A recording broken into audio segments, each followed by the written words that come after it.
That's a little bit more. Oh my god. The champ's in trouble. The champ's in trouble. Assassin Banana. This could be it here. DPT Poke has done it. Oh, DPT Poke. I mean, up into space. That's why you don't want to do it. The counter shot is brilliant. The hooks, the up. Oh my god. Jab overhand. Who's still coming off beautifully, and it's.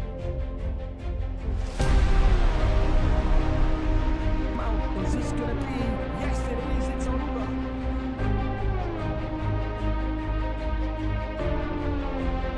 Shots again.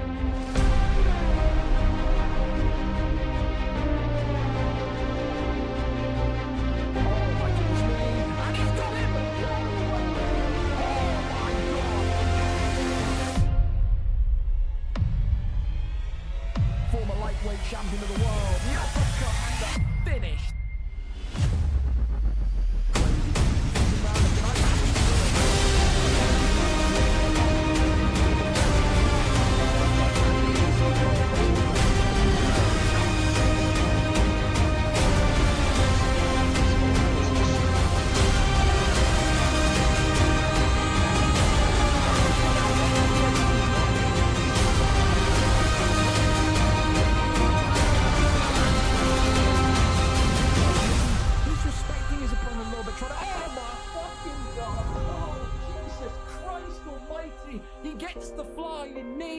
Absolutely slapping. Oh my goodness me.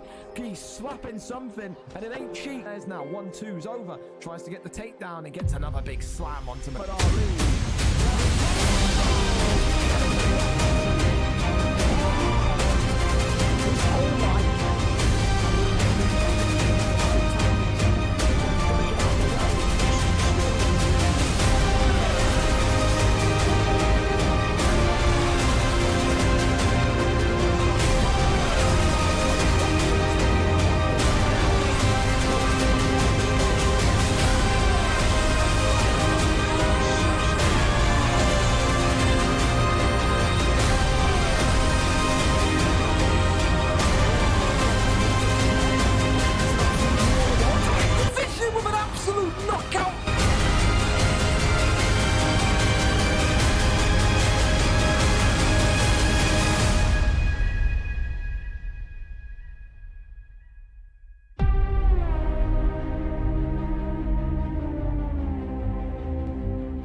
And we're here, fellas. The countdown to UFC 6 continues. The beta got released today. You make of that what you will. Some people like it. Some people hate it. Some people are in the middle. It's one of them. Regardless, if it's got crossplay, I'm a fan. It does. I'm a fan. All right, listen. We still have business to attend to on the UFC 5 side of things. Of course, tonight, vacant bantamweight strap is up for grabs. BullyOfMMA from the PlayStation side now earns the opportunity to go and fight for the Xbox strap. Vacant, of course, and takes on Lane, who is an impressive, I think, 4-1. Tonight has an opportunity to win his first bantamweight strap in record time. We've got two fan favorites in Jack Nine and Joe Salmon taking each other on. Angry one in Techie Dags with a vacant lightweight. Jack Frost and Iceman. And, of course, Grandmont Tick Velotry. This represents the final big weight change move of UFC 5. Once we cross into the month of June, it's all about UFC 6. So this is the final countdown, effectively, of UFC 5 cards now. And we're also going to have another special card, a short one, a sponsored one, on Saturday. There will be 2 signups coming up after tonight. I'll remind people, of course, at the end of the card, there will be the usual card, VFL 237 next Thursday, and there will be a 1-hour card on Saturday that will be sponsored by GSG. For now, though, we can go right into the action. Kimchi against Headbutt kicking us off tonight here. Light heavyweight action, of course. 2 training partners, 2 rivals, maybe in the division, but 2 friends outside of the game. 1-0 for Kimchi, 1-1 for Headbutt. Both of these two coming off of wins tonight. They said they had queried and joked about what would happen if they were match made against one another. Well, there's no need to think about it now. We get to see it here tonight, so we will go over and we will take a look and see who it's going to be streaming for us. Of course, if Kimchi and co need a bit of time, then by all means tell me. But yeah, and again, please remember, if you are kind of having your first live fight tonight, use the stream channel. That's all I can really ask. When you say, by the way, who's streaming and you reply, me, I will have to go around and look for your link. Please save an old man some time. Here we go, though. We're ready and set. Thank you to these two for being on time and set here tonight. Ovin St. Preux against Vitor Petrino. Again, it really does depend how much UFC 6s you've been playing. You know, it is a little bit different. It does feel a little bit different. You know, maybe you come into this one tonight, your UFC 5 fight, and you're a little bit kind of rough around the edges because you've been playing too much UFC 6 beta today. Only you know. Here we go, though. Ovin St. Preux in the red, Vitor Petrino in the yellow. Two training partners turn rivals tonight. Both of these two want to make a run for that light heavyweight strap before the turn of UFC 6. Like I said, the countdown is on now. June 19th, we know the game comes out. We know that the final VFL UFC 5 card is either going to be 239 or 240. You're still kind of in two minds about it. Do we want to end on 239 and begin UFC 6 with 240? Or do we want to end on 240 and go for 241? It's one of those kind of, you know what I mean, what sounds better. But we'll make a judgment as we get going closer towards it. Still, VFL 236 tonight, 237, 238. There's some great fights I need to make. Not want, need to make before the turn of the new game. And of course, that final card of UFC 5, whether it is 239 or 240, will have every single title on the line, as it should be. Thank you as well so much for the sub. Again, so humbled to, you know, be in this kind of stage of UFC 5 as a submission that was cranked in. Brilliant from Headbutt, by the way, showing there's levels here with the grappling. Always fun to see and exciting to see the jiu-jitsu of these kind of beginners, and you're seeing it here, really having his way with Kimchi at the minute, and this may well be the end here. No, gets out of that one just about over into full guard. Submission's a lot different in UFC 6 in the fact that they are slower on the ground, I will tell you that much, but again, you know, make your own assessment of it. Like I said, I'm not too opposed to UFC 6, but I know some people think it's absolutely terrible. They got a nerf flow state. I'll tell you that much for sure. It's like a superpower that you get now. Go into the match, you build up your bar enough, and you hit down on the D-pad, and you turn into Superman. It's a terrifying time to be alive, I'll tell you. Good deny there, though, from the Vitor Petrino pick as he continues to hammer fist away. He gets that deny going nicely as well.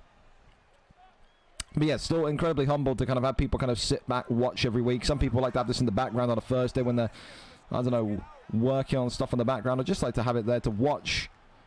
So no other league is really doing anything for UFC 5 at this point at a grand scale. So the fact that we can give you some regular action every Thursday, humbling. And again, your subs, absolutely not expected, but appreciated beyond all reasonable doubts. Submission here could be in. Kimchi's in big trouble, and this is going to be it here. Headbutt gets it done. Round number 1. The levels of this jump, we may well have just seen the best grappler, the best jiu-jitsu artist in the 205 division. You want to talk about fighters that are pushing and pushing and pushing to go and get a title shot before the turn of UFC 6? That guy right there, Headbutt Jesu, whatever you want to refer to him as, is right up there. I feel for Kimchi a little bit tonight. That's his guy. That's his training partner. He little broed him though there tonight. 3 out of 9 significant strikes, 0 out of 1 for Kimchi. Could not get going. Sometimes you got to kind of put that friendship to the side and it's all business. It's only business, as McGregor said once upon a time to Habib. Well, tonight it was business in the winning end for Headbutt. A dominant round 1 submission. And now very much will continue to knock on the front door for a chance at that light heavyweight strap before the turn of June. Congratulations. Impressive. I tell you, that's probably one of the best submission artists we got in 205 right now. Very dangerous fighter. Up next, we keep on going. Robbie and CRZ Mars coming up next. Of course, Robbie asked for this fight to be flipped around, I think for either football or work purposes, and we'll take that. I mean, it's a big fight. That is at the beginning of the card. Gets you really warmed up. Robbie tonight coming in 13 wins, 1 draw, 4 losses.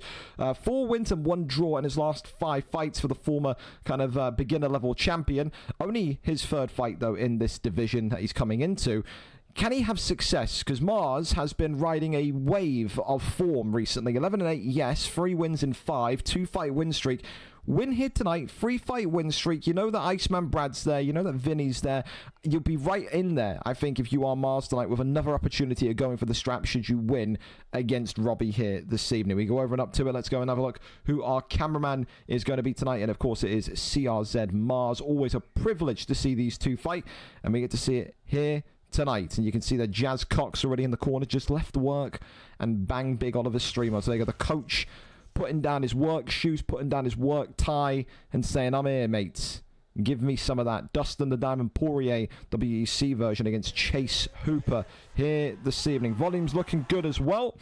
And we are in for this one. Strap in, fellas. This is a huge fight at the top of that kind of intermediate middle division. And I wonder how these guys are feeling as well. So excited for the PlayStation guys in particular at the turn of UFC 6. You've already kind of said it multiple times. The game comes out on the 19th. On the 20th, on the weekend of the game coming out, we're doing our first ever crossplay BMF Grand Prix. That is going to be super fun to watch. Who starts the first week of UFC 6 as the baddest motherfucker out there? I'm excited. And truly now, the true BMF, because there's PS and Xbox involved. Before you could say it was the Xbox BMF, the PlayStation guys have never had a BMF Grand Prix in their life. They're going to love it. It's fun. It's exciting. It's horrific to play in once you get people like Joe Lauzon and Dana White, but it's a good kind of one-night thing, and it's a great way to welcome in the new era of UFC 6. So super excited for that, and super excited to see where these two end up. You want to talk about career paths. CRZ Mars had to really kind of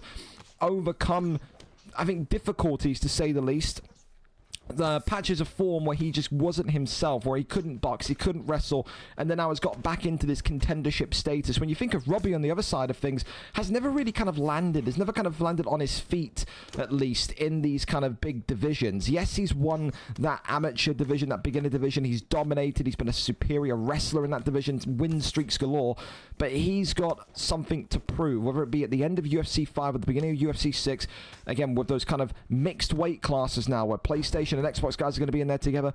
Is there a goal that these two are setting? These two know how the Xbox weight system works. You know, the heavier the weight, the more amateur the fighter, the lighter the weight, the more elite the fighter. Are these two looking in this last month of UFC 5 to show me that they should be in a certain weight class with some of the other killers from the Xbox side? So excited, like I said, from a matchmaker's perspective, from a league runner's perspective, a content creator's perspective, really excited for UFC 6. The game could be utter dog shit, like I said before in the Discord. As long as it's got crossplay and we got you guys interested, it's going to be a really fun game to kind of get tucked into. Cannot wait for June 19th or June 16th. It's one or the other, but yeah, June in general. Just looking forward to it. Good kind of clinch work here to get him against the cage. Now, maybe looking to take the back, but in the end doesn't. I think Poirier, of course, happy enough to keep this one on the feet. Chase Hooper already feeling the scars of battle. And this is what I'm saying. Robbie has been riding a wave of form. 4 wins and 1 draw in 5. But this, categorically, I would say, is the toughest opponent he's faced to date in the last 2.5 months. He's been fighting some of the top prospects in that kind of beginner division when he was champion, but none of them have been as well-oiled, as well-drilled as CRZ Mars here so far tonight. He has been phenomenal. The footwork, the movement, the pacing, the distance management, the striking, all of it. This is probably the worst thing that's had happen to him for the entire first round, and you can kind of allow it because there's only 12 seconds left of round number 1. Definitely think Robbie needs to kind of work the wrestling a bit more. Think if you're Robbie, if you're Chase Hooper in the blue, you've got to be saying to yourself, second round, get this fight to the ground as quick as possible. It's a yin-yang fight. I like Mars a lot on the feet. I think if Mars keeps this on the feet, he will win this fight candidly. I think if this fight goes to the ground early enough, I don't see why that Robbie couldn't win this fight with a submission. Round number 2, up and underway here. As Poirier in the white for CRZ Mars going right back on the offensive. You can just see, looking to what that dangerous uppercut of Dustin Poirier as well. Right hand reopens the wound of Robbie also. Tries to go down low. So had fun. I said this as well just before I went live as well. People that don't have the beta, for example. A couple of control changes in UFC 6. If I'm not mistaken, the clinch is the clinch different? I don't think it is. I haven't clinched at all in UFC 6, but I can tell you, in UFC 5 on the Xbox controller, alright, because I only know Xbox control buttons. I think X is the version of A, but on Xbox, when you tap A, when you tap B, it's a leg kick. When you tap A or you tap B, on UFC 6, it's a body kick. So they've changed the kind of leg kick to body kick buttons again. So that's fun. As a Kimura here is whacked in. Tries to go for one. Look at that. Gets an instant Kimura. Robbie was not ready. He was asleep at the wheel, to say the least there. I mean, I'm surprised that Robbie's been caught by that.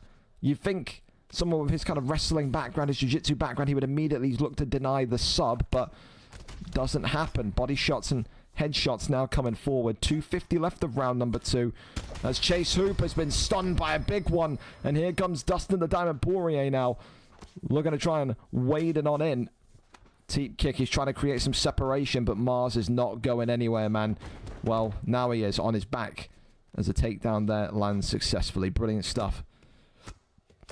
A couple of shots here. As Chase Hooper looking to crawl over into top mount. Nothing more to see. That one there is denied. Couple of taps again. Denied once more. Chase Hooper. Working body shots here. Couple of taps. Posture up is there. Big one gets the flip and rotation. And now here we go. Look at this. Half guard position. I just think Mars has got to be a little bit careful here, because once you kind of give an inch to Robbie, he does take a mile when it comes to this ground game. We've got to be just very careful. It wouldn't surprise me if Mars just opts to get right back up to his feet instantly, because look at his stamina, in fairness. It is dropping. That is approaching about halfway. And when Robbie is known for those dangerous submissions, you cannot allow yourself to be put into one of them. That would really turn the momentum of the fight as he puts him into rubber guard here. Now looking maybe for a triangle. That one's going to be denied. That's really good from Robbie. Look at this, though. Gets him into a triangle now. And Mars, for the first time, is in a lot of trouble here. This is going to be a confirmed submission. Whacks the triangle in. No, doesn't get it in on time. And slams him right back down. Back into side control. Robbie, though, going to be ruining that missed opportunity. That felt like it had to be a submission. But it wasn't to be. 10 seconds left here of round number 3. As this one here will go to the third. How do you score that one? That was definitely a much more improved round from Robbie. Definitely was. I just feel like now there's even more tension, because I think Mars knows, I think Poirier in the white knows that if he gets taken down once here early, it's not going to end well. The longer you can stay on your feet, the better. Robbie needs to start being aggressive. He needs to be Marab style with these takedowns. You've got to get some sort of landing going and get it going quickly. Uppercut there comes forward from Chase Hooper. Left hand there comes across. A little teep kick now as well. Right hand uppercuts. Still being looked for, though. Chase Hooper continuing. The bob and weave. Flying knee comes up. Uppercut. Right hand. Still all very much to play for here. I will say, though, that block of Robbie is looking really, really, really scary at this point. Poirier and Mars can trust in his block to survive it. I don't think Chase Hooper can. Elbow there swings across. Little teep kick comes forward as well. Works off the jab. Right hand comes across. Shoots the takedown. That one there not going to land. As now the body strikes coming up. Right hand comes across. Body shot once again. I do like it with how Robbie is surviving at this minute in time, but I'll tell you this much for free. Mars is not too far away from landing a signature blow here. It does feel like it's coming. Left and right handers. Again, splits Poirier open. I'm amazed that Robbie's not kind of landed a takedown yet. He can't think that he's going to win this fight on the feet. There's no way he can be thinking that. Which kind of puts this fight in a perplexing situation of, you know, is it just kind of Robbie saying, all right, I know I've lost this one. Let me just at least take this to a decision. Right hand comes up. Mars drops him. Knee on belly. And this has got to be it here. Reining it in. Goes into top mount. I don't know why he's done that. Because if he gets caught here, he is completely sold this fight. I don't know what you are thinking doing this. This is incredibly risky from Mars. All it takes is one bad deny and he's in trouble. Gets the posture up. No, he doesn't. No mount yet. Whips him right back into central position. Couple of shots in. Nothing more than a few baby strikes there. Puts him back into full guard here. Minute and 15 to go before we reach our first decision of the evening. Mars standing back up. Uppercut. Right hand though from Poirier. Elbow comes across from Hooper. He's got to get out of there. Looking to survive here is Hooper, but he does not. It's a clean shot from the right hand of Poirier that sends Robbie to sleep. It's not a bad loss in the sense of the stature of the opponent. That is categorically, I said it in comms, that there is the hardest opponent that Robbie has fought in the past 2.5 months. And for CRZ Mars, man, I said he's riding this form, he's riding this wave at the minute that he just looks unbeatable on the feet. I'm a little bit crazy to kind of, you know, at the end of the third round there to go down into top mount because all it takes is one bad transition and then you're caught. But no fear, no regret, and clear enough, very much right up there again as a serious contender for that PlayStation strap. Congratulations to him this evening. Up next, then, we keep on going. Ghost Ethan and Nintendo. Ethan comes in as a late sub. 7-13 is Ghost Ethan tonight. Nintendo, of course, on a free fight losing streak, but is happy enough to be fighting upwards. The reason being Ghost Ethan's win. Yes, it was a win, but it wasn't a convincing win the last time we saw him, and he has taken 3 weeks out. So it is, for me, it's a fight where, yes, Ethan's coming off of a win, but he's not in the greatest form. He won't be feeling brilliant. He won't be feeling confident after that last win. And for Nintendo, again, a free fight losing streak, nor he will not be feeling confident either tonight when it comes to this matchup. We go over and take a look and see what we're going to have here this evening as I just scroll through. Again, I got so many DMs from the FIFA people, because why would they ever be, you know, competent? Does Nintendo? Are you all good, Nintendo? You all good? We'll see if he's here. Of course, we know US Eastern, so a little bit behind. Plus, we are early by a minute, but there we go. Just eating my tea now. Brilliant, fantastic. What people asking me at 7:20 for the midweek Discord? I beg, mate. Like, what is this level of unorganization? Unorganized to fuck. Busy. There we go. Please leave me alone, FIFA people. He said he was going to stream. Excellent. Well, Ethan, a link to your stream would be phenomenal. Oh, he's put it in the wrong channel. That's okay. Why you? Hey, we've all got CT a little bit of it. That's fine though, Ethan. I appreciate you. Here we go. They're ready and set to go. Derek Lewis tonight against Sergey Pavlovich. Thank you to these two for being on time as well. Derek Lewis in the blue trunks tonight for Spaz G. Look in the shot. Again, for as well, Ethan, he's got some big games coming up on the FIFA side this weekend. The gaffer of Northern Ireland in the VFL Gold Cup. So, can he maybe set sail with a win here in the octagon tonight? Just swing overhands against this guy. I don't really care. Well, here we go then. He says he's going to swing overhands against this guy. Well, I think that's going to be music to Nintendo's ears, because he has struggled against wrestlers as of recent. Rusty, bro. I don't need to touch the game. He says he's already rusty. That's what I'm saying. He may be coming off of a win, but he's not going to be feeling confident. So that last win that he got was not by any means one that kind of that could give you the kind of sign of, oh, he's back, but more one that you could look at and say, okay, well, maybe he's got a little bit fluky there, but we love a fluke, we do. Of course, as well, for Nintendo, he was once upon a time one of the boogeymen of this division, and it shows you how quickly fate can change on a free fight losing streak in his last three. Is so slow, but he has so much power on him. And you can see he's already said that. Again, Ghost Ethan was one of the guys that said once upon a time he wanted to move into that intermediate division. He wanted to move into that middle division with the guys like Mars and Robbie. And I told him, you know, you're not at that level yet. Yes, the fighters feel lighter, but the quality difference that you'll fight up there is just so much more. You won't even survive. And then lo and behold, he had that month where he was just getting his shit rocked left and right. Effectively moved back into that heavyweight division. He's having some good shots here, though, as Derek Lewis, though, gets stung with the right hand. Pavlovich there just claps him on the outro, as now the leg kick's coming in. You can see Pavlovich as well. Oi, going a little bit too risky. Right hand comes in as the overhand now swings by from Spaz G here. Ghost Ethan, liking what he's seeing so far. A proper, dirty, gritty war we're seeing here tonight between these two PlayStation beginners. Always great to see these two on the card. So for Ethan, it's just good to see him back fighting. Like I said, I haven't seen him for about 3 or 4 weeks. So, someone put in Ethan's chat, is this UFC 6? I'm telling you, the UFC community, no offense to you wonderful people, some of the most mind-numbingly stupid people I've ever seen in my life. But it's alright though, you are stupid people, alright? We love you, okay? But sweet heavens, man. 1-2's left hand there comes across as Pavlovich. Right hand goes forward again. I don't like that stance, you know what I mean?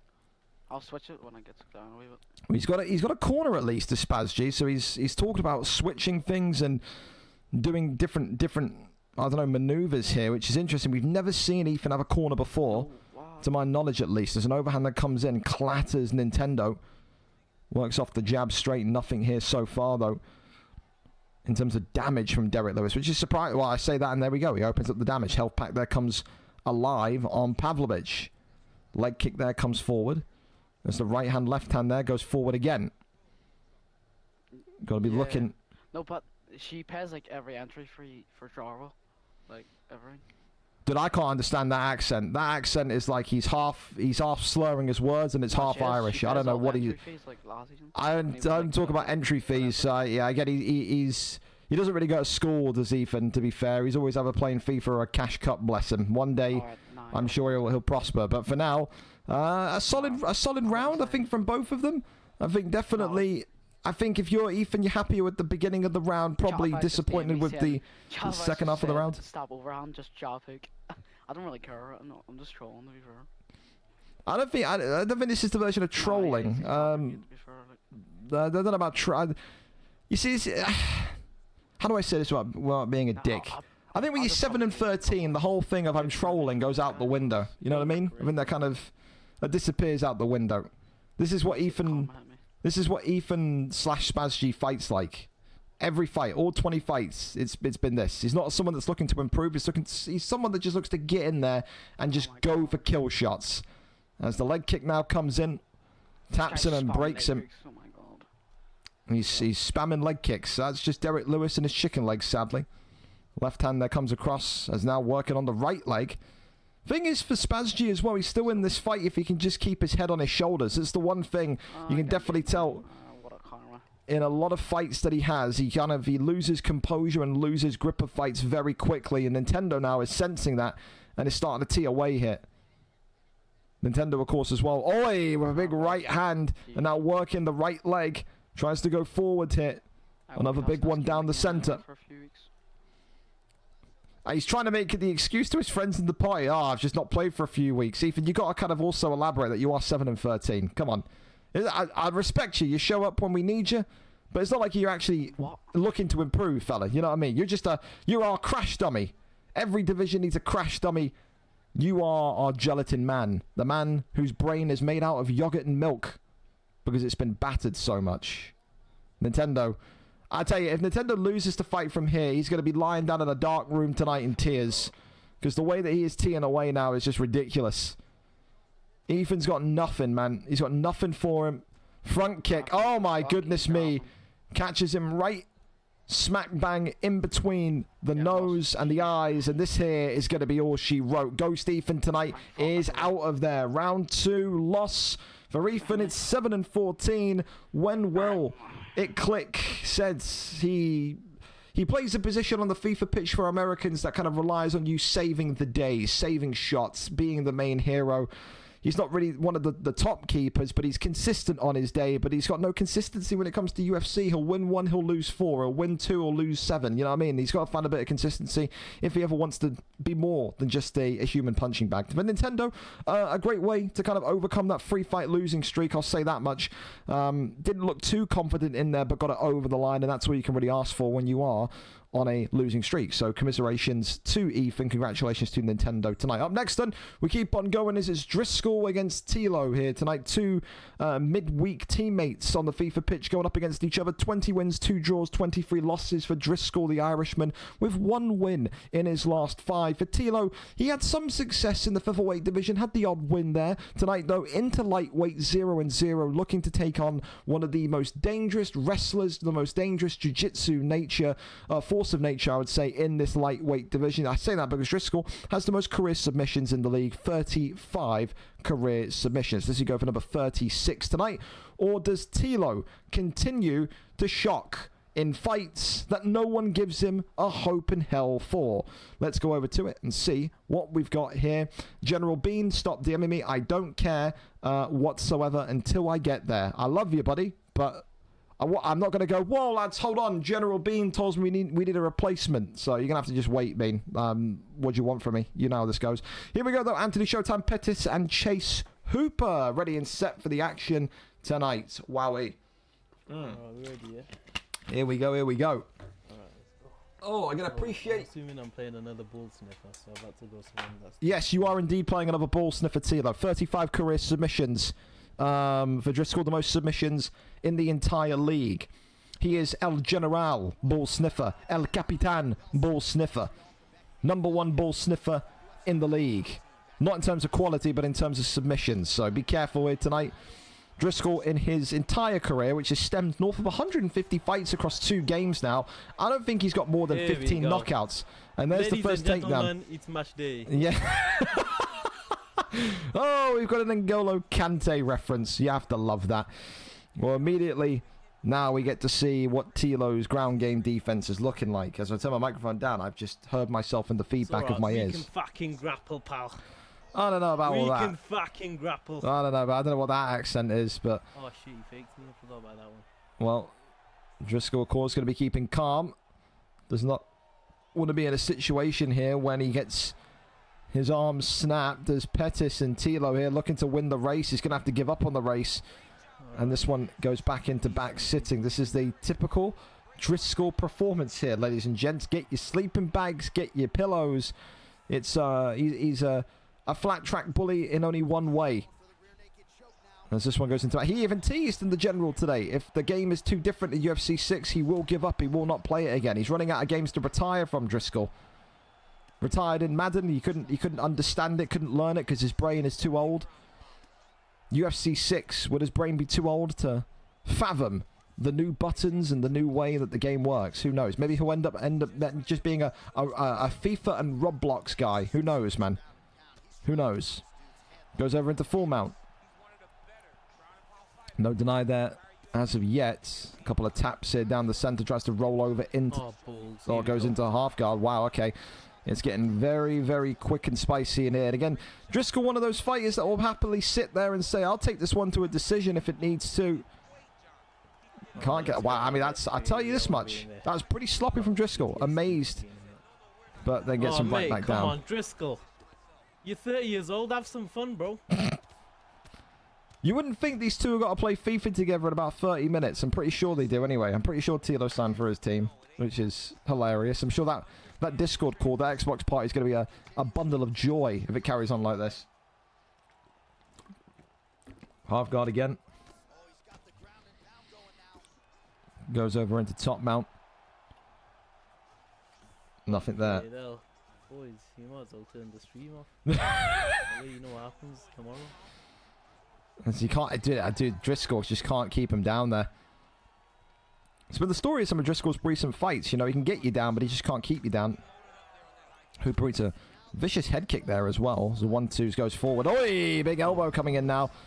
Tilo finally getting his wish for some stand-up combat. Driscoll leaves it for the final 20 seconds of the round to do it, though. I can tell you this much for free. You won't be starting round 2 like this. Take your bets, fellas. How long for the first takedown of round 2 to come in? I'm going to guess 17 seconds. All right. 17 in-game seconds I'll go for. Hedge your bets. Fucking... I think his fucking fingers are fucking stuck to the takedown button, bro. He's probably got a macro just for takedowns. Well, there you go. A macro for takedowns. That's new. Here we go then. Here we go again then. So, I mean... Driscoll is not gonna. He's not gonna sit. He can. You can't fool me, old man. You aren't boxing for this long. I know you're not. It's coming. My 17-second bet is off the table. It's not coming yet. A clinch takedown does count. So there you go. It's coming. It's coming. Tilo is convinced that the shot's coming. Will it arrive? Will it not? Clinch. Oh, the couple of knees. No takedown as of yet, though. Pulls away from the uppercut. Left hand. 1-2's down the center again. Couple of derpy jabs there. There's the takedown. So if you had about a minute and 10 on your predictor card for Driscoll's first shot in the second, you've won the takedown predictor tonight. It's so funny because he's been in the league as Driscoll now. since UFC 4. So I mean, he's been playing UFC for about 3 or 4 years, and I've never seen this guy in any of the last 3 to 4 years ever look comfortable striking. He is like a deer in headlights when it comes to his boxing. God bless him, man. It's like watching Ben Askren. If Ben Askren was old and Irish, eh? Shoots the takedown, lands it. Fuck you know. And here we go again. No, is that serious, mate? Works down the shots here. Elbow there comes on up. And again, the question marks about where maybe Driscoll lands. Should he not retire? Should he carry on in UFC 6? Because again, there's PlayStation fighters coming in. Does he still stay at lightweight? Oh, Jesus, sorry. I've clearly got an allergy to takedowns. Ugh, sweet heavens. Working down the strikes again. It's a... Oh. Driscoll going for an early contender for shittest fight of the night. I gotta be honest. You wouldn't think there's a month left of the game, would you? You wouldn't. Fucking, I'm falling asleep, bro. I have to get ready, bro. I'll play my Madden game after this. Oh, dear. Elbows coming again. Oh dear, Driscoll. Oh dear, oh dear. He's always said he's what's the Driscoll, what's the I think words? He just loves me, bro. He just loves. He's a prickly character. He's a spicy character. He's often said in all of his previous fights when we've had ones like this, he doesn't care if you like the fight style, if you hate the fight style, boo him, cheer him. He says it doesn't matter as long as I win in the end. He wants to win no matter what. And that's the kind of fight style we're seeing here tonight. As Driscoll here will take this into round number 3. Keep in mind though, it's a little bit... It will be a win for Driscoll, but it's not anything impressive. 23, 1-20 or something like that. So north of 40 fights. Tilo is 0-0 in the lightweight division, and Driscoll can't finish him. He's having to play very, very safe and very, very... I don't know, conservative against him. 2 rounds to 0, though. Driscoll is up. Take nothing away from him there, but... I mean, I'll tell you this much. His former teammate, Keza, who he's played with often, will be looking at this tonight and saying, fuck yeah. what a disgrace. I've just made myself look like a right tit there. You did, yeah. Your fake glove touched and failed epically. Nearly got knocked out. A little fist pump there. There's nothing to celebrate here, Darren. There's nothing. There is absolutely no positive words here to say. Big shot there in from Pettis. He's going to need a miracle and then some, is Tilo with Showtime Pettis in the blue. Shoots the takedown and right back down we go. Crack open another bottle of water, I think. Wow, wait. All here right. we go. Might as well move on to the next fight, Gringo. I'll just sit here for the next fucking half an hour. Tilo, unimpressed. Unimpressed. Goes over into top mount.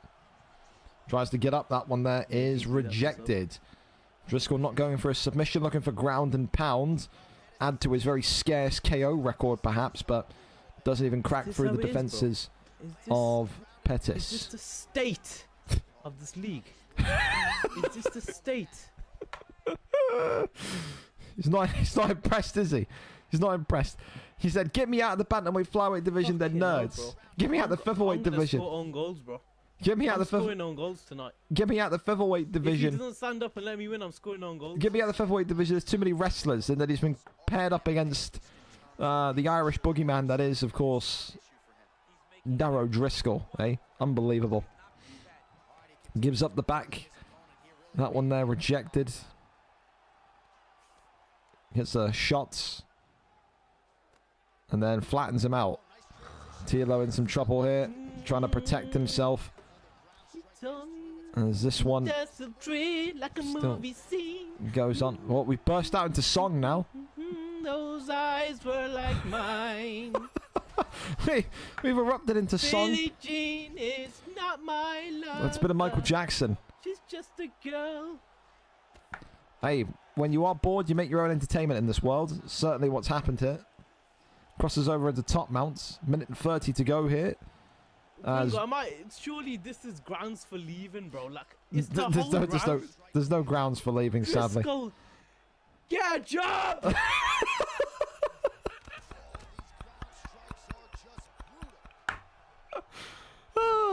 Oh, God, he's going for the submission. Just tap me out, man. I've stopped playing. Just tap one. Do it, bro. Do it. Put me out of my misery, bro. Only half of the bar. Tilo is still alive here. He could survive this. He could. 30 seconds to go. It's a bad look for Driscoll here, man. If he can't finish him, I'll be honest. Arm triangles in, and this could be the end of this one tonight. Driscoll locking it in. That one rejected. Tilo saying, "I will absolutely take you to a decision," and he does so. I'm happy, bro. I'm happy, bro. You know what? I don't play this game anymore yet. I re-downloaded it today, bro. But I don't care. Well, I'm sure he's going to have some harsh words for Driscoll tonight. Driscoll wins it by a decision in a fight that we will not be remembering for anything other than the singing of Billie Jean and the yelling of "Get a Job" from Tilo. So a decision victory for Driscoll tonight. No finish, no submission, no knockout. It's the Driscoll guarantee. Boring, but effective. Unbelievable. Congratulations. All right. We keep on going. We're going to see if we can go and collect Mr. fucking fake X Hofu, fucking Tofu, whatever. And if not, we'll go and get a replacement for big old General Bean. Appreciate you for being patient as well, Bean, son. He's on Discord, and he's busy. So that gives me hope that maybe, just maybe, we're going to be okay. He's ready. Fantastic. Mr. Bean, like I said, don't know where I got these glasses from. They're my spare. Never get too panicked too quickly, son. All right? There you go. Big fight tonight, though, in the heavyweight division. General Bean and fake Hofu. Hofu says, get me on the card more. I'm ready to go and push for a heavyweight title shot. Bean tonight, another one of those contenders up there. 11-8, 4 wins in 5. Former champion in a 3-fight win streak. Hofu, though, is feeling himself. 2-0 for a reason. A knockout specialist. And tonight we'll look to make it 3-0 and say, I've beaten the top guy. Now I want the title shot. This does feel very much so like one of those fights where if you win, the title fight is waiting for you. Best of luck to these two tonight, Sergey Pavlovich and Derek Lewis, getting ready to go here tonight. Pavlovich, of course, for the former champion Bean. Hofu in the blue with Derek Lewis. Excuse me. Here we go. John Anik, thank you very much. We'll say as well the commentary tracking. Oh, big uppercut there. Already from Hofu. I'll say the commentary tracking in UFC 6, by the way, is quite entertaining. I did a fight earlier on, Pereira and Whittaker. Had John Anik tell me that Pereira, she doesn't have a beard, but she's got a good chin. So I had female commentary for Pereira and Whittaker. No idea when those two had their balls and cock removed, but happy days for both of them, I suppose. Big shots coming in already. Pavlovich spinning back fist into the uppercut. Moving here with some severity already. Again, both of these two textbook standard knockout artists. They know exactly how to end the night for their opponent. Of course, more experience and more history in doing so for General Bean with Pavlovich. But like I said, for Hofu, he feels like this is his time. And if he can win this one tonight, the title shot could be right there for the taking. It's a huge opportunity, to say the least. Uppercut there is nice, to be fair, from Lewis. Shoots the takedown. And this is good. This is really good from General Bean, because we haven't heard anything about Hofu's ability to defend the ground game. Is he a fish out of water when it comes to this position? Working shots onto that block with viciousness there, but ultimately only stays in that half-guard position. Works down the shots here as these continue on down. Over into full guard. And up we go. Well, for Pavlovich, now an opportunity once again to get those fists of fury going. Right hand comes across. Sways away. Good movement from Bean there, in fairness. But that's a great pull. Really nice from Hofu. Showing people he's not completely down and out of this one just yet. Big shot now, though, from Bean. Head kick comes up. Nothing too dangerous yet. Hofu was staggered and stunned, but he seemed like he was okay. Kind of got... Oh, god damn! Wow, he's not okay now. Huge shot. Baseball bat hit to the dome. And General Bean, all the experience, the former champion, gets it done in one tonight. What a vicious, what a scintillating knockout. The overhand had Derek Lewis absolutely leaning back. all the way into an ambulance. That's huge for Hofu. He wanted the biggest and toughest opportunities to get to the title in the quickest way. Maybe a jump too far tonight. His first loss of his heavyweight career. But for General Bean, how good did he look tonight? Categorically, for me, in my opinion, one of the best boxers in the division. I'll be honest. General Bean, congratulations. Hell of a knockout. We'll go for knockout of the night so far. Would it be beatable?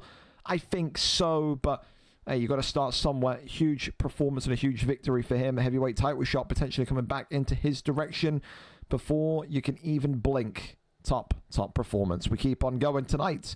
I got DMs from Tilo. Cancel the league until UFC 6. He's not happy after that performance. And then there's a gift from Driscoll of Michael Jackson. So he's clearly enjoying himself there. Over to our next fight. Then we go. Mr. T and Rupert. Big thank you to these two for being early tonight. Appreciate that. You know me. We love early fights. Mr. T tonight 1-0 in the middleweight division. Rupert 0-0 moving into the middleweight division for the first time after a bit of a strugglesome bit of form in the welterweight division. I think, of course, he's probably checked out, not maybe playing UFC 5 as much as he was, but he's still a great fighter on his day. Mr. T, though, finally found his feet. Looks like a competent boxer. Can he make it 2-0 here tonight in the 185 division? We're there, we're set, and we're ready to go for action. Jacare Souza against Shara the Bullet. And for Rupert, never ever competed in this middleweight division. He kind of got that promotion, didn't he, instantly from light heavyweight up into welterweight. And he had so many fights there. I think he was in welterweight for about 3 or 4 months, if I'm not mistaken. Terry's playing FIFA. Hey, I fucking like that. Go on, the Canadian sensation. From the hockey ice to the FIFA pitches. FIFA Thursdays. Terry's great, by the way. You ever want someone to watch to, or watch in the evening when you're bored shitless? Go watch Terry O, right? NHL streamer. He smokes a lot of weed. He's like the NHL version of Showtime. It's phenomenal. Anyway, yellow trunks tonight here for Rupert. Red trunks tonight for Mr. T. With Shara the Bullet. Rupert immediately going for the takedown. And that's what you get with Rupert. It's a multifaceted approach. This guy can box. He can wrestle. He's got some of the best knockouts I've seen in the welterweight division. But he's also got some of the most scintillating submissions I've seen in the welterweight division. He can do it all. A true mixed martial artist. Absolutely he is. For Mr. T, categorically his toughest opponent to date, if he can get a win against the former welterweight champion of the world, albeit it was some time ago, he would feel like $1 million. However, immediately going in for the arm triangle here is Rupert now, looking to suffocate the life out of Mr. T here, drags him back into place, goes for one arm triangle and gets the arm triangle in immediately. And look at that for submission down. 80% gone. Mr. T is already looking like he needs some saving here. Call in the backup. Call in the A-team. He needs it. And you would think now that Rupert seeing how much submission bar has gone, he's just going to lay in wait. He's going to completely stay on the ground. He's going to hope and pray that maybe Mr. T goes for something, some sort of transition in a I don't know, a hint of desperation, and he's going to catch him and he's going to submit him. I don't think this gets out of round one with how much bar has just disappeared. I don't like Mr. T's chances here. Full guard posture up though. As now Rupert gets one singular strike to the body. Crosses over into half guard. Over into side control. Elbow. Half guard. Tries to go into sprawl. Finds it. Works the shots to the body. Catches the ghillie. This could be it here. Oh, tries to go for the immediate kind of tap on the ghillie and ultimately gets out. I can't lie, I thought he had him there. Wow. I haven't seen a flying ghillie in some time. Left hand comes across, uppercut now. Oh dear God, now they're hitting each other. Oh, now the strikes are coming. Jacare Souza showing he's got hands as well. Such a great pick. It is such a Rupert pick, is the Jacare Souza selection. It is. Left hand.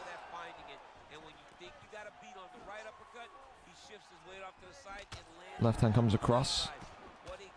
Uppercut now. Right hand comes back over. Oh, uppercut there from Mr. T though. Knee to the body. 1-2 down the center. Left hand again. Little sweet chin music comes up there. Head kick again, right hand. And this one's going to go to round two. I'm amazed. I'll be so honest. I'll be so real.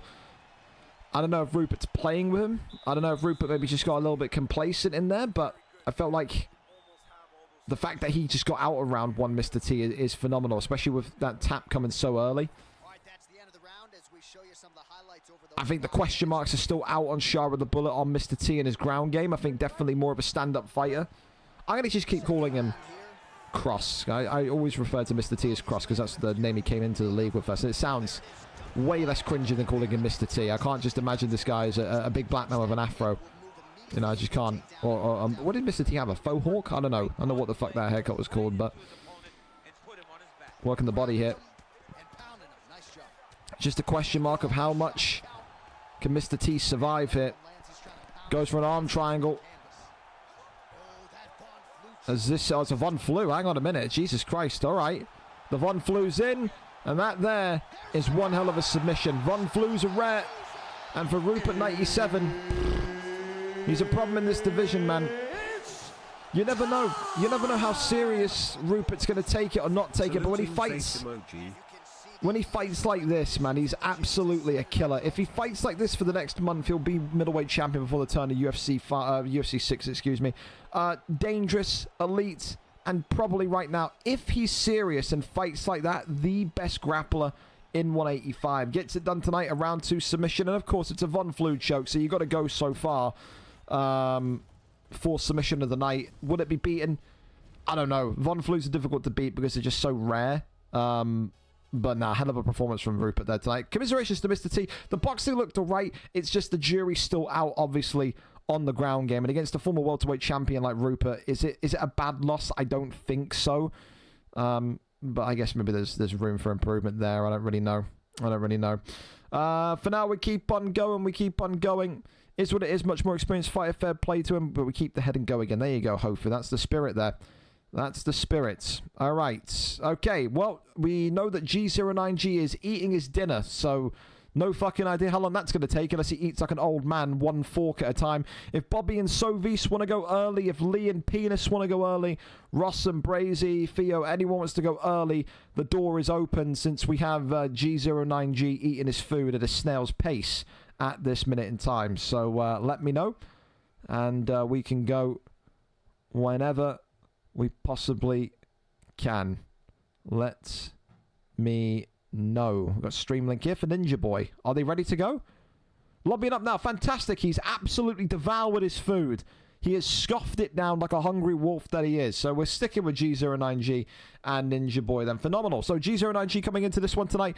Former welterweight champion gets that promotion ahead of UFC 6 to lightweight.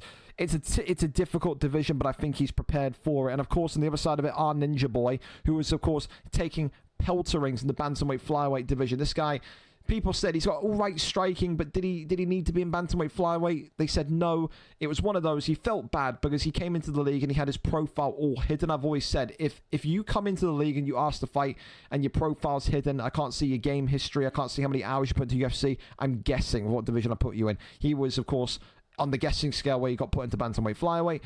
He had some all right performances. He could box at times, but it feels like lightweight is more of his natural weight, and it should be a really interesting contest tonight, taking on the former welterweight champion of the world, G09G. I think this will be a good one. I think Yin Yang, though, I think this fight stays on the feet. I like the chances of Ninja, but I've been really impressed by how improved G09G's ground game has been over the past kind of 3 or 4 months. I've been very impressed with kind of how solid it's been in that regard. Well, listen, I'll tell you this much for free, by the way. G09G is the red corner fighter, so if you hear this, Ninja, if he wants McGregor, you have to flip. You can't have McGregor if he wants him.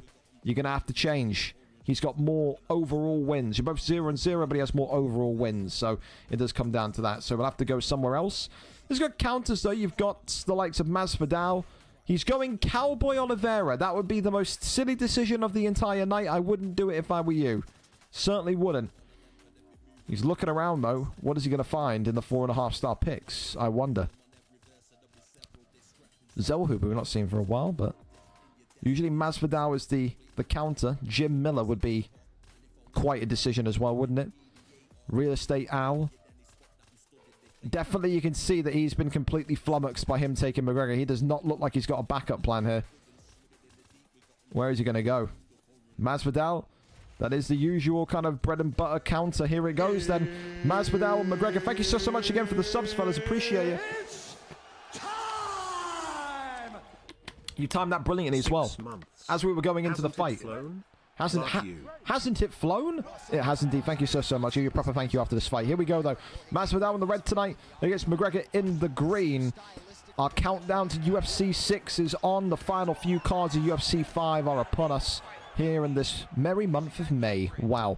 Ninja tonight and G09G making their debuts in lightweight. We should start to see more of what Ninja is about though in this weight class. He's much more at his level, he will say. Of course though, G09G riding a wave of form. And that form, that kind of feeling of being unbeatable, that feeling of being invincible, that feeling of being the champion is so important. It is. It's so important. Oh, right hand now immediately drops him. And Ninja is getting pressured here already. You can just see there's such a confidence about G09G in this fight already. Drops him against the cage. Tells him, come on, get on up. You can see, man, he's loving it in there. He's not had a fight that I can recall in the last month and a half where he's looked nervy at any point. And that is what confidence is. I've said this before, UFC is such a confidence-influenced game. If you are confident going into your fights, you fight like a machine, like a killer. And right now tonight, G09G, former welterweight champion, is showing exactly why he deserves to be in this lightweight division. Completely baseball bats the life out of Ninja here, who just can't seemingly find any sort of rhythm. Good counter shot there. But right now, he looks very stiff. Does Ninja not really using the jabs? He's trying to use footwork, but McGregor is just too fast, too powerful. And ultimately, he is getting pieced up and dropped. Game, set, and match. G09G. How many more can he get in a row? Confidence breeds a champion. Could he be lightweight champion before the turn of UFC 6? I said that I was impressed with his wrestling, his improvements on the ground. People forget, though, before all of that, back before he was in welterweight, his main bread and butter was the boxing. He obliterates Ninja tonight and gets it done in round number 1. One of the most confident fighters in the entire league, PlayStation or Xbox as of right now, and it's showing every single time he steps into the octagon. He looks phenomenal. Congratulations to him tonight. A brutal victory. I think that's what we'll call it, brutal. I think that's the best way to describe it. Up next then, like I said, if we're ready to go early, fantastic. Sovis and Bobby, you're making me cry. Happy tears. Look at that. They're already lobbied up and ready to go. Bobby and Sovis ready and set for action. Bobby, again, you want to talk about confidence. This kid has looked brilliant since coming back. 2 fights in the league since his return. That 1 loss was back when he retired. So a 2-fight win streak tonight, looking to make it 3. Takes on Sovis, who moves down into the welterweight division after a comeback which saw him in the lightweight division. Sovis has never been in welterweight, which I find phenomenal. I think this is a division which both of these two could really have fun in the lead up to UFC 6. I think this is a high-profile matchup for Bobby. He's never fought anyone of a high status like Sovis before, and for Sovis, an opportunity to take out the hype train of the 170 division. A big fight here. Bobby wins. Does it put him in title shot contention? I think it very well could do. Let's go over and see who gets the victory tonight. Bobby against Sovis, ready and set for this one. Sovis, our cameraman here tonight. Let's hope no illegal substances on the table this time, though. Here we are. Gilbert Dorino Burns against Gunnar Nelson. We haven't seen a Gunnar Nelson pick in quite some time. Loving that from Sovis, giving us that niche pick, that retro pick. Let's see if he can do it justice here tonight. Gunnar Nelson for Sovis in the blue. Gilbert Dorino Burns for Bobby in the yellow. Up and away we go. When you think about Sovis, he's got so many kind of different ways he can approach this fight. Gunnar Nelson, of course, is predominantly a submission-first guy, but we've seen people get some vicious knockouts with Gunnar Nelson back in UFC 4 and even the early days of UFC 5. I think if you are Sovis, you've got to be aware, you've got to be respectful of that pocket presence of Gilbert Burns. You don't really want to be sitting in there and taking too much damage. But I think at the same time, Bobby's got to be very aware tonight that his takedown defense has got to be at an all-time high. If Sovis is feeling confident with his grappling, if Sovis is feeling like he can get the tap nice and quickly, he will win this fight. But when it comes to confidence, Bobby's on a win streak. Sovis got relegated from lightweight to welterweight. Maybe he's not feeling as confident as what he should. However, We'll find out over the course of the next 3 minutes of round number 1. So far, though, you can see Bobby just completely cutting off the angles, walking him down, and looking again, just like G09G did. Just looks like he's not even phased by anything that Sovis can throw at him. Spins him round here and gets him with a beautiful knee there against the cage. Takes the back again. And now looking to wrestle him down. And look at this. This is the first bit of grappling from Sovis here tonight. And Bobby not liking the situation down here. Hang on a minute. Another big deny as well. Hang on a minute. This is brilliant. After a brilliant start from Bobby, this is the first submission in. Takes the back and gets the RNC. It's not about how you start, it's about how you finish. And Sovis here may be about to get a big finish on his welterweight debut. That is what Gunnar Nelson is all about. The submissions, the chokes, the taps. And now it's down to Bobby to get up and out of here. He's got to get back to the feet and continue butchering him like he did just a minute ago. Great deny there, though, from Sovis. You want to go for the welterweight strap? Bobby has to show us that he is able to cut it with grapplers. We know what this division is like. It's got some great mixed fighters in regards to boxing and wrestling. Have to make sure tonight that he gets up out of here. Goes over now into side control. Elbows coming off as he goes over now into top mount. And now for Sovis, an opportunity to maybe get the posture up. But that one there is denied. Goes back over into half guard. He's got to look for that as well. Sovis, if he can hear me, Bobby is striking at points with that hand on the back of the head. When that hand comes off the back of the head, that is a free posture up. Has to make sure he's keeping aware of that. Gets back up to the feet, though. Wants to end this round standing. Oh, wait. Don't know how much of an idea that is going to be, though. Uppercut there was just looking illicit from Bobby. As round 1 comes to its conclusion. Listen, it's a Gunnar Nelson round. He got the submission. It's now a case of how do you approach this if you are Sovis and Gunnar Nelson. Do you start marabbing him and going for the instant takedown and the instant submission, or do you want to work boxing and make him forget about the threat of the takedown? You either go aggressive or you go slow-paced. We'll see what one Sovis wants to go with. But after 1, that's 10-9 to Gunnar Nelson. Little teep kick sends him backwards. Side kick there to the ribs. Goes back down low. Left and right-handers. Ducks underneath again as Gilbert Burns continuing here. Left hand comes across once more. Teep kick sends him backwards. Question mark kick. And what see there, body shot comes in.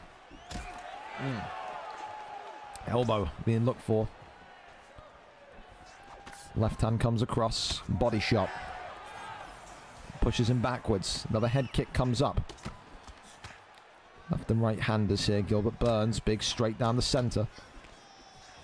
Got to think here. If you are Sovis, you notice that the health pack is appearing. You can't take too much damage here, but at the same point, you can't rush the takedown. I tell you this much, Bobby could have got a good counter shot there, but he ends up jabbing him only. As the uppercut there comes forward once more. Ducks underneath, I tell you what, razor sharp from Bobby there to get out of dodge and almost land a counter. Two brilliant masterminds in striking. Still amazes me, though, that we've not seen Sovis go for a single takedown yet. Left hand comes across. And then a right answered back from Gunnar Nelson. He is starting to get that health pack nice and dark orange, though, on Gilbert Burns. That's the thing. Bobby's got to remember Sovis is confident when it comes to boxing as well. Body shot comes forward. Left and rights again. Still. Bobby looks a little bit more timid this round. I'll be honest. He doesn't look as kind of free-flowing as what he was in the first. And Sovis can definitely feel that. Cracks the block here. Bobby's in some trouble against the cage as well. Elbow there comes in now from Bobby. This is brewing into a great fight. Minute and 23 left of round 2. Sovis pressuring him against the cage. He's got to start swinging for the fences with those hooks as well. Especially when he's got him behind that black line. Right hand comes across again. Uppercut clips him. Sovis looking for the finish here. Bobby got to be careful, does not want to take his first loss. It's coming back and gets a brilliant pull counter. Oh, what a fight. What a fight. It's getting spicy now. Gilbert Burns and his cut, not in a good way. Right hand. 1-2s. Still being thrown. Comes across again. Body shot. Little side kick there. This one is going to go into round 3 unless there is a buzzer beater here tonight. Oh, what a fight. Fight of the night candidate so far, categorically. That round 2, back and forth. And that slight little bit of timidness from Bobby is starting to shine through the cracks now. Sovis has got to attack that and pounce on that. He's not looking to take him down. He's not looking to submit him. He's saying tonight to Bobby, I will finish you on the feet if needs be. Oh, great start from Bobby against the cage. And Sovis is down. Big shots here. Gilbert Burns looking for the finish now. Peels him off on a round. Head kick comes up. There's the takedown. First one we've seen in 2 rounds. Bobby is aware of it, denies.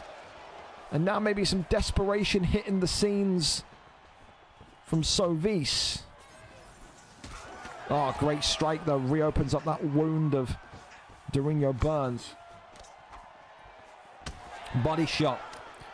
Causes him to wince ever so slightly. Another body shot comes in. Shoots the takedown. That one takes the back. Nothing there. Oh, God. Gunnar Nelson now. Look at this. The arms go up from Sovis. Overhand coming in. What a fight. What a war between 2 elite fighters in this welterweight division here tonight. Uppercut still. It is on a knife's edge. And both of these two are aware of it. It's who's got that brilliant counter in their back pocket. Left hand comes across. Little pull there was teased by Bobby.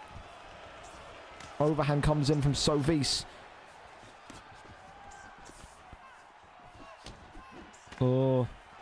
Worried when he's going to go down low. If he catches him with an uppercut, could be it. Nelson's stamina, though, by the way, is absolutely cooked. What's going to break first? The head health of Bobby or the stamina of Gunnar Nelson? He can't take too much more. So much output coming forward. Trying to crack through the block of Durinho Burns here. Do we go to a decision? And what's been categorically the fight of the night tonight? No, we do not. Sovis is out of there. And for Bobby, it's a 3-fight win streak since his return. And categorically, that will feel like the most important one so far. What a spectacle. Who says you can't have good fights in the Death Cycle UFC 5? Tonight, we saw one of the welterweight all-time classics. What a performance from both. But it is Bobby's night. And Bobby now will be knocking on the door saying, I've just won the biggest and toughest matchup of my return so far. I want the title shot. And when you look at how he's performing in there, who can blame him if he asks for it? Burns and Bobby get it done tonight. Fight of the night contender categorically. I will not hear any slander. That was a great fight. Congratulations. We keep on going as the next fight is lobbied up and ready. Lee 66, our favorite Welshman, is against DJ Penis here tonight. The man with the elite name. We'll see if he can get business done though. Former champion as Lee 66 comes in 15-21, 4 wins in 5. And it's DJ Penis tonight who comes in with a 2-1 record, fighting massively upwards against the former champion. DJ Penis has said the same thing. You know, listen, get me in there against the top guys. Get me in there against people that can kind of accelerate me towards a title shot before the turn of UFC 6. You ask, you receive. It's a huge challenge tonight. Lee 66, if there were betting lines for this fight, would be a huge favorite. A huge favorite. He's been there. He's done it before. He is categorically a welterweight, or he's not just a welterweight great, a lightweight great, a featherweight great. He's done so well across those 3 divisions of 170, 155, and 145 that he just knows his way around the octagon at this point. This is one of the most experienced names in the business, and this is categorically the type of fight where if DJ Penis with Aldo tonight wins, if he wins it in a dominant fashion, you could say, all right, maybe there's some there's some feet there for him to demand maybe a title contender shot or a title eliminator at the very least. However, Lee will not be giving anything away for free. He'll say to DJ Penis tonight, I've got Alexander Volkanovski. If you want to come and get a title shot, then bring your best foot forward. I said this before, I say it again. Lee, for me, has one of the best Volkanovskis in this division. I think he's got a great Taporia, but I've always liked him more with Volkanovski. It just feels like it's more of a him pick, and you're seeing it already. Look at this pressure, the way that he just sits in the pocket of the face of DJ Penis and says, what are you going to do about it? You got absolutely nothing for me. And for DJ Penis, it will be one tonight where you've got to use that brilliance of Jose Aldo. You've got to create gaps. You've got to create traps, more importantly, as well. And just make sure that you find a little bit of separation. That's so important in this one here tonight. Uppercut there, comes forward, knee to the midsection. Uppercut left hand as Volkanovski goes right back to work. 1-2's down the center, still nothing, as Volkanovski now coming forward. Right hand comes across. 2.5 minutes to go here. Shoots the takedown. That one there. Not going to happen. That's the one thing I will say about DJ Penis. He has got excellent takedown defense. Lee 66 there in the bottom left-hand corner of your screen. That's a guy that literally is unfazed. He's the Welsh Powhatan. This guy's got no facial reaction other than neutral. I tell you. He could be winning a fight in a blaze of glory. He could be getting knocked down 15 times. This guy's got nothing, man. He's got absolutely sweet fuck all in terms of emotion. We love that from him. The Terminator from Wales. The Cardiff-nator. I don't know what we can call him, but yeah, stone-faced. Works the 1-2s hit. Does Lee 66 as DJ Penis is starting to settle into the fight. You can definitely feel that. He's not getting kind of, assaulted, abused here like he was in the first kind of 2 minutes, but Lee is still loving what he's doing here. Takes the back, and now DJ Penis is in a real nightmare scenario. Goes over into top mounts. And Aldo now very much looking to be in a position of distress. Rains down the strikes here. The top mount. Could this be the end of Jose Aldo? No is the answer. Continues on to look for that posture up. Finds one strike. He just grazes past the left ear of Jose Aldo. So no confirmed shot there. Good deny by Lee, but an equally great deny by DJ Penis, who will see this one go into round 2. A good start from Lee. Kind of let his foot off the gas a little bit. I felt like he could have been a little bit more aggressive, especially with that kind of, 2-minute underperformance. It's the one thing that you can always say with Lee is, maybe sometimes he starts fights a little bit too aggressive and it fades. And those best fighters, the Mark Jeffs, the Tomasellis that have that kind of style, it has to be compounding. It has to be kind of, consistent. You can't give 2 minutes of pressure boxing and then walk backwards. Aldo there, DJ Penis, has just got a lifeline into this fight, though. A big stun to open up round number 2. He's not out of this fight. I think he would have had such huge confidence from how he survived the first 2 minutes of round 1 that he's really liking his chances here. Another stun. Look at this. Lee 66 now in some trouble. Don't worry, by the way, if you can't hear any game audio, that is a Lee 66 thing. He's fucking crazy. He's like a serial killer, man. He doesn't like listening to any of the in-game sound. He likes it completely silence. He likes the only sound he likes is the sound of his own thoughts. That's when you're dealing with a lunatic in a good way. We love you, Lee. Continues though to look forward. Does the Volkanovski selection. Penis again right back into the middle of the octagon. He says, I'm damaged, I'm cut, the eyes bruised, but I'm not giving up just quite yet. Big shot there. Roxon stammers. Lee 66 backwards. Body shot comes in. We've said before, this WEC Aldo is such a good counter to Volkanovski's. It's got some of the highest win percentages against Volkanovski users. And right now, he's fighting his way back into this one. Right hand comes across. Lee eats that hook. Overhand there, swings in. Lee 66. Oi! Lands a good slip hook right back though. Now gets the clinch. Lee 66 is starting to get a little bit too clinchy for my liking, boys. He's feeling the pressure, is Lee 66. More than a lot of clinches in this round just to kind of maybe break the momentum of this fight up. Front kick there comes up, but DJ Penis doesn't really eat too much of that. Survives it. Right hand comes across and again clocks The Volkanovski selection goes for another uppercut, catches him on the nose. Now we've got yellow lungs here. Left. Oh, that's a great bit of timing. DJ Penis, hang on a minute. Is he going to get the finish here tonight? Not enough damage from that posture up from full guard. This is so promising, though, for the Jose Aldo pick. I said this, man. As soon as he survived that kind of flurry in the first 2 minutes of round one, he woke up. He woke up. Going over into that left-hand side. Couple of jabs hit. Working the clock down to a bare minimum. As this one does look like we're going to go and head into round number 3. And what has been a very valiant performance so far from the Jose Aldo selection. Lee, though, back into half guard position. Posture up is there. Couple of shots now raining on in. And this one not going to happen just quite yet. Herb Dean says we're over into round 3. Little swig of his Coca-Cola there from Lee 66.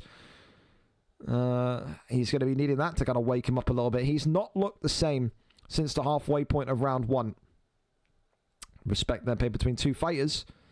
But it comes down to this third and final round of this huge opportunity fight tonight for DJ Penis with the Jose Aldo. Can he write his name in the featherweight division in bright lights and say, I'm up there for a final kind of push in 145 before the turn of 6? Leg kick there comes up. It is about who makes the first mistake in these types of fights. There's a very big argument. You can maybe say that this fight is 1-1. Lee 66, I think, will be looking at that and saying it is 1-1. And maybe he will look to just grind this one out now. Keep this one grounded and see if he can kind of just keep DJ Penis and this Jose Aldo pick modest. That one there denied. Brilliant from Penis. Gets that flip and rotation over into half guard. Posture up. Gets back up to his feet. Oh, but one body shot. Wow. Only one. I mean, to be fair, he has been tapping the body. I mean, look at Volkanovski's stamina, man. He has been tapping the body really nicely in a way that people may have not even realized it, because that is a lot of stam gone.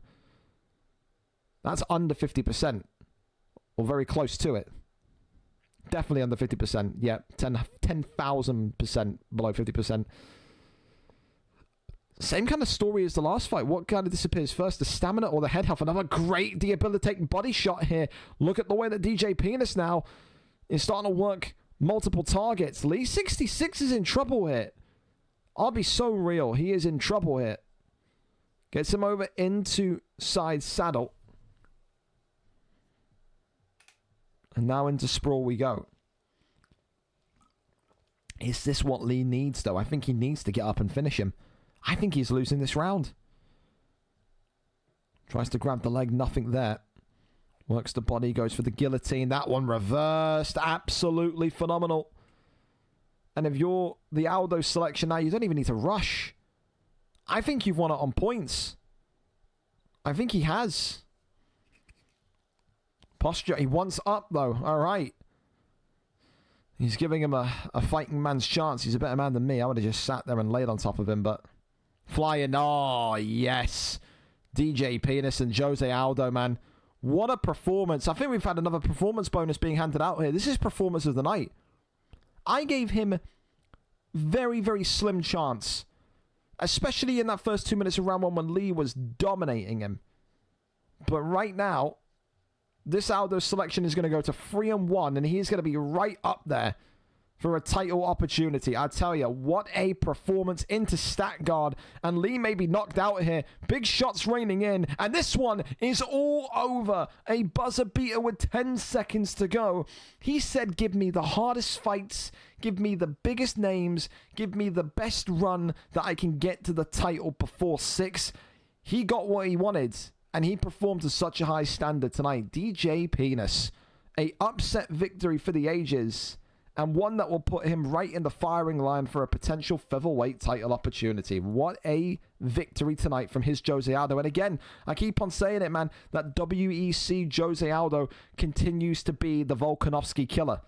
Every single time we see him, he finds a way to get through Volkanovski. Brilliant performance. Phenomenal. We keep on going. Ross C and Jay Brazy are ready to go for our next one. We love that. Ross C tonight coming in, the former lightweight champion and welterweight champion. Lacking confidence, a 3-fight losing streak when he was the former champion. 2 title wins in 5 and then 3-fight skid.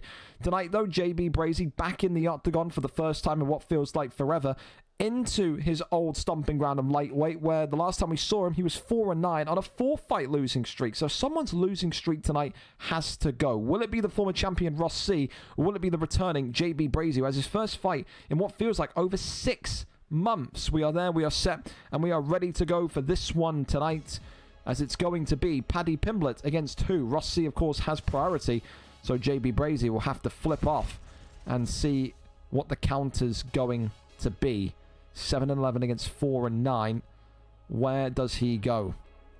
4-star picks, of course. We know Ross is all about submissions. We know it's all about the ground game. He goes with Chase Hooper. A very, very good counter if you want to wrestle with one of the best in the division. Like I said, Ross can't be taken too lightly, man. Haven't seen him win in a little bit now, yes. But when he won that lightweight strap, when he won the welterweight strap, it was all because of that ground game. We've had kind of question marks on his boxing. I think everyone can say that's a fair criticism. JB Brazy, of course, in the same camp as Sovis, as Daichi. Daichi, of course, has excelled and eclipsed them in terms of his natural talent level and progression. But just how much does JB Brazy still have to offer us here in this lightweight division? Should be a great contest. And no doubt one that I think Daichi will be very interested as well, because he had some battles with Ross C in his own right, if I'm not remembering incorrectly. Of course, orange trunks today for Paddy Pimblett. Ross C was JB Brazy, the returning hometown hero, for his first fight in over 6 months is in the blue with Chase Hooper. And again, the big thing tonight is it does feel like one of those yin-yang matchups where you don't really see Ross have much success on the feet, but he is opening up a can here on Brazy at this minute in time.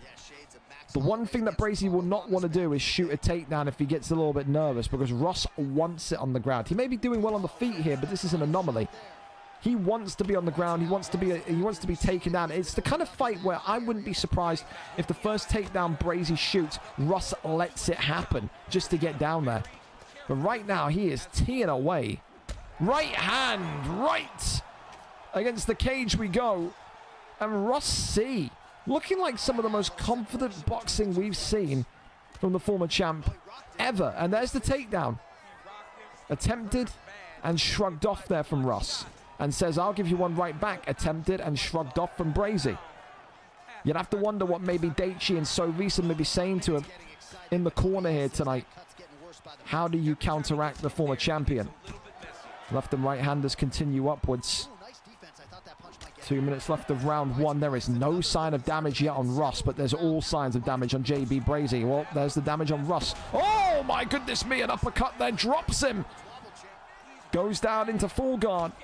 He says, home sweet home. This is where I excel. Don't rule out a submission just yet. Works down the strikes here. Couple of sharp shots here. Goes over into top mounts. This one here is denied. Ross C in his top mount, boys. He's so good. He's so clean. He's so efficient. Right side, that one is flipped. What a great reversal. Absolutely elite there from JB Brazy. Denies the armbar as well. Ross has got to be a little bit more respectful, I feel, towards Brazy's ground game. He just seems like he's trying to do too many amateur things at the minute. He's trying to catch him with a normal armbar. Never going to happen. Brazy's got talent. He's got skills down here. Pulls him back in. Half guard position, but it looks like we're going to go into round number 2. Amazed at how much damage Chase Hooper has taken. Especially when you kind of factor in how weak Paddy the Baddy is on the feet. It's a little bit surprising. It is. Well, round 1. I think you've got to give that to Ross C and Paddy the Baddy. But it's a long way to the finish line. It's not over yet. Brazy's got to kind of channel that belief he can do it. I think he's definitely earned Ross's respect on the floor. I don't think Ross, if he gets back down to the ground, is going to be going for such dry and simple, basic transitions. I'll tell you one thing as well, Brazy has noticed that stamina of Ross is very much compromised. That's a big chunk of stamina gone for only 1 round down. Uppercut there comes forward, putting it work. Elbows, and look at this from Brazy, reminding us who he is. Into stack guard, and then back into side control. All right, now we've got a bit of a chess match. The ground game is where both of these two have looked pretty comfortable and solid in so far tonight. Couple of shots there to the right side of the head. That one kicked off and avoided, though, by Hooper. Goes for the...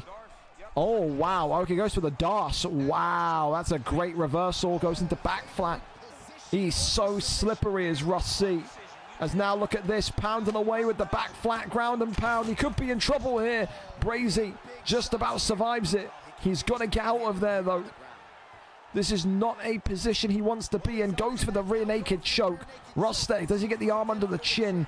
The answer is no. He goes back into top mount instead. Rains down some more dangerous strikes here. Ground and pound, doesn't get the stun.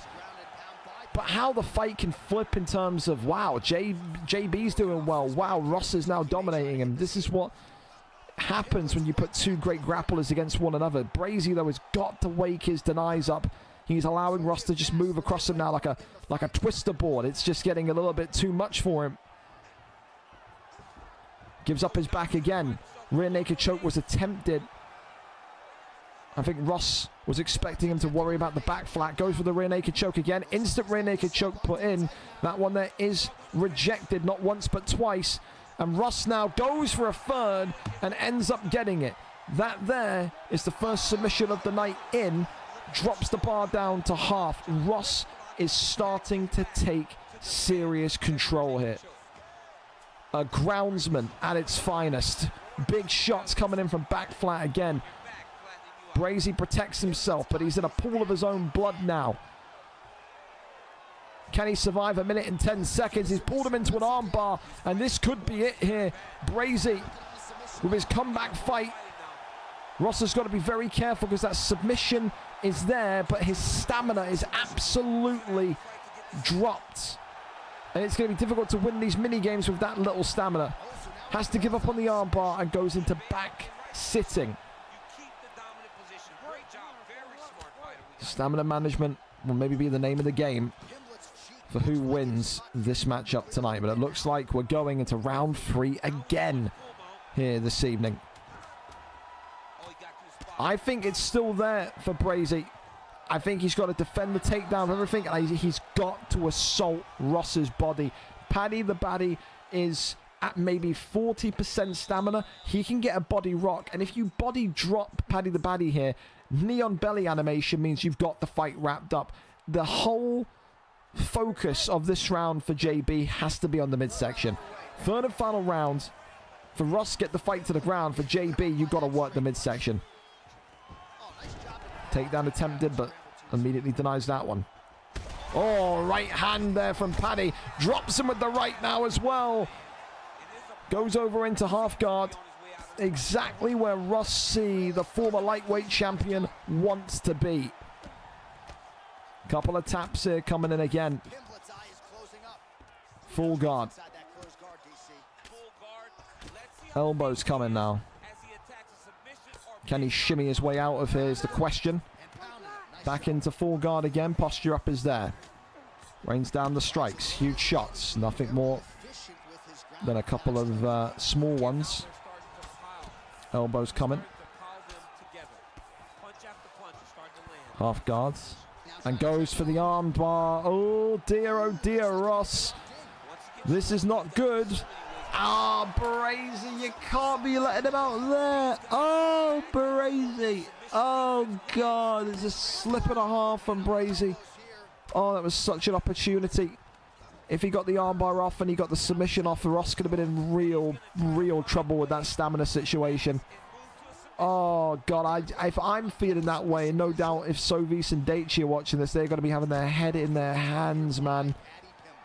Oh, that was such a big opportunity. Wow. Large jolt of lag there. That one there denied. Tries to go for the armbar, nothing. Left hand side puts him into rubber guards here. Gets the flip hit into What in the holy... I've never seen that before. I love that, though. Armbar again. This is a huge opportunity now. Ross has got to be so focused. Has to be focused. Cannot allow this one to be put in. That one is denied. Brilliant work from Ross, who then forces him to go and gets out into half guard. That is brilliant from Ross. Absolutely wonderful from the former champ. Goes over into top mount now. Posture up is there. Rains down some big shots again. Brazy in big trouble here. The mount gained. Goes for the armbar. And he says, you slipped with an armbar, but I won't be. Stamina is in favor. And this one here tonight is all over. It's a round 3 tap. And it's game, set, and match. Brazy's pissed off. He tapped. It's not a rage quit. It's just a frustration quit. He had tapped. The fight was over. And Ross C tonight gets it done. He knows, Brazy, that if he didn't slip on that armbar, that fight could have gone very differently in the third. But take nothing away from Ross. It's the end of his losing streak. And the former champion tonight has a victory. Once again, how good does that sound? Congratulations to Ross. Huge victory for him there tonight. GG's to him. And for Brazy, didn't look too bad. But it's just that kind of, that slight slipperiness. That's what it is. It's that slight slipperiness. It's that slight, yeah, it's that slight whatever. In terms of maybe that rustiness, one of them. But yeah. Now Mirko is asking to push the fight back 30 minutes. No, we're not. Mirko, you're either fighting or you're leaving, bro. Like, what are we doing? No. You can't tell somebody 10 minutes before to move the fight back 30. What is this? You beg and you sit and you whinge about wanting to go to bantamweight. 10 minutes before your fight, you try to move the fight back 30 minutes. What is this nonsense? Ridiculous. What? Like, no. That's my bad. Yeah, it is. Don't ask to fight if you can't stick to a time. Ridiculous. We're going over to Dappleby up next. Then Dappleby and AG ready to go. And then we'll start fixing up whatever the fuck's got to be fixed up there. Dappleby and AG. Up we go then. So Dappleby tonight coming in 4-3 in this welterweight division. 4 wins in 5. Coming off of a win for AG into the welterweight division for the first time. He was pissed off and upset. But the reality is he wants to be in featherweight. But there's no charity gives here. He's had 1 win in the octagon across all divisions as AG since late January. 1 win in nearly 4 months. That's harrowing. He has to show us here today that he can still fight against some of the top contenders. Maybe of a division he feels disrespected to be in, but a division that he deserves to be in. We'll go and see what he can do. Dappleby 4-3, AG 0-0 here tonight. We're there, we're set, we're ready to go. Thank you to these two for being ready to go early. Appreciate you massively. Gets you out of here quickly. And then it means we can have some time to fix the mess that's going on in the other divisions. Here we go then, ready and set for action tonight. Conor McGregor against none other than Nick Diaz. For AG, he is a core boxer. For Dappleby, we've seen in this welterweight division, he can do it all. He can box, he can wrestle. He is a jack of all trades. And he too is another one that is saying before the turn of UFC 6, he wants one more crack at the whip when it comes to that welterweight championship of the world. Of course, with this tonight, it's very much one where you look at this and say, you favour Dappleby, which feels weird because AG is so good on his day, but he's inconsistent. He's had 1 win since January 22nd across all divisions. He is not someone that looks in form. He's not someone that looks, I don't know, he's definitely interested, because if you're not interested, you wouldn't be asking to be put into featherweight and asking to be in certain divisions. So I think he still wants to be involved. I just feel like maybe the league has gotten a little bit more better. Maybe his lack of practice, his lack of consistency in the octagon has meant that he has fell behind people that he thinks he's on the same level of. That's sometimes a humbling experience to go through, but he has to find a way back to reach the heights that we know he can reach. And so far, he's got some good striking here because Dappleby is busted open. Didn't last too long as the pull elbow comes in with vengeance. There was a lot of concern here as well tonight about whether or not we would see Dappleby in this fight. He said he wasn't sure if he was going to make it or not. He does make it, and he's putting on a 5-star performance right now, let me tell you. Big shots here coming in again. Elbow there being worked. Look at the speed, the fury that these two are kickboxing with this evening. Body shot there, working the kind of midsection of Nick Diaz in case the fight does need to go into those later rounds. But the way these two are fighting, you wouldn't expect this to be a round 3 or a decision, would you? Working off the jab straight here. Left hand uppercut. Elbow comes across, works the body again. Continues here again with the right hand. Diaz. Elbow into the knee. Right hand again. 1-2s down the center. Body shots. 1:16 left on the clock here. Front kick comes up. Head kick now comes up nicely. You can see again, Dappleby's another one of those guys, man. I said it about G09G. Same for Dappleby. There's such a confidence there. Only 4-3, but every victory he's had, it just looks so good. AG, though, catching him out in maybe a slight hole of his game there. The timing was brilliant from AG. He wanted to be in a division that maybe had more boxers. He's getting his wish tonight. Jumps in and looks maybe for stat guard. No, gets back up to his feet. Right hand comes across. Still looking here. As McGregor, right hand.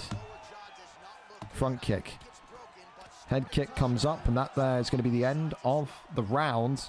Hell of a performance so far from both of these two. 1 knockdown apiece. 34 significant strikes. Just about edges the round to the Conor McGregor pick.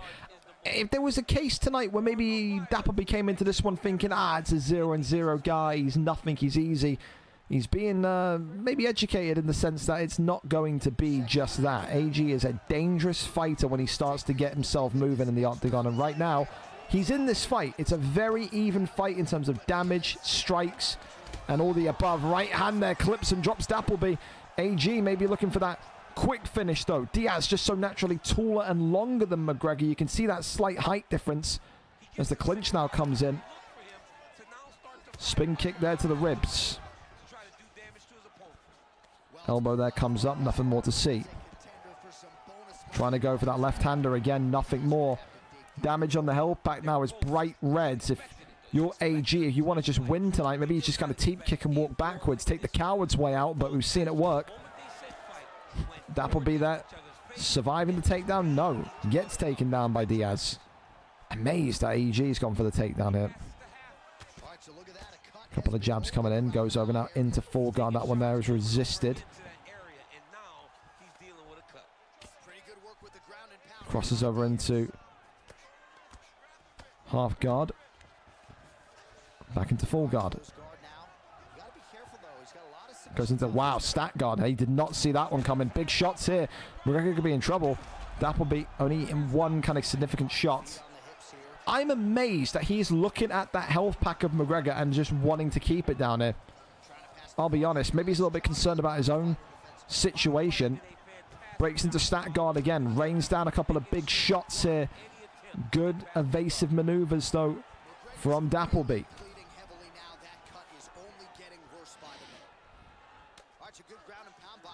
Pulls him back in. Goes for the guillotine. Nothing there. Elbows coming in. Couple of little taps. Elbows coming across. That one there resisted.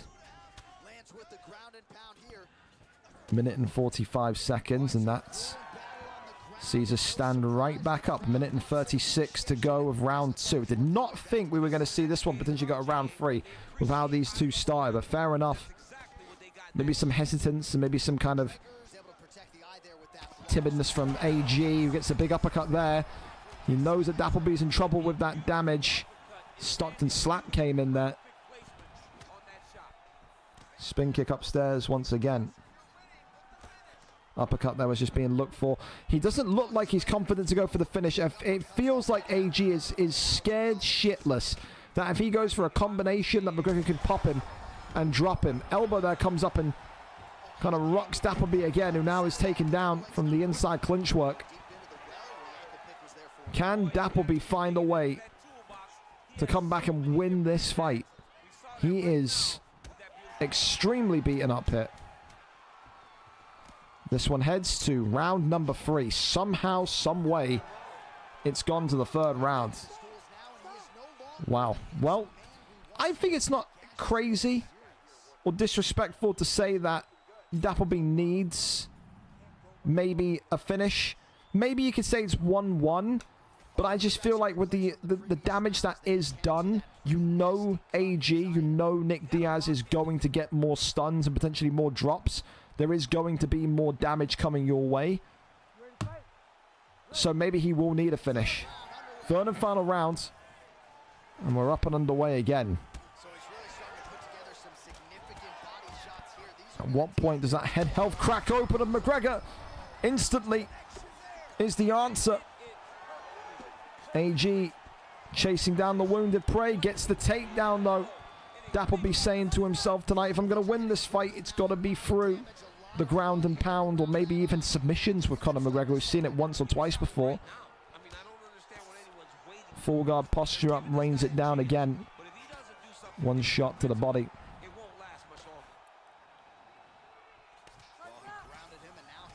Couple of shots here.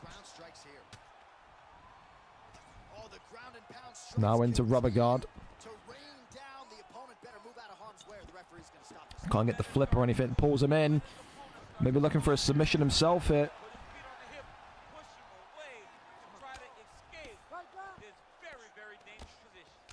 If AG is timid about finishing this on the feet, then don't rule out the possibility of him just winning this fight on points from down here.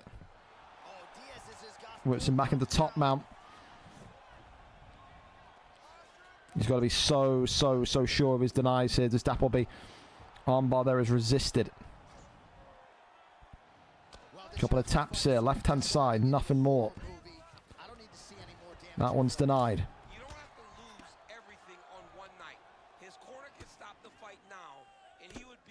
Couple of shots again. Crawls over into top mount. Now we go into a triangle check. AG going for a submission is quite bizarre. This is kind of rare territory here. You don't ever see him kind of go for the submission.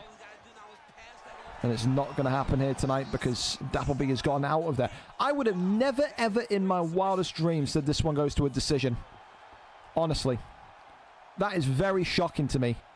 I mean, that's telling. It's telling of how maybe, you know, rocked the confidence of AG is. Like I said, 1 win since January 22nd across all weight classes. He doesn't look confident. When he's a little bit damaged, he's a little bit banged up, does not look like he's confident to kind of keep the fight standing in case he gets clipped. I wonder if that changes in the final 60 seconds. Oh, well, it gets a knockdown. Dappleby on the brink of losing this fight here tonight. A jab that just about stuns him backwards. Flying knee attempted. McGregor is gassed for dear life. Whereas Diaz and McGregor now sat right in the center of the octagon, staring each other down. And AG tonight not even looking for a potential kill shot. He just wants his arm raised for the first time in quite some time. A little bow of respect there. And that's going to be all she wrote. Never in my wildest dreams did I expect a decision. But it goes that way tonight. And for AG, he deservedly wins that one. He's got to get his confidence back, though. I think he could have finished that fight. Was just a little bit too scared about maybe the power of Conor. For Dappleby, it's not a bad performance. I just feel like maybe he just took too much damage in that early opening round. AG tonight gets it done by decision. Congratulations to him. A huge victory and a huge start in that welterweight division. Right, now time to go and sort the nightmare. You just won't fight live here again. I can't trust you to show up. So unstreamed only, and you'll be going back. You'll be going back to featherweight. Did you a favor when you were begging to move to bantamweight, and we're doing this. Yeah, not a fan of it. Like I said, telling me 10 minutes before you fight you need to push back 30. Not interested. Theo. I'm not interested, Theo. He's off the card and he's going back to featherweight. He was bitching, and so was Chatify, crying and whinging about, oh, he should be in bantamweight. He got put into bantamweight, and in the first fight tonight, he's asking the fight to be moved by 40 minutes. Not interested. We're going to get Benji PP in. It's a piss take. So, unless Benji's already fought this week, that's Benji. We may have Benji PP on the sidelines for you then, which I'm not too mad about. 5th and 6th Have you ever fought before? Doesn't matter if you have, but as long as it wasn't recent. But yeah, same thing, man. You can pull out, but don't expect me to do you any favors with the division. It's just that simple.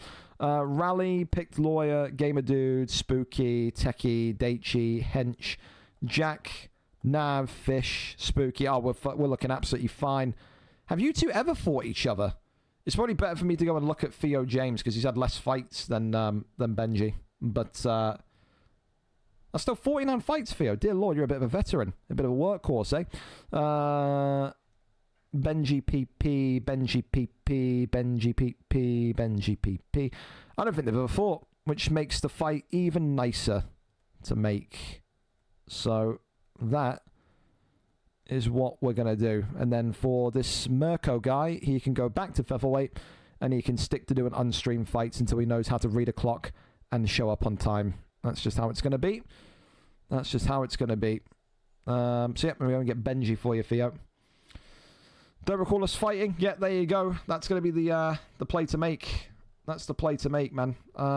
You're up. Theo James.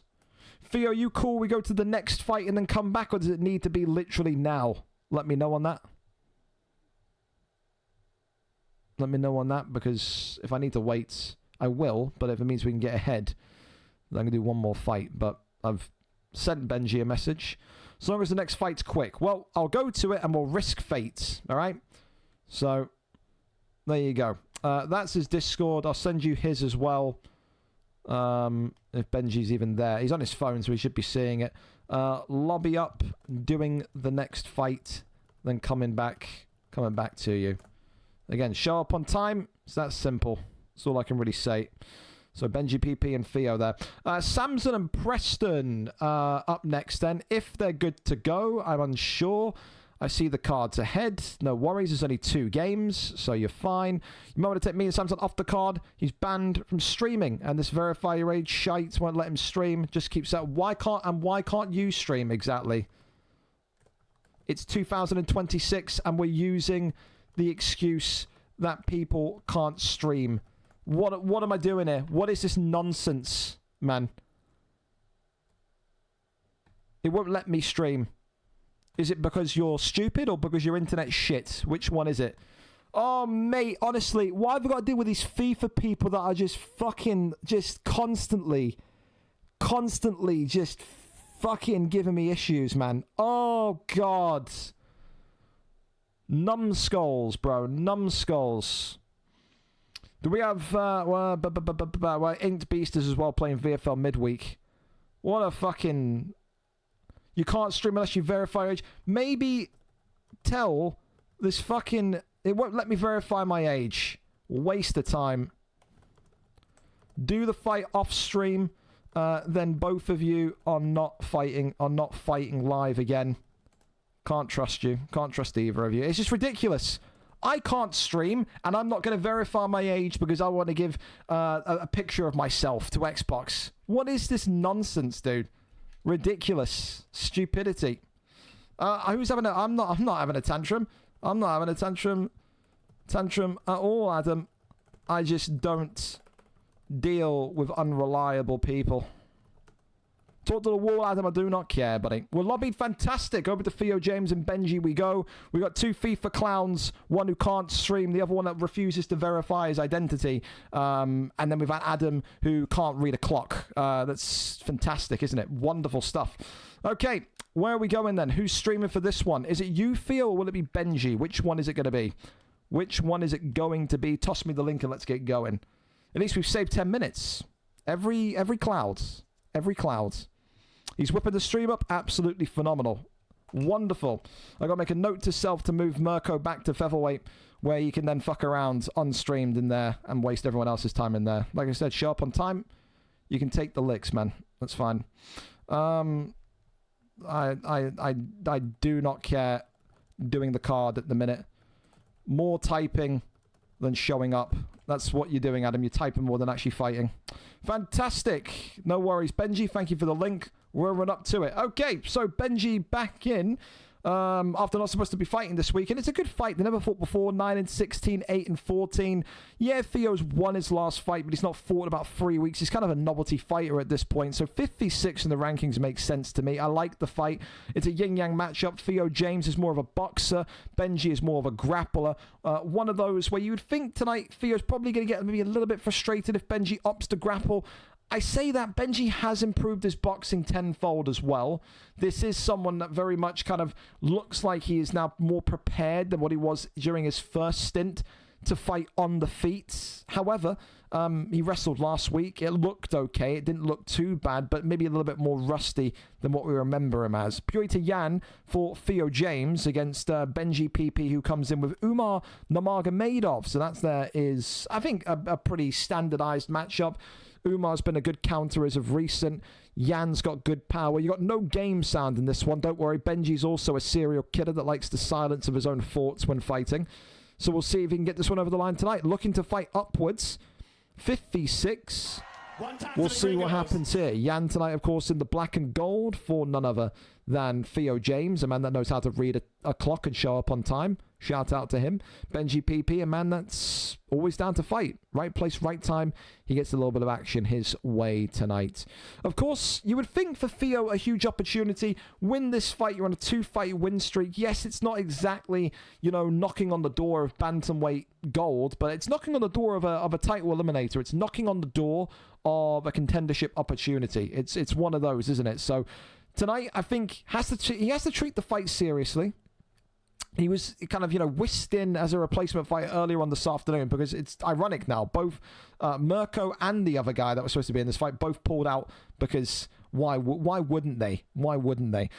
Ultimately now it's the battle of the backups as a spin kick to the ribs there lands brilliantly. 3.5 minutes to go here. And so far, a bit of a feeling out process from Theo. You would think maybe he'd be a little bit more aggressive. But again, I think Theo on his day, in his natural kind of prime, would run through Benji. No offense to him. It does feel like we're looking at Theo James, who is kind of here tonight, who is happy to step in, who is just waiting for UFC 6 to come. There's a lot of fighters on the roster now. A lot of fighters in that bantamweight division, that flyweight division, that I think have probably mentally checked out, that are on the beach, so to speak, when it comes to UFC 5. Not all of them sign up. I wish they did. We'd have some great fights still, as Benji there gets a knockdown. But Theo James is certainly one that if he can just get a victory tonight, and he can just maybe convince himself that there's one more push in this bantamweight division before 6, he may well win the bantamweight title.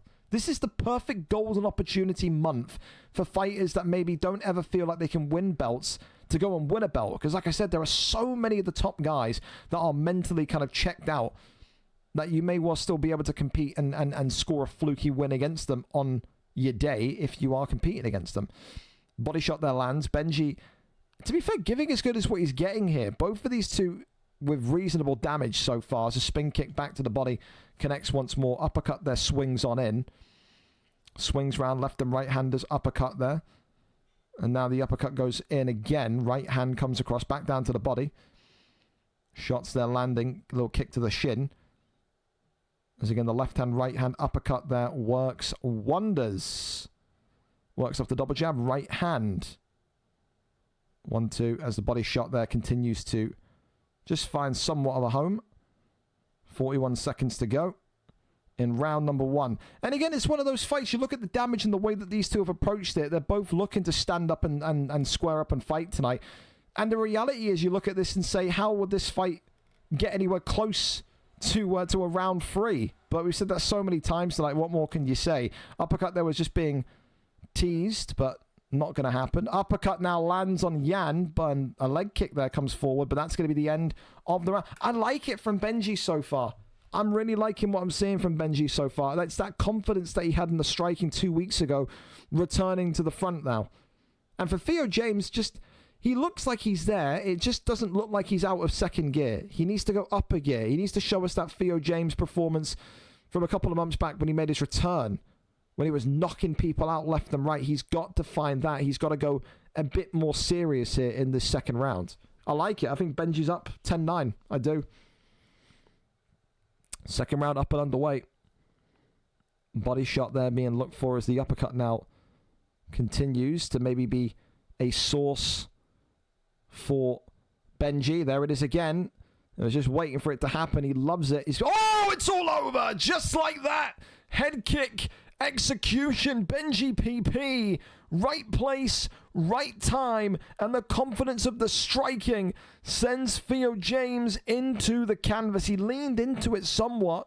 And Benji tonight comes away with a huge victory. Came in, fighting upwards off of a loss last time out. And what a way to walk out the octagon with one of your fucking career best head kick knockouts. Huge victory tonight. And Benji decapitates one of the most dangerous strikers in the bantamweight division. It doesn't look like he's at his absolute best, but I still respect Theo James a lot for what he can do. Again, a dangerous, dangerous striker. But Benji continuing to kind of live off of that success of the confidence that he's invested in that striking, and it pays off again tonight. Huge victory indeed. So we've got this fight happening off stream now because Samson doesn't want to verify his age and Preston can't stream.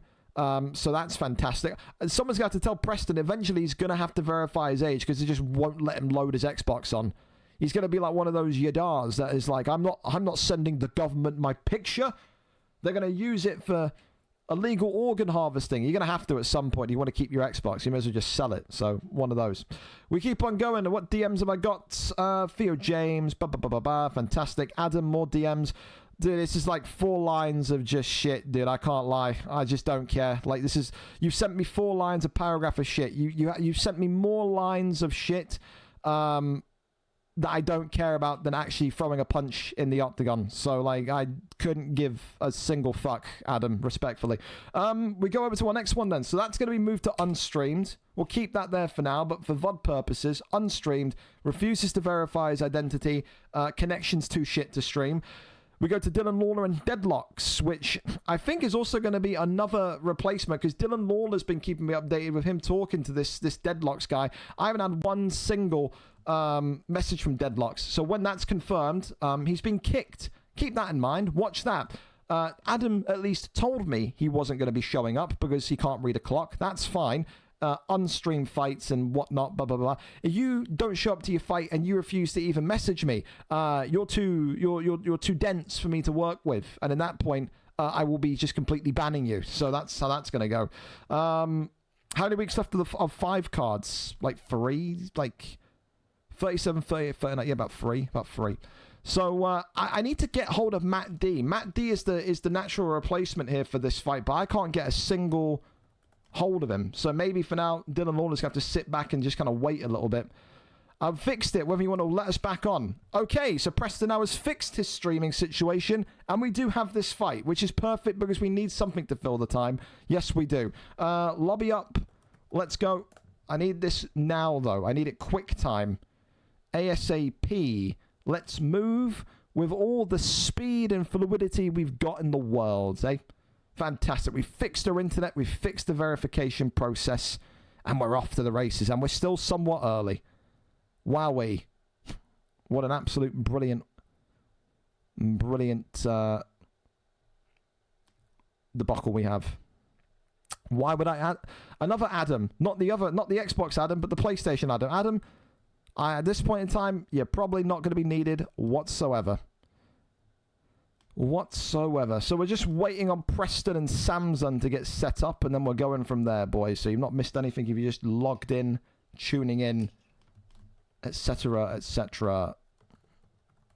And as for Matt D, maybe he's fallen down his stairs and broke a leg, because I've never seen him be this inactive in my life. All right, well, we've got Twitch, and we are ready and set to go. Hallelujah. So while WV Samson refuses to confirm his identity, we have got Preston who can't... he's not giving me the correct Twitch whatsoever. Oh, there it is. Preston __. I forgot the 2 underscores, but that's okay. That's all right. As we wait here and get ready and set to go. Hallelujah. Hallelujah. All right. He's not even online. He's probably got to connect to the EA servers and pray that his connection is stable. Oh, yes. Oh, yes, oh, yes, oh, yes. Well, for now, while they get lobbied up, we'll do the build-up then. So Samson and Preston tonight then in this middleweight matchup. Quite a nice fight, in truth. I think very kind of identical fight styles. Preston more of a textbook boxer. Samson, again, a textbook boxer. 13 and 26. 39 fights. There's a lot of fights in middleweight. He's never really been close to kind of going into 170. He's kind of someone that kind of, he accepts and he enjoys being this middleweight journeyman. He's got great knockout ability, but he's not really the fighter that's going to go on streaks. He's had very few title shots in his entire stay in the middleweight division. This is someone that can be good on his day, but is not consistently good enough to go for gold. Preston's going to have to kind of find a way over that obstacle should he want to kind of win and get a debut victory here tonight. So we wait and we see when they lobby up and they're good to go. I don't think this is going to work, because if he refuses to verify his identity, it won't let him play online. Like, I'm 90% sure this is not going to work. I've sent him an invite. Is he actually replying to you, or you verified it? Fair enough. Well, is he replying to you, or is he this? Because again, Samson's also one that just doesn't know how to use his words. So great. Wait, let's go. So we are waiting for the arrival of the Jamaican sensation, Samson. Anytime today. Anytime today. Wonderful, wonderful, wonderful. Thank you so much, Font Mamba, for the follow. M-Dog plays one for the follow, and also Jazz and Tormentor for the subs as well. Top tier. As we wait and see. Absolutely, positively. Yes, sir. Dude, today's card's gone quick, though. Does not feel like it's 9 o'clock. It's still sunny outside as well. Wowee. Wowee, wowee, wowee. What's the Europa League looking like since we're waiting on this? May as well have a look-see. Villa are winning. Freiburg are winning. Palace and Shakhtar 1-1. Vallecano 1-0. Wowee. Oh. Okay. Why are we scrolling up and down? We're happy, are we? Fantastic. My mouse has disappeared. There we go. Fantastic. All right. Well, we're actually bang on time. Would you look at that? After all of the faffing around with internet connections and verification, we get to see a great fight tonight. Preston, of course, can wrestle. That indicates that's what he's going to do. Jacare Souza with the jiu-jitsu background. Of course, Samson at one point in time had some of the best takedown defense in the 185 division. So he's going to need that tonight. Does he have that? Does he have that consistency still? He's a FIFA player at heart. Has he completely switched off in regards to any UFC practice? We'll see. Both of them in yellow trunks. The brown man tonight, Preston. The white man tonight, Samson. That's the simplest way to give it to some of the FIFA people watching, because they don't know who Jacare Souza or Pereira is. So, yeah, that's the way it is. I think if you were a betting man, if there were betting lines for this fight tonight, you would like Preston, because he does have that Jacare Souza pick, but it really does come down to how kind of on it Samson's defense is. First takedown attempt, first deny. That answers that nice and quickly. Body shot there comes in. Spinning back elbow. Goes back down low to the body. Left and right handers coming forward again. Just got to look here in regards to Jacare as to what maybe we can see happen. Right now you can see that pressure from Preston. Looking really nice as the left and right handers continue up. As the teep kick there pushes him backwards. Swing round the outside. Jacare Souza back down low to the body. Left-hander comes up again. Teep kick pushes him backwards. Gotta think here, if you are someone like Jacare Souza, do you need to maybe establish a base of damage quickly? Or can you just kind of glide through this fight? Takedown lands. Important moment now, because it's all about what can Preston do in terms of his denies and keeping the fight down here. That one is denied. Elbows coming off. That one right in place here with the Kimura. This is great stuff. As now Jacare Souza is looking to snap the arm. Samson locked in place, and he is going to get the Kimura off here. That's a huge start, as Preston now very much has something to work off of. It's also going to take the block down of Pereira, as we know. It's just a question now if Preston prefers this fight standing or if he can get another takedown. But if you're Samson, you've got to be right on it now. You cannot afford to be taken down once in these next couple of rounds. Spinning back elbow comes off as the double elbows like he's swimming. Pereira, left and right handers again. Uppercuts. Back down low to the body. Little side kick there to the ribs. Left and right handers. 25 seconds left of round number 1. Left hand comes across again. Definitely seems like Preston's happy to just take this into the second. Can't even blame him. He's been really, really good so far tonight. Like I said, good ground game, good boxing. Samson looking like he's really got nothing other than maybe a couple of kind of long-range strikes. But Samson's got to wake up a little bit as well. So this guy was a killer at one point in the middleweight division. Yes, he wasn't a guy that was getting consistent kind of victories in a row, but he was able to knock people out. He doesn't look like he's got any rhythm here at the minute on the stand-up. Has to make sure, has to find a way to kind of get the respect back of Preston here. Because Preston at this point just looks like he's toying with him. Second round underway. Jacare Souza and Preston 10-9 up. Let's go for the uppercut. That one lands. Shoots the takedown. That one fails. Good defense there by Pereira. Takedown there lands again. Gets over into half guard. That one there is denied. Crosses over. The answer is no. Denied. Goes to the posture up. That arm there is swept. Tries to crawl over into maybe top mount. Not going to happen though. Little body shot. That one there is denied again. He only needs one submission. This is the thing. And Preston now going for that submission. He feels this is the one.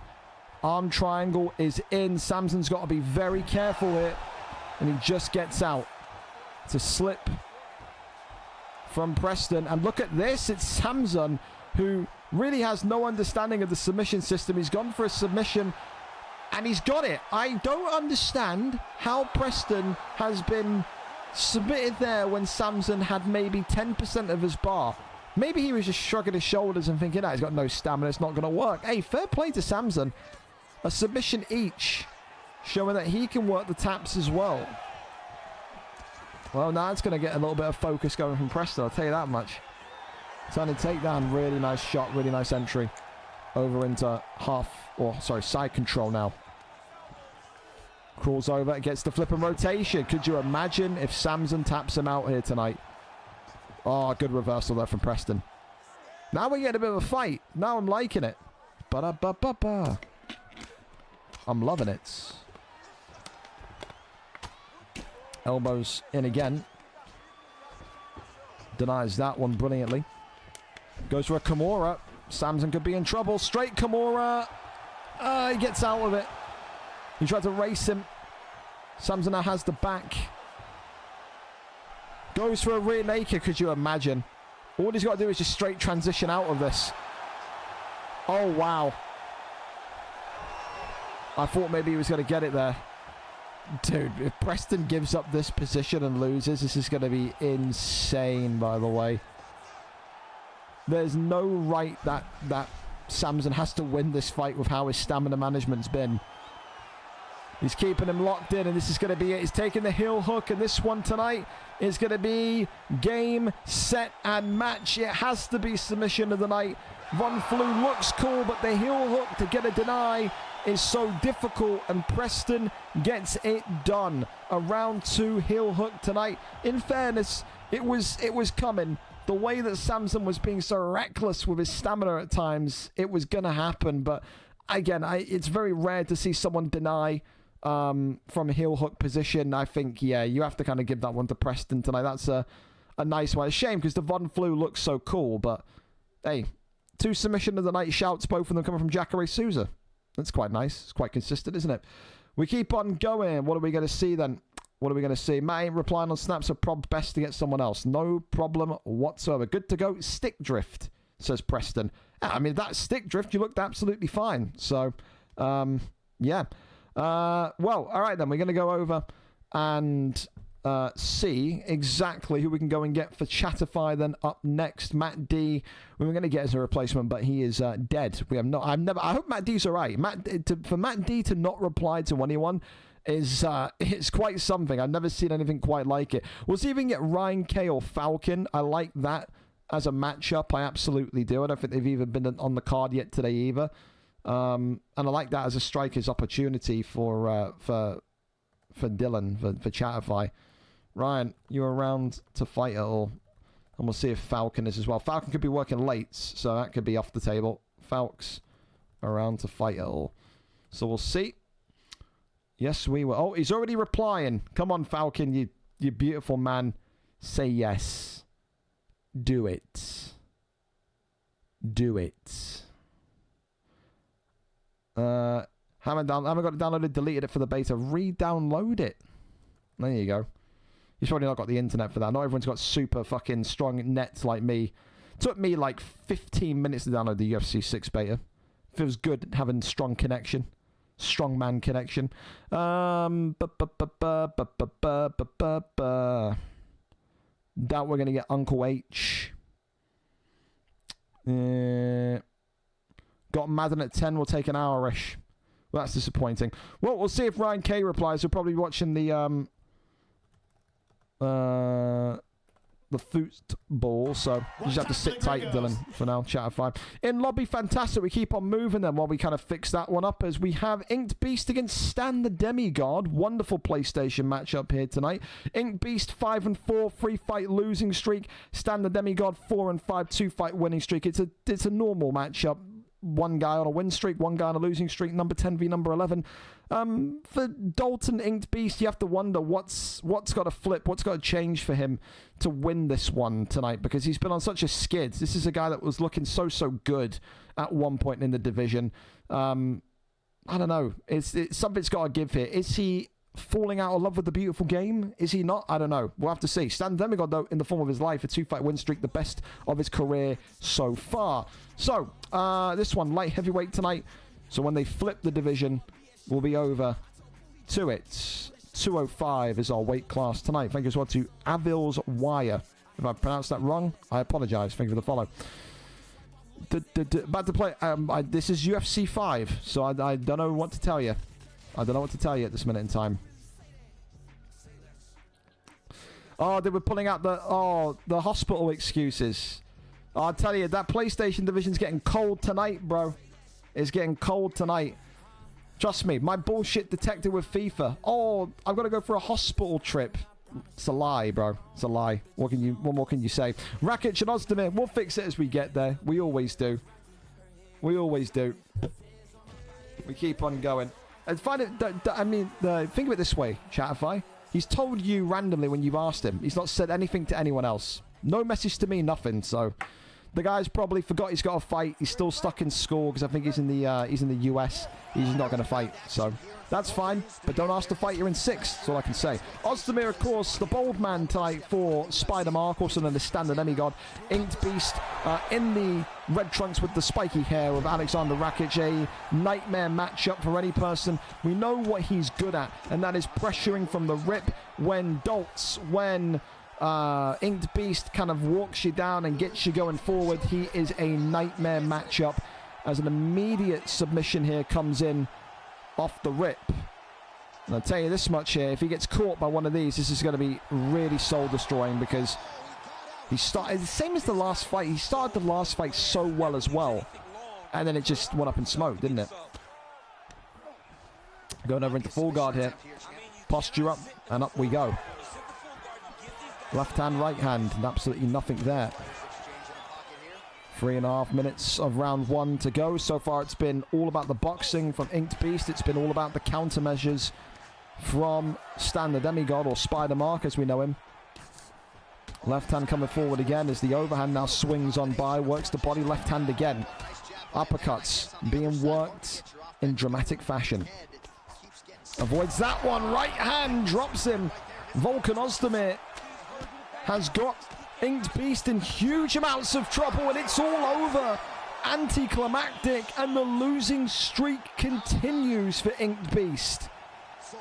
Once upon a time, this guy couldn't be touched on the feet. Now he has been defeated 4 times in a row.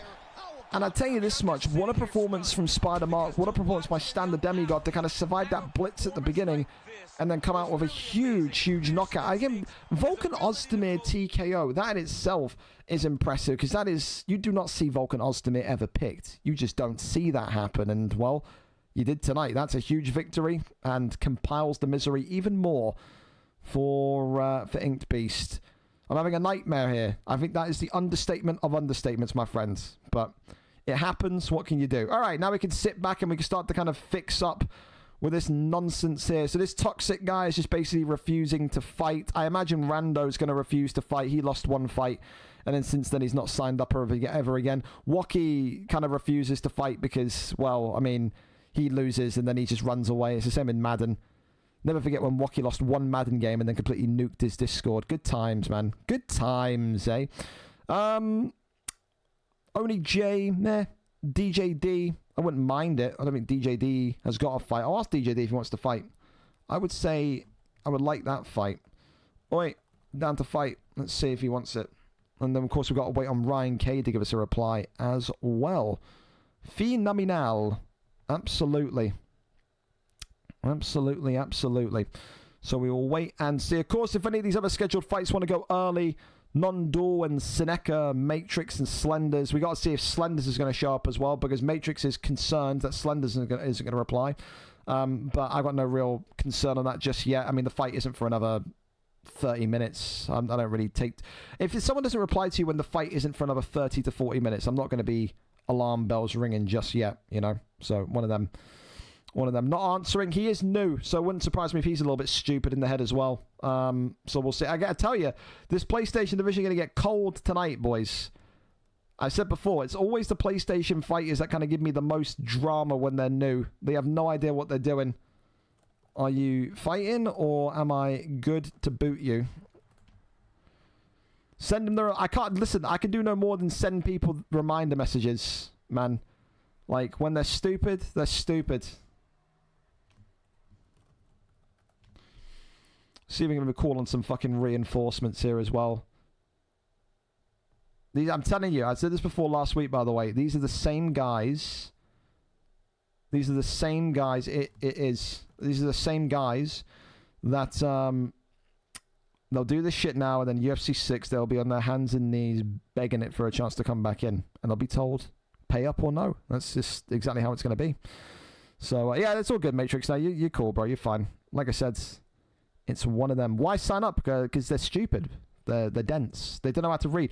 The thing that I get told so often, Nintendo, I'll tell you this much, and it's hilarious to me because I'm old. All right, I'm a boomer. And I get these young kids that are like 20, 21, your age, coming up to me and saying, I didn't know when my fight was because the Discord is so confusing. What? You get fucking tagged, you get pinged, you get reminded. What? You know what I mean? You couldn't make this up if you wanted to. Dude, you couldn't. So it's all good. You know us, we land on our feet always. If we got to reshuffle everything about, we will. It's just a case of kind of waiting and seeing what we're going to do with this fight with Dylan Lawler, because I wouldn't mind getting Arrow on. If Arrow can fight, I'll go and ping him a message. Oh, Ryan K's just replied, I actually cannot fight. Well, that's a deep shame then. Arrow, would you be down to fight? Had a no-show. Arrow and Dylan would be a good fight as well. Be a very good fight, but you got to make sure that he can make it, because again, 5 hours behind, time difference, killer. I think Charlie already fought once this week. He hasn't. I would take Charlie as well. I can't lie to you. Yeah, okay. Arrow's down to fight. Able to hop on now? Able to hop on now, or need some time? All right, we're getting things moving. Another 35 minutes. Unless you want to go early, we can. It's up to you. I can get on now. Wonderful. Chatterfy. We have a fight, and it's a good one. I can't lie. I like that fight a lot. Arrow and Chatterfy. here it comes then. So we are going to give you priority because you've shown up. You get that for being a good egg. And then whoever the fuck this Deadlocks guy is can get fucked. No DM. He's messaged you, chat, if I remember this. He's messaged you. He hasn't sent me a single message. Dead ass, boys. You're going to pull out, at least have the balls to message me like Adam did. Don't be a complete coward like this Deadlocks guy is and just completely scurry away from the situation. You will not fight here again. So, there you go. Off he goes, out he goes. A bing bang boozy, he's gone. So, done and dusted. Yeah, so Arrow and Chatify. We'll go with that, we'll run with that.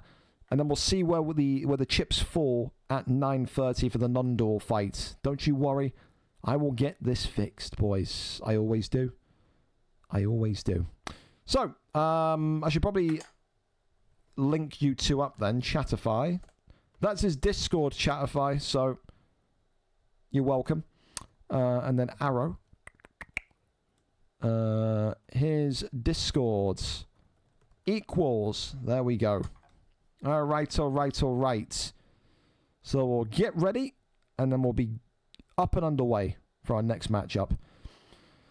Phenomenal. Pretty sure he's a troll anyway. He was joining the Welsh trial voice chat during trials. He's probably just stupid. I can't lie. If he's just joining the voice call and saying nothing, it probably indicates that he's a little bit brain damaged, but that's all right. We love a bit of brain damage here. Yes, we do.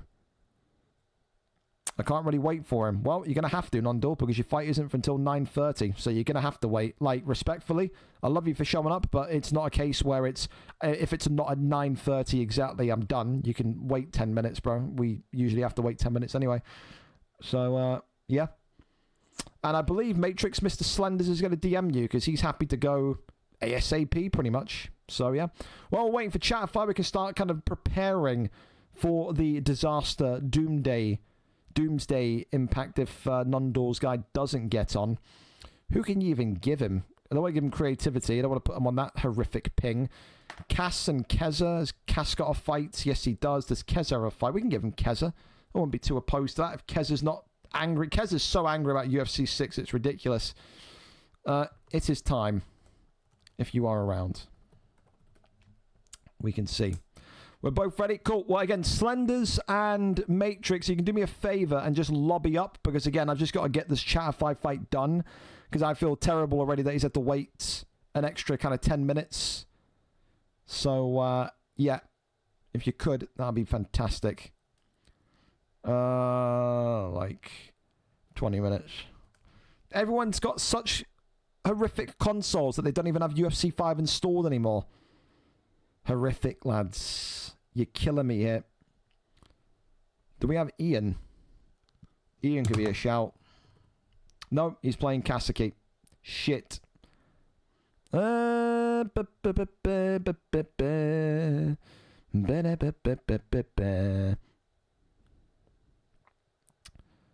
could do Bully, have him fight on PlayStation and Xbox. I hate doing it, but if it's on two different consoles, it kind of...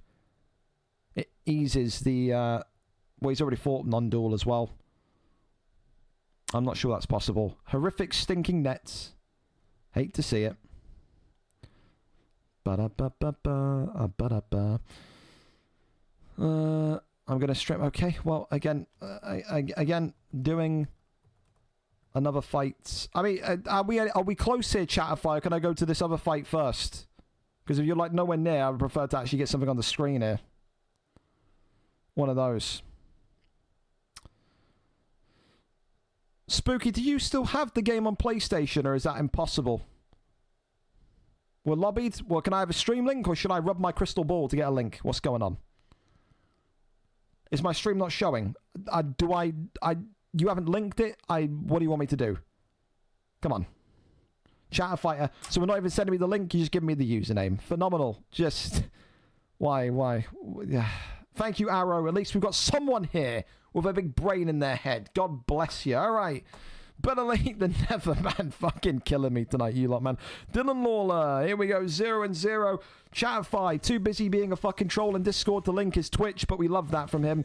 Arrow 4-7, 2-fight losing streak. We'll see if he can get the job done tonight. Jose Aldo, Lerone Murphy. Here we go. It's a replacement fight, and probably, if anything, it's a more fun fight for Chatify because this guy loves to strike. Arrow is categorically one of the most entertaining fights you can get at 145. Black and white trunks tonight for Dylan Lawler. Red trunks tonight for Arrow. It is a standing affair. It is a striker's delight, and that there is the first knockdown already as Dylan Lawler gets the knockdown on Lerone Murphy. A lot of people, of course, in the UFC community that kind of sees Chatify says he is one that will eventually end up banned. I don't disagree. He hangs around with some of the strangest creatures you can imagine on the FIFA side. He's in with a horrific crowd on UFC. We've seen this story before, haven't we? With the guys that have kind of become very good at UFC, and then, you know, a new game comes out, they become elite. It wouldn't surprise me if Chatify becomes one of the best fighters in the world in UFC 6, but will end up banned because he's a creep. He wins here tonight, though. Phenomenal. And with that, it's right back to the conundrum of where do we go from here with the next fight. We appreciate Arrow, but he was lamb to the slaughter tonight. A round 1 victory. And there you go. Featherweight debut successfully checked off the list. Jose Aldo continues to be the greatest fighter that's ever lived in that featherweight division, ironically. Okay, back to the DMs and back to where we go with this one. I'll send my stream after the match. Okay, we'll go to Slenders next. We're on time, so bring it on. Let's go, Mr. Slenders and Matrix. If you want to get done and get going nice and quickly, then let's do it. Let's go. We've got to be rapid. We've got to be quick time. Yes, we do. Yes, we do. And then for me, you know what I mean? It's one of them. Oh, Christ, I got so much shit on the desk. Jazz Cox, I imagine, is already unstreamed, of course. DJD will not reply to me. Mr. Only J. I wouldn't mind the Only J fight. I wouldn't mind it. Let's see if Only J wants to fight. J, want to fight? Let's see if he says yes. I will take J. I really don't want to do Bully, even though I can. I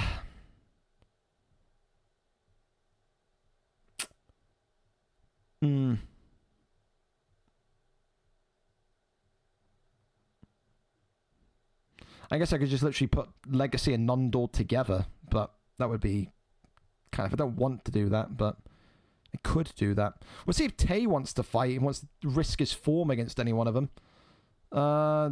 Busy, don't care. Don't care about FIFA, not interested, Ben. Use your eyes. Tay, down to fight tonight. Do. Creative again, I just don't want to put creativity in because he's from California and that connection. Ugh, you know what I mean? Kezza's got internet as slow as time itself. Cass already got a fight. Waki's afraid to fight. Rando won't fight because he lost one time. Toxic is basically making up excuses not to fight. And the Seneca guy is basically new and stupid, so doesn't know when he's fighting. It all comes down to whether or not Taylor Only J wants to fight. If anyone's got contact with Taylor Only J, then yeah, look into it for me. See if we can get anybody's attention. But yeah, for now, we're waiting pretty much for the next fight of Raw, Matrix, and Slenders. I mean, and Harassed. Do us next. I'll stream. No link. We're not even lobbied up yet. So come on, fellas. You can't be kind of like hitting my DMs like an Apache helicopter and then be nowhere near ready. You know? So, yeah. His PS5 is broken. Well, that's weird.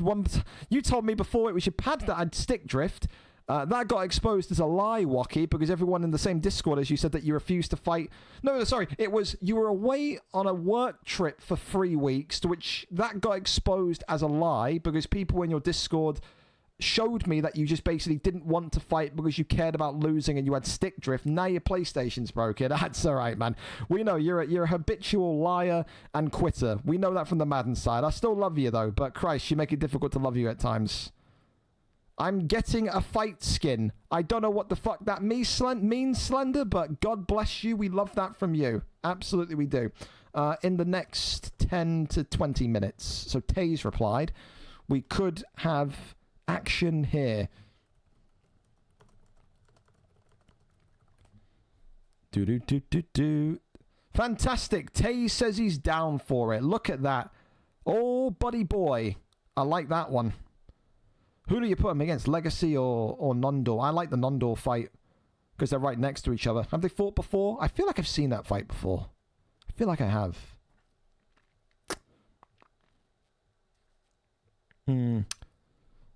Tay and Nondor. Jazz, Rando, Bully, Cass. Oh boy. Oh boy. We've landed on our feet. Oh, yes, we have. There you go. So, for Mr. Nondor, it's going to be Tay on UFC. That is a phenomenal fight, because that gives you the opportunity to take his spot as a contender. Wow. We're going to link you up towards each other, okay? So you can get each other added and sit in the lobby and sing Kumbaya and all that kind of shit. Discord of Europe. There you go. There you go. Don't say I don't look after you, Nondor. Don't say I don't look after you, buddy. Look at that. Matchmaking on the fly. Fantastic. Slenders. He likes chicken and he likes victory. Here we go. Raw Matrix and Slenders tonight then in a kind of last 30 minutes that has provided me with more questions than answers. We have it. So, Matrix 6-8 this evening. 2 wins in his last 5. Whereas his opponent, Slenders, is the man coming in with a win, 1-0 in this division.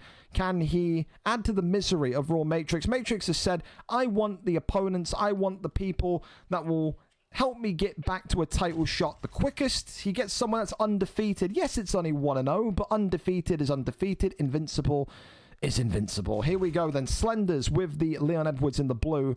Whereas Raw Matrix fighting out of the great, wonderful nation of Canada tonight in the red with Jorge Gamebred Masvidal. Here we go then. We go and see what the script has for us here tonight. We're there, we're set, and we're ready to go. Both of these two, I would say, kickboxers by trade, but we know Matrix as well has a little bit of grappling background with him. It just depends tonight whether or not he opts to use that. This is a guy that was on such low confidence a few weeks ago. Couldn't win a fight to save his life. Was never really able to kind of sit there and find any sort of I don't know, confidence in his own ability. Then, of course, he got back to winning ways. Then, of course, he had that title contention opportunity. But right now, he is, again, being put through his paces here by this Leon Edwards pick. Slenders, again, a man of few words. Like I said, the only thing that he said to me tonight is, I want to fight early. I'm getting a fighter skin. So obviously he bought this Leon Edwards. And now he believes he can kind of go to 2-0 in emphatic fashion. He had I think it's a brief stint on the Xbox side as well before flipping to PlayStation. So he was always happy to take a fight on this PlayStation side. He believes that he too can challenge in this division. 2-0. Beat Matrix here tonight. Would he be near a title shot? No, but he would unlock those bigger fights which absolutely get him over the line. For Matrix, it's a case of you can't lose. You could lose last week and you can still win the title before the turn of UFC 6. If you lose last week and lose here tonight, there's a real possibility that you're just fighting kind of mid-carders before the turn of UFC 6. There's another right hook comes forward, and look at this now. The brilliance, by the way, so far from Slenders. The movement and the way that he is looking so fresh with Leon Edwards. It doesn't look like he's just bought this Leon Edwards. He looks like he's a mastermind with this Leon Edwards at the minute. Uppercut, body shot, right hand. Continues to go forward as the left-rights come out here. 2 minutes remaining of round 1. Oh, it's another knockdown, and Raw Matrix, not for the first time, is in trouble again. Stat guard gained, and the Canadian looking like he could be out here near enough. Oh, wow. Dude, Slenders is a problem. Why have we not seen this guy on more live cards? This guy is good, dude. He's good. Works off the jab. Head kick there comes up. Spin kick. Oh, and it's all over. Just like that. Raw Matrix put in a spliff, put in a blender, and it is all over. He wanted the toughest fights. He wanted the best prospects, but Slenders. Wow. What a performance from that young man tonight. One and done. That is just a symphony of violence. Wow.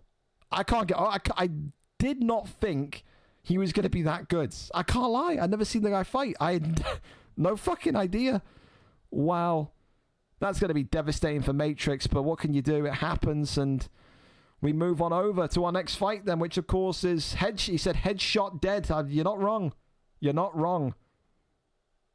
Wow. Okay, well, listen, over to our next fight then. It's going to be BK non-duel against Tay on UFC. Duel. So there it is. I think they're already lobbied up and set as well.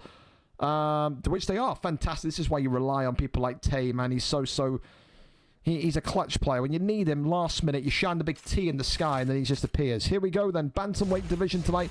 Tay on UFC against non-duel. Tay coming in 13 wins, 1 draw, 11 losses, 3-fight win streak. He takes in the guy just 1 spot below him in BK non-duel. Former champion of this middle division, 9-5, 3 wins in his last 5. Tay has been saying, keep lining them up or keep knocking them down, but I want the next title opportunity. I want Big J. I want Cerberus. Here we go. It's all on the line, because if he loses this fight, back at the queue, that's how it goes. Immediate takedown, and it lands. Of course, Jan and Sugar Sean O'Malley here this evening. Sugar Sean, of course, for Tay. BK non-duel, everyone's favourite Hungarian, in the black and gold with Pure Jan. Non-duel was a little bit frightened. He may not get a fight tonight, but it was never going to happen. When the Hungarian Hitman, that's your new nickname, shows up, you get this guy a fight. And of course for Tay, he was never going to say no. Wants to have the biggest win streak on the PlayStation side of things, and very much will do should he find a way to get over the line tonight. Tries to wrestle him. Jan takes him right back down, over into backside. Rolls through into sides control. And now again into sprawl. I think it's just a very, very smart decision tonight for BK non-duel to sit here and say, listen, I'm going to show my confidence levels here tonight. I'm going to wrestle against the most informed man in the division. I think that shows either incredible stupidity or incredible bravery. Definitely, I'm going to go with the bravery part because I like him. Never been late to a fight, so I got to like him. Tries to cross over into top man. That one fails, but now Tay very much in a position where he can control the direction of this fight. And it's important for Tay as well. Tay has to show he's more than just a boxer. Yes, he's got this great win streak, but you've seen what the likes of Bully in this division look like. What Big J, Cerberus looked like when he had to beat Bully. You know, you need both sides of the coin. You need the wrestling, you need the boxing, you need the footwork, you need the denials. You know, you need everything. You can't win this strap and PlayStation with who it's with right now in Big J by just being a one-trick pony. I'm not saying that's what Tay is, but he's got to be very much ready for the challenge if he wins here tonight and goes up against Big J in his next fight. Goes back down low to the midsection. And you just see another big straight there. And this is the thing. So much length and reach for Sugar Sean. As the body shot's now kind of building up. And you can see he's trying to zap that gas tank as well. Though Sean has also taken a couple of big shots to the body. Both of these two tonight are working each other down. I think both of them seeing and sensing that this fight could be one of those matchups that literally goes to the third round. As the left hand comes across there, little teep kick pushes him backwards.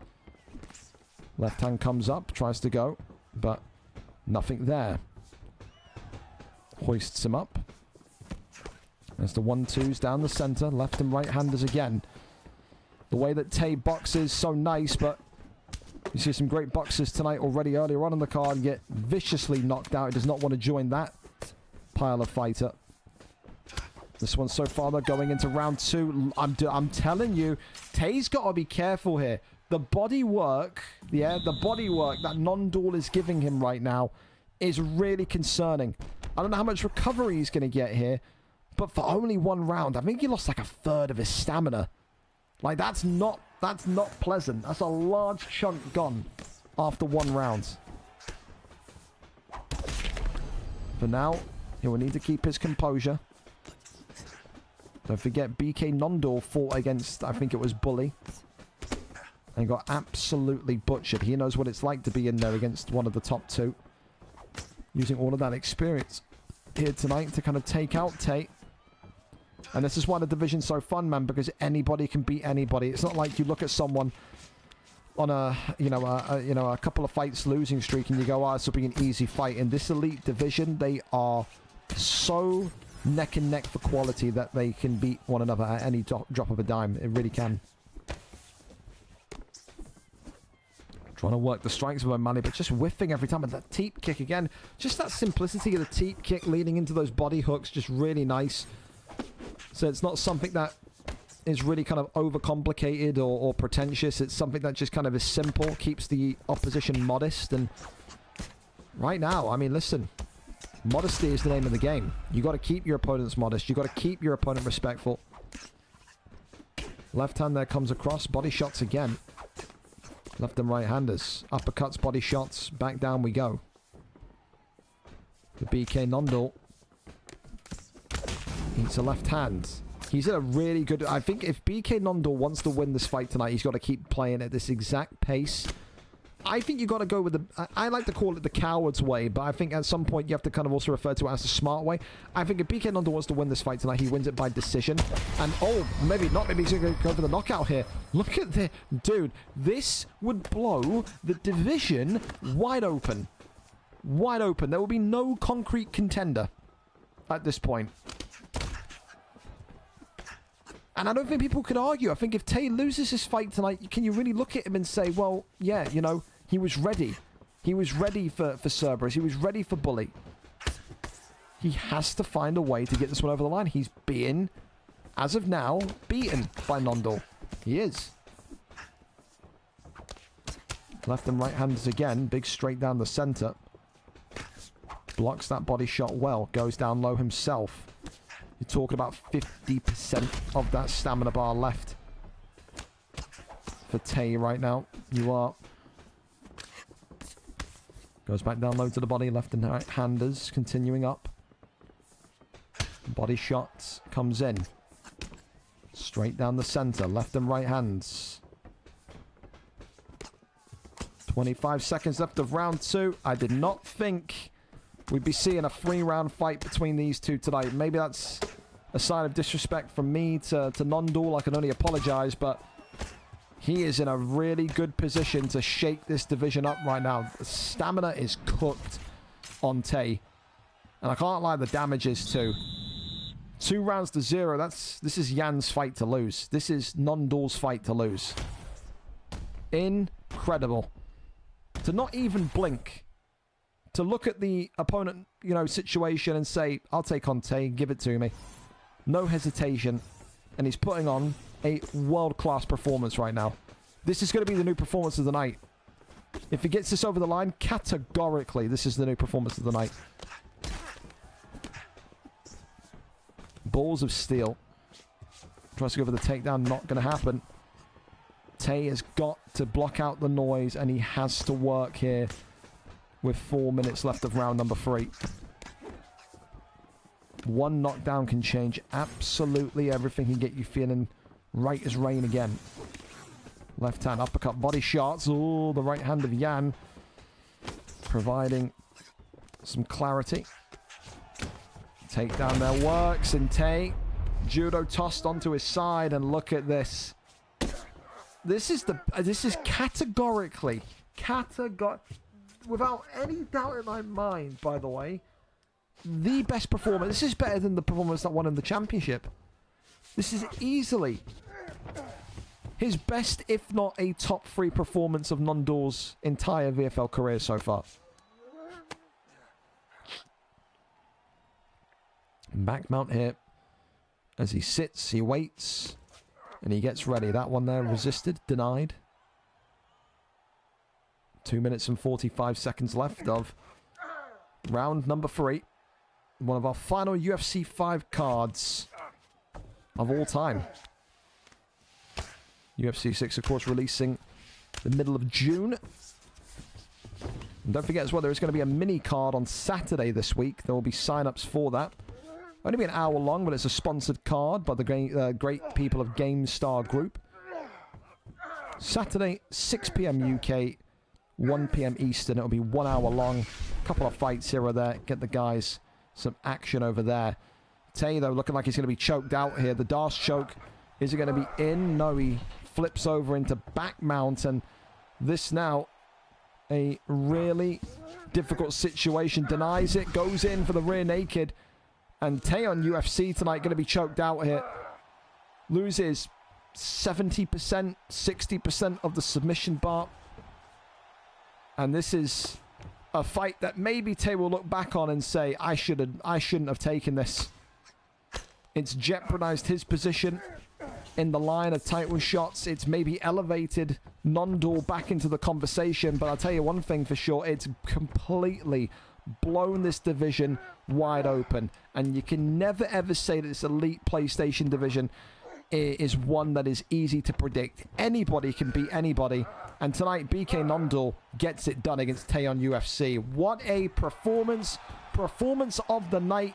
And it will be difficult to top that one. Hungary's own, Hungary's finest. And, I mean, he has looked phenomenal there tonight. That wipes out the free fight wins. It gives C-Rod the biggest opening towards the championship gold that we've seen. It looks like C-Rod's going to be next then. It does. Ridiculous. Ridiculously good performance. P for Jan, there you go. Fantastic. Well, again, for Non-Dual, all good things come to those who wait. And you waited, and you were given one hell of a reward there tonight. Congratulations, my friend. Top tier from you indeed. And with that, we can go quickly and boot the one guy that didn't show up, so we can ban him from the cords. That's fine. Off he goes. Seneca, however you pronounce that. Easily replaceable. Also known as Bob. That's okay. And now we got to go get this one last one. Sorted, patched, and handled. Yes, sirree. We will see who it's going to be.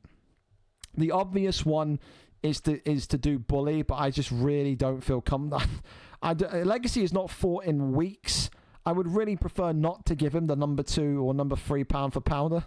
Like, it's just me. But, like, DJD won't reply. Like, it could well come down to that. It could well come down to that. And, I mean, who else? There's ideas. It's just if they reply or not. It's just, I really, really do not want to give him Bully whatsoever. I feel like that would be such a piss take from my side. I've got ideas though. Yep. We're doing it. It's going to be Milkman then. I'm happy with that. Legacy and Milkman. I'm down for that. So we're going to get Milkman ready. And he's going to go. Sweet. You're up. There you go. So, Mr. Legacy, don't say I never look after you. You got to fight tonight. And be happy. It's not Bully. I really didn't want to do that to you. I really tried everything in my fucking power to make sure that didn't happen to you. Thank me later. Slip a little brown envelope under my door later on. Okay? So, yeah. Final prelim fight of the night coming up. Sorry, Fat Bot. I know you were interested as well, man, but you know me, it's just OCD, bro. Like, when someone's already had a fight this week, I would rather not do it. Me and Legacy were just warming up for his fight. There you go. So Dana White sends the word, and the coach hops on the other side of the cage. That's funny. That's pretty funny. I've had no word from Toxic, so I'm kicking him as well. Again, you have no ability to DM me that you're not going to fight, then I've got no interest in you fighting. You will not fight here. It's that simple. It's not difficult to send the DM, boys. And like I said to you guys in the Discord before, I've said this quite clearly in the Discord this week. I've been really... You think this is me being a dick. I've actually been really, really nice across UFC 5 because it didn't have crossplay. Trust me, there will be people that will ask to come and fight here again in UFC 6 that will be outright told no because we don't need them. Because the divisions will be mixed. It will be crossplay. We won't actually need some of the time-wasting shitbags. So it's... yeah, you know, if you're a good egg, if you're a Milkman, if you're a Legacy... If you're a Matrix, if you're an AG, you're, you know, one of the guys that fought in the card tonight and you're never a problem, you got nothing to worry about. But we're talking about, like, the Toxics and the Senecas and, you know, the so forth and so forth. The guy that Chatify had to fight that didn't show up. It's like I don't have to say yes to allowing you to fight whatsoever. That's the fantastic news of it. Anyway, listen, we can go right into it, and we can talk about this one tonight. Final prelim fight of the evening, and somehow, by the way, I don't know how, we are early. We are early in this final prelim fight of the evening. So, tonight's Legacy, of course, who comes in 4 wins, 6 losses. 2 losses in a row. He's not fought for 3 weeks. He takes on his coach tonight, Milkman, who said, I'll be back in UFC 6, but actually, just kidding, I'll do 1 more for the road here tonight. The last time we saw Milkman fight was only a couple weeks ago, but he says, listen, for the benefit of not giving my friend Bully of MMA, the former #1 pound for pound and greatest of all time as of now, I'll step in. Last time we saw Milkman was 5 weeks ago. There you go, where he lost to Keza. Maybe he'll be a little bit rusty. 2nd of April, long time ago. Let's see if he can get it over the line tonight in what is a kind of comeback, but yet again a goodbye fight for UFC 5. Legacy and Milkman, your final prelim fight of the evening. We're there and we're set and we are ready to go in this one. Here we go. Lerone Murphy and Alexander Volkanovski. Who will it be tonight? Uriah Faber, Danny Ige. Who is it going to be? Where do we go? So it'll be a little bit funny at some points, but also maybe a little bit kind of annoying at other points. Again, I think, listen, no offense to Milkman, great fighter, but I think if you gave Legacy, the option, Bully of MMA, Milkman, I think we all know what he's picking. I know what I'd pick, and I tell you, it's not Bully. It really wouldn't be Bully. Lerone Murphy and Jose Aldo, then here we go. A big thank you to Milkman, reliable as ever, one of the good ones. He can read a clock, he can read a calendar. He's got a brain in the head. But will that brain stay conscious tonight against the man that he's been sparring with to get ready here tonight? It's coach v student. Coach versus fighter. I don't know how you would describe this one. And it is Milkman against Legacy for the first time ever. These two have never fought before in a VFL octagon. Lerone Murphy, of course, in the red trunks tonight for Legacy. Great to see him back on the card. He was a little bit disgruntled with me. He was kind of booting the door and Rampage Jackson ripping down the door like in The Ultimate Fighter. Furious that he didn't get a fight the last couple of weeks, but just the way the cookie lands sometimes, you have to understand, unstreamed fights become difficult. Live fights, especially if you're kind of, from the US and you're not home until a certain time, can be a little bit more tricky to book in, but he gets a fight here tonight. It's great to see him back on the card. Great to see Milkman back on the card as well. Brings a flair to the octagon, both of these two. And tonight, when you talk about firefights, you talk about fireworks, you talk about maybe potential fight of the night candidates, look no further than this one right here. Left hand there comes up nicely from Lerone Murphy. As the right hand now comes across from Jose Aldo. Look at this. I'm telling you, man, this WEC Aldo continues to be a problem for everybody that goes against it. He's the Volkanovski Slayer. He's got great power, great speed, great durability. And he can grapple, We don't really see this WEC Aldo use the leg kicks maybe as much as maybe what it should do, but still got a lot in the tank in terms of what it can provide. A lot of bang for buck, should we say. However, he has just been sliced open. Lerone Murphy on the other side of things, though. I think a brute, a bruiser, a bully. Someone that can very much kind of work those heavy hands nice and quickly. It can garner damage so fast, can the Lerone Murphy pick. We've seen that before. I think the likes of Arrow 2224 on the Xbox side has done wonders with it. Teep kick sent him backwards. Left hand there swinging and missing as the double jab there being worked. Right hand now comes across. Uppercut there. Lands brilliantly. Right hand across the dome as now a little uppercut there flies in from Jose Aldo. Spin kick there to the midsection. Leg kick comes up. Body shots now being worked. Teep kick again. 1 minute left here of round number 1 of our final prelim fight of the evening. And what is our sprint to UFC 6. Not many cards left now of UFC 5. VFL 236 tonight. Either 239 or 240 is going to be the final one on UFC 5. There's a right hand there, clips him and drops Legacy. Works off the double jab here, uppercut there comes forward. Right hand comes across again. Little jab comes towards him, but swing and a miss on the head kick. Body shot there. Rocks the body, keeps him backwards. Front kick comes off. That there is the end of round number 1. Knockdown will give Jose Aldo the advantage here. A great start so far. And with that, I think definitely work to do here from Lerone Murphy, from Legacy. You'd have to wonder what maybe they're saying to each other. There's no doubt they'll be in a party or a call together. Round 2 up and underway. Front kick there immediately coming off.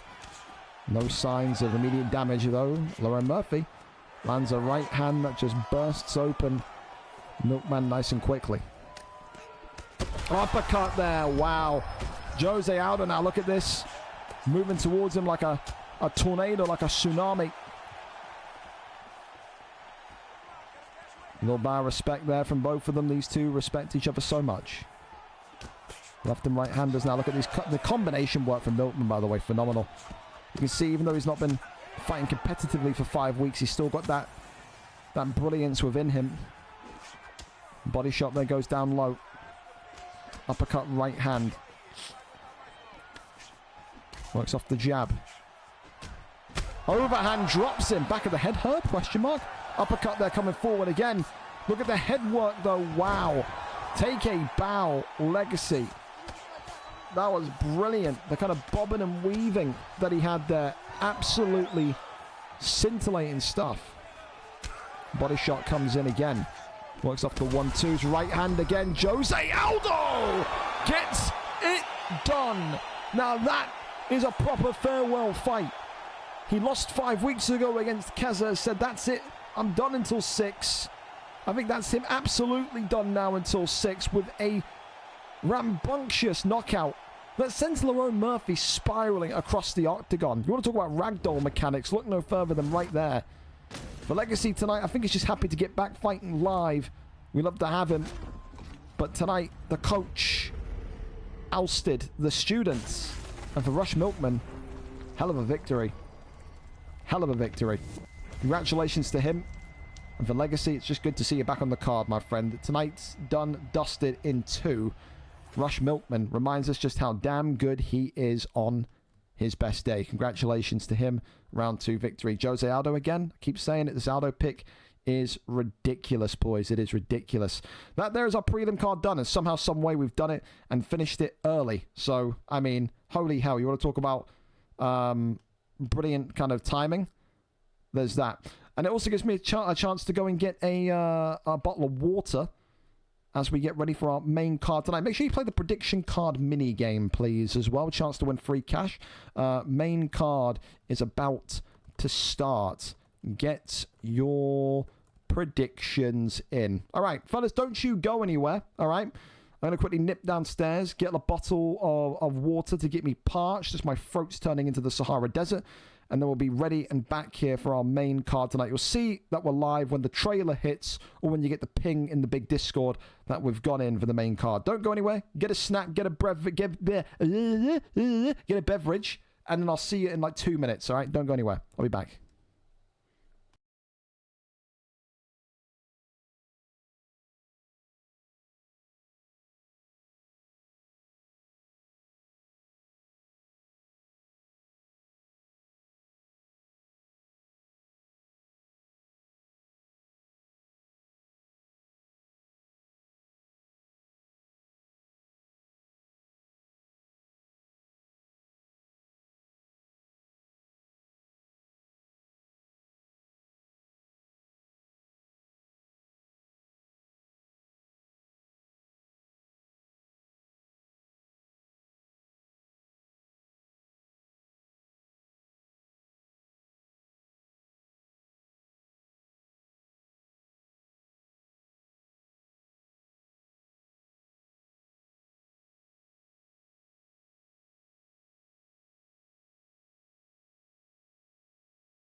God.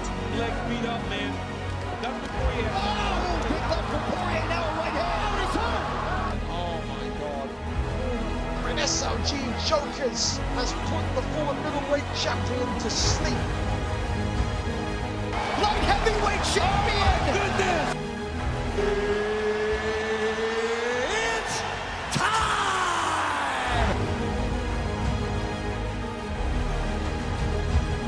Yes, the road to UFC 6 continues with one of our final UFC 5 cards remaining. VFL 236 tonight, a fantastic, fantastic matchup, of course, between none other than BullyOfMMA and What's the Lane, that main fight, that main event, shall I say, happening tonight, 12 a.m. UK, 7 p.m. US Eastern for the vacant Bantamweight Championship of the World. Thank you to you don't say anything nice, don't say anything at all.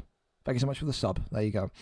Listen, I'm going to have co-coms here tonight as well because my voice is starting to turn into a coarse piece of shit. We've got none other than Hall of Famer and one of the greatest boxers of all time, Keza. Welcome to the comms booth, Keza. What a fight tonight. But before we talk about I'm not sure the one-off was necessary. Before we talk about the fights tonight, let me start off tonight to really get you nice and pissed off and ready for action, yeah?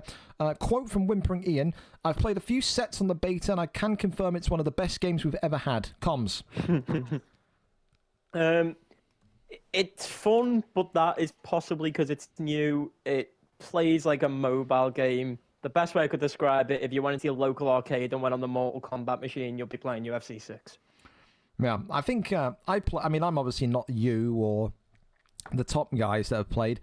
I don't think you need to be just playing one game. The thing that I noticed immediately is that it's only a beta, so we can't say too much, and it's a closed beta. We can't really discuss and show anything. But the only thing that people can really say who have played You're allowed to discuss completely, by the way. Yeah, that flow state stuff has got to be nerfed all the way down. Because if it is not, I don't think it should be in ranked or combat. I there think should be you're a slider right. to turn it off. It should be only in there should be like a setting for like arcade or something, because that shit turns UFC into Street Fighter. If you pop it with Alex, you can get a flash KO with 3 body hooks every time. People no are matter going to what be stage fucking. All that's going to happen, people are going to activate it in its current state, and if you're on the other side of it, you're going to be shooting takedowns. You've got to be takedown defense, you're fucked. That's just what it comes down to. I dread to see what BJ Penn's flow state is. That is worrying. He starts to see aliens outside the octagon. Thinks his mum's a robot or something. Oh, a good one from Dave, actually, by the way, before you go into it. If you pick someone up and then pop flow state with Hamzat and then slam them, they lose every single bit of body health. Yeah, they have to fix that. See, it took 2 games of flow state to realize, wow, this is a bit much.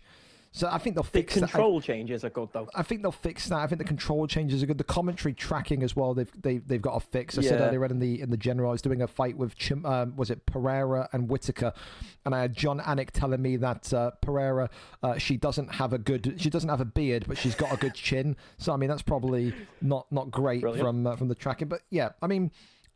I guess we'll see. I mean, the reality is, you've been UFC 4, UFC 4, UFC 5. I don't think there's ever been a UFC game that I've been involved in when they've released it and it's in perfect state anyway. It usually takes maybe the first 2 months and then it's fixed. So, I mean, the start of 5, if you got control, the fight was over. So there's been worse. I think Daglish says it brilliantly as well. It's the fact the screen changes grey. It turns me off. Yeah, so, I think you can turn that off in the settings, but I think it's blanked out for the beta. Yeah, it's very Street Fighter-esque. It's very kind of like Mortal Kombat-esque, very much when you think of the flow state that way. Anyway, listen, enough of UFC 6. We've got UFC 5 fights to focus on here. Atomizer tonight takes on DH Josh. He's begging for a move to that flyweight division. He gets his opportunity. He says he's not impressed by anyone in this division. He's been talking a lot of shit to the champion, Whimpering Ian. Tonight he has an opportunity to back that shit talk up. 0-0 in the flyweight division against Atomizer, who is 10-7, only 2 wins in 5 though, but has looked really good in the last couple of fights. Good boxer, good wrestler. He can do it all. Atomizer is our cameraman tonight. All the links will be in the stream section as per usual for you, Kez. All right, here we go then. We're ready and set for it. Main card action underway. Tatsuro Taira against Demetrius Mighty Mouse Johnson. Do you like the Taira pick, or is this a bit of a suicide pick, Kez? I feel like I'm not sure I've seen it at all in VFL. I think maybe when I randomed one time I might have got him. So I'll be honest, I don't know what he's good at because I'm a bit of a casual flyweight viewer in real life. Because who the fuck wants to watch that? And I've never used him in the game, so I have no clue what he's good at. But I can tell you, this DJ is, for me, the best in the ways. Well, there you go. Of course, the facts and figures, of course, from the Tatsuro Taira pick, who goes straight in for a submission here, is he is another prodigy, another student of Nightfall. He's got links to Nightfall, links to OG Mud, so Keza, you're an exploit watch tonight. Wow. As this one immediately That goes was in. lovely. And this is another Dars choke. It's legal. Both fighters had stamina. Remember, back-to-back subs only illegal if there is no stamina for the person being subbed. So right now, this is possible that Atomizer could be having another one come his way, but just takes it over into back flat instead. And he said, you know, he made a really, really clear and declarative statement in that general, in that fighter lounge, that he said that he will be flyweight champion before the turn of UFC 6. He does not respect anybody in that division. He says it is an easy pickings division. He went 4-0 in featherweight, dominated to win that featherweight strap, and now says he's here to take home what's his, which is the ultimate prize. He wants Whimpering Ian. Right there, when he was in back flat, he was so hungry for the sub, but he postured up and did nothing. That is the single strongest position on the mat. Like, he could have finished the fight there. Well, for now, and I'm not sure why he hasn't, but well, I am sure why he hasn't. He's a student of Nightfall. Yeah, there you go. Talking of groundsman and jiu-jitsu, I doubt you watched it earlier on, but Driscoll gave us an absolute sleeper fest, a decision against Tilo. That was quite something. Against Tilo as well. I usually wouldn't root for a boring decision, but if it's against him, I can get behind it. Yeah, he started singing some Billie Jean for us mid-fight. That was probably the most entertaining part of the fight. It was wonderful. But for now, back to the feet. Atomizer got to find a way to just get this DJ going. Because right now, I think the thing that Josh with the Tyra pick has done, Keza in the black, is that he's just completely negated any rhythm that DJ can get. Yeah. I mean, this DJ on the feet, though, is so good. Like, for me, him and, like, Manel Cap are the only ones who do any sort of damage. Yeah. Doesn't matter when you're on the floor. Absolutely. And look at this armbar. It's the easiest position to defend here for someone of Josh's level, who is now going to look to try and win this race. Atomizer's done well, though. Nice fake. But he's regained, he's regained the stamina advantage as the arm's going to be extended, and he gets out of it. Ooh. So just about beats the race there, as this one is going to sail into round number 2. I mean, a very dominant round here from Josh and the Tatsuro Taira pick. I think, knowing the judges of this game, it's a 10-8, because there was nothing from Adam and the sub from Josh and a lot of control time, but here's in fact a question for you as well. Understand how them subs work. A question for you as well for UFC 6. I think you noticed that comms on, or opinions on, I don't know if this is just a one-off one, where I won by knockout and you go to judges' scorecards, it doesn't tell you the breakdown anymore, it just tells you the total score from each judge. I haven't looked. Yeah. It's the little things I notice, mate. I'm shit, so I got to look at these small things. Is that not a thing on this game, no? No, it's literally at the end of UFC 6 of a fight, you get the judges' scorecards, it'll say judge 1, and it'll say like 2018, judge 2, you know. Not like the individual breakdown. Yeah, just a straight, that's it, not the individual breakdown. Wow. Yeah. I think the HUD as well, looking at the UFC 5 HUD here after playing like an hour or two of 6, I don't know what they've done with that. Yeah, HUD. it just seems like there's way, like they've overcomplicated it. There's way too much going on the HUD. I'd agree with you. 100%. It's like when you play 11s on FIFA and there's just a gold play style popping up every 2 seconds. I agree. Unnecessary clutter. Anyway, back to the fight. This is just dominance again, more of the same. He's this is the thing that you kind of have to ask yourself, because you've been in these positions where you wanted to make a statement. What's more impressive, him getting a submission, you know, in quick time fashion, or just doing this to Atomizer for 3 rounds? Is he proving something here with the way that he's dominating Adam if he does it for 3 whole rounds? You said they were arguing in the fighter lounge beforehand, yeah. Well, it was more Josh talking about how he just thinks everyone in the flyweight division shit.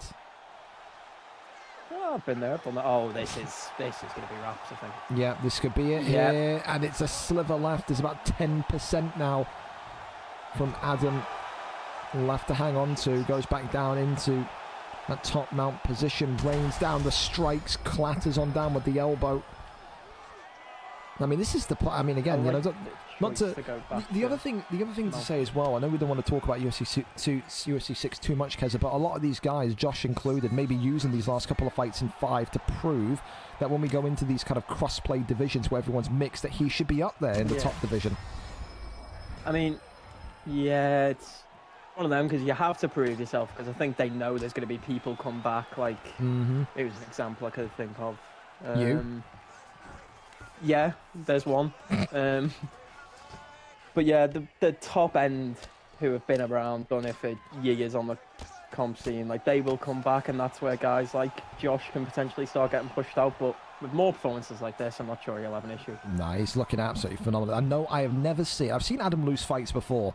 I've never seen him be dominated like this. There's nothing here.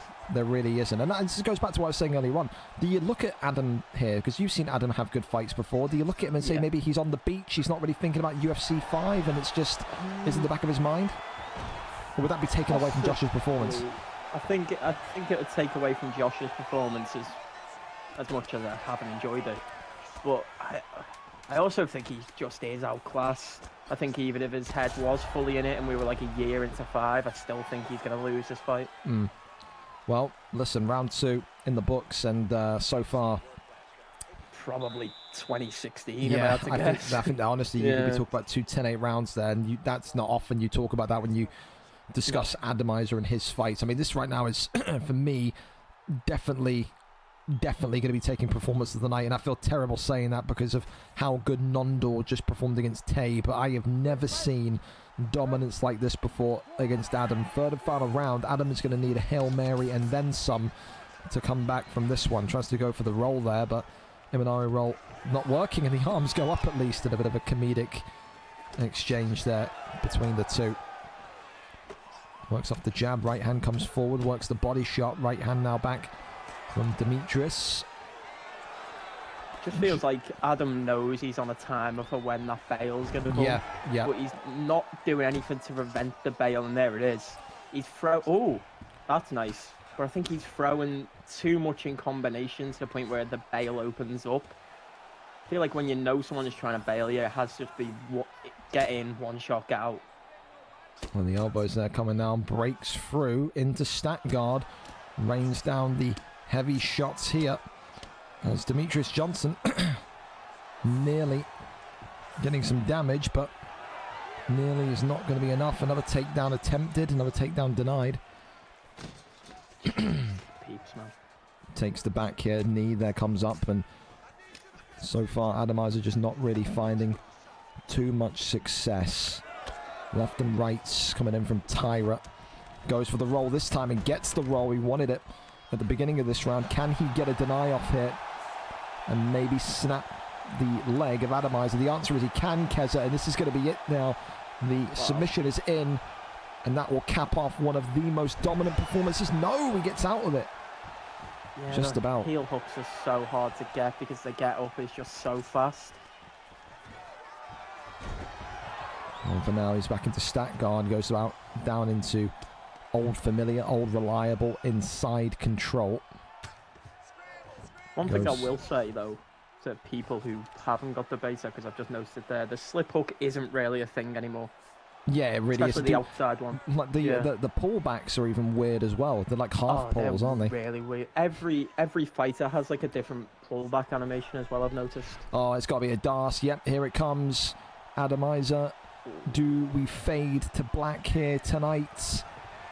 The answer is no. He survives again. His sub defense has actually been good. Well, I think so anyway. Again, I don't know the sub system at all. It could just be bad offense. Goes up once and then tries to go right back down. For Adam, maybe just thinking about trying to survive here. Big shots coming in from back flat. Does enough to just stomach it though, as he's now straddling in once again. I don't know what this whole gag about posturing up and back flat and then going back down, is it? I don't know if he's trying to like diddy him or... Yeah, he is. It's just it's a diddy maneuver. Ooh, he's up though. 20 seconds. Come back of the year. Do it.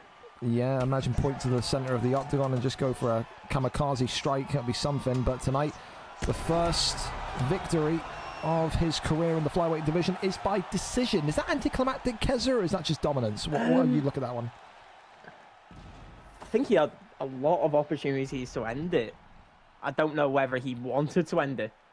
It didn't really look like it. I'd like to see the scorecards though. I think probably would have had it like 30-25. We'll see, of course, if we get the flick over, but it did feel like there was 2 10-8s in there, but the stats tell a story. Atomizer only really winning the fight in significant strikes. 18 out of 42, 9 minutes and 48 seconds of control time, though. Tell you that is definitely a student of Nightfall's dojo. Tony Ferguson profile picture as well. I mean, you should have knew, really. Yeah, you should have. You should have known. Performance of the night for you, I think it has to be, doesn't it? 30-27, 30-25, and a 30-27. So there was a 30-25 in there. A couple of judges smoking crack. I mean, it happens. They're being quite respectful in the fight lounge, though. Well, that's good. He's got the ability of Nightfall, but the maturity of someone much more normal. There you go. Disappointed to see Non-Duel lose the performance bonus, but yeah, you can't argue with that one. Up next, we keep on going. The PlayStation Division live for action. Reese and Connigan ready and set to bang here. Reese, of course, 18-14, 3 wins in his last 5, but it is Connigan that is flying upwards, who believes that this is an opportunity now to try and mount a serious challenge for the PlayStation strap. He comes in tonight, does Connigan, 6 wins, 1 draw, 2 losses, 3 wins and 5 on a 2-fight win streak. Win here tonight, 3-fight win streak puts him on level with Iceman Brad, and Brad is fighting for the belt tonight. So this feels like a real opportunity. Connigan wins, he'll be keeping a very keen eye on that Jack Frost and Iceman Brad fight. Let's go over to it and see exactly who our cameraman is tonight. He's DM'd me the stream link because why use the stream channel? God bless you. There we go. We're ready and set for it. Connigan, our cameraman. We are there and set. Taporia and Charles Oliveira. It's standard, Keza. I mean, do you like Charles, though, as a counter? We don't really see it happen too often. You often see maybe, in featherweight Volkanovski, but in lightweight, is that the best option to go against Taporia, Charles? I feel like if you're picking Charles, you may as well as pick Islam. Yeah, I agree. Like, I don't see the appeal of Charles personally. I mean, he has a cooler moveset, he has crane maybe, kicks. Could you argue maybe feels a little bit more fluid, a little bit more agile? Maybe that's a part of it? Yeah, possibly. He lacks a little bit in power, I believe. Yeah. In terms of comparatively. But, I don't know, I feel like if you were going to use Oliveira, you would use Islam. But it could just be a massive Oliveira fan. I'll tell you this much as well. I mean, it gives him even more credit in the bank should he win this one tonight. Like I said, he wins this, he'll be in a 3-fight win streak. If he beats a Taporia, that is control. Taporia of anyone. Yeah. Especially a guy like Reese, who is at the top of the division, who has had so many highlight reel level knockouts before. This guy can box. Connigan tonight in the yellow of Oliveira needs to show that he is ready for the challenge, because the 2 guys fighting for the belt tonight, Jack Frost and Iceman Brad, both illicit and incredibly dominant with their wrestling. So maybe wants to send a message to those 2, but there's some good denies here coming from Reese immediately. I don't think I've ever seen that animation in my life. I don't know what that is. So it's great to see Reese as well, because Reese is more of a brawler, a boxer. We don't really see him go to ground and kind of use his wrestling often, but we're seeing it here tonight in the first round already. Left hand goes across from Charles Oliveira. Flying knee comes out there. Adds some spice to that package. I think for now, what's more interesting to me, Keza, is that I've been more impressed with the wrestling of Taporia and more impressed with the boxing of Charles. It's all been flipped on its head. Weirdly. Oh, I mean, it's a confusing fight, but I can see why both of them are playing like this. Like, I can see the game plan for both of them. Like, Oliveira is clearly just looking to get a couple of shots off and then get it down when Reese isn't expected it because of the prolonged boxing. But oh, there's that shot power of Taporia, though. He only takes a couple of big ones here, drops him again. And Taporia, they're diving in, goes into stat guard, Keza. This could be it here. Colligan's in serious trouble. Big shots here, and Reese 786 has done it tonight. You cannot go against Taporia and expect to survive. Stat guard, an opportunity was there for the taking for Connigan, but it has fallen flat tonight. You look at that, Keza, you look at how good he looked with the striking of Oliveira, but you have to say that same question again. Was the pick the problem there for Connigan tonight? Again, I wouldn't have picked it, but against Ilya, it's like you're never gonna have the better pick. Yeah. Like I think I've said it a few times when I've been on comms. You don't need to be good for 15 minutes or 25 minutes with Ilya. You need to be good for about 5 seconds. Yeah. And he was good for 10 seconds and won the fight, and that's just Ilya. There you have it. Well, listen, we keep on going because the next fight's ready, and it's a return, Keza, the man that literally got kicked from the league because he rode his bicycle home and then didn't realise he left his controller from where he came from. Viper Archeo TTV back in the octagon tonight against the minnow in Harris Campbell. Viper, of course, coming in 23 wins, 21 losses. Harris Campbell, though, a perfect 2-0 in this division. Viper, 2 wins in his last 5. Harris, like I said, invincible in this division since he moved up after a phenomenal career in the featherweight division. However, the only thing you could say, how much of a step do you lose? Viper is so good. He's a former bantamweight champion. Harris Campbell, former featherweight champion. Harris Campbell, former featherweight champion, but hasn't really fought in the last 3 or 4 weeks, so could be a little bit rusty coming into one of his final UFC 5 fights tonight. We're there and we're set for it, though. Viper and Harris Campbell ready and set to go. Umar the priority pick here? It was Viper with 23 wins. Okay, yeah. I would have hoped so. If you took Umar with the priority pick, I would have been worried, but... Again, I don't mind Umar as a counter. I don't mind it as a counter. I think we've seen it once tonight, the Umar counter against Jan as well. It can work. I mean, when you're up against Viper, though, and you know how he fights, a boxer, a slugger, is it just about surviving the first round? I think the way he fights, he does put a timer on himself to get it done. So, in a sense it is, but I also feel like if you just meet him in the middle, he's prone to overextending, like he has done there, and he's been clocked straight away. Oh my God, Jesus Christ, Harris Campbell. What a start already. Big shots. Wow. As Viper, maybe he has to face the questions. How rusty does he feel? Harris Campbell, of course, hailing from Scotland. This is a guy that believes in his ability. He said he always wanted to make it into this flyweight division, this bantamweight division, but again, he had to earn it. Got the featherweight title over the line, but now tonight this is categorically the hardest opponent he has fought to date. A guy that's takedown good deny of the trip as well. Won the bantamweight strap not once but multiple times, and these two are standing in the faces of one another, Keza. There is no backing up here tonight as Jan drops him again. Little bar of respect there from Viper as well. Do you think Harris Campbell's got to be a little retreating here? He can't continue to fight this way, can he? I think he got overzealous after the early good start and has sort of realised what he's in there with. Mm-hmm. And it only took about 40 seconds. I think he can slow it down and just pick his shots a bit better. I think that goes for both of them, though, to be honest. I think you're right. Body shot there is nice. Left hand, right hand there from Umar, though. And another big knockdown from Harris Campbell.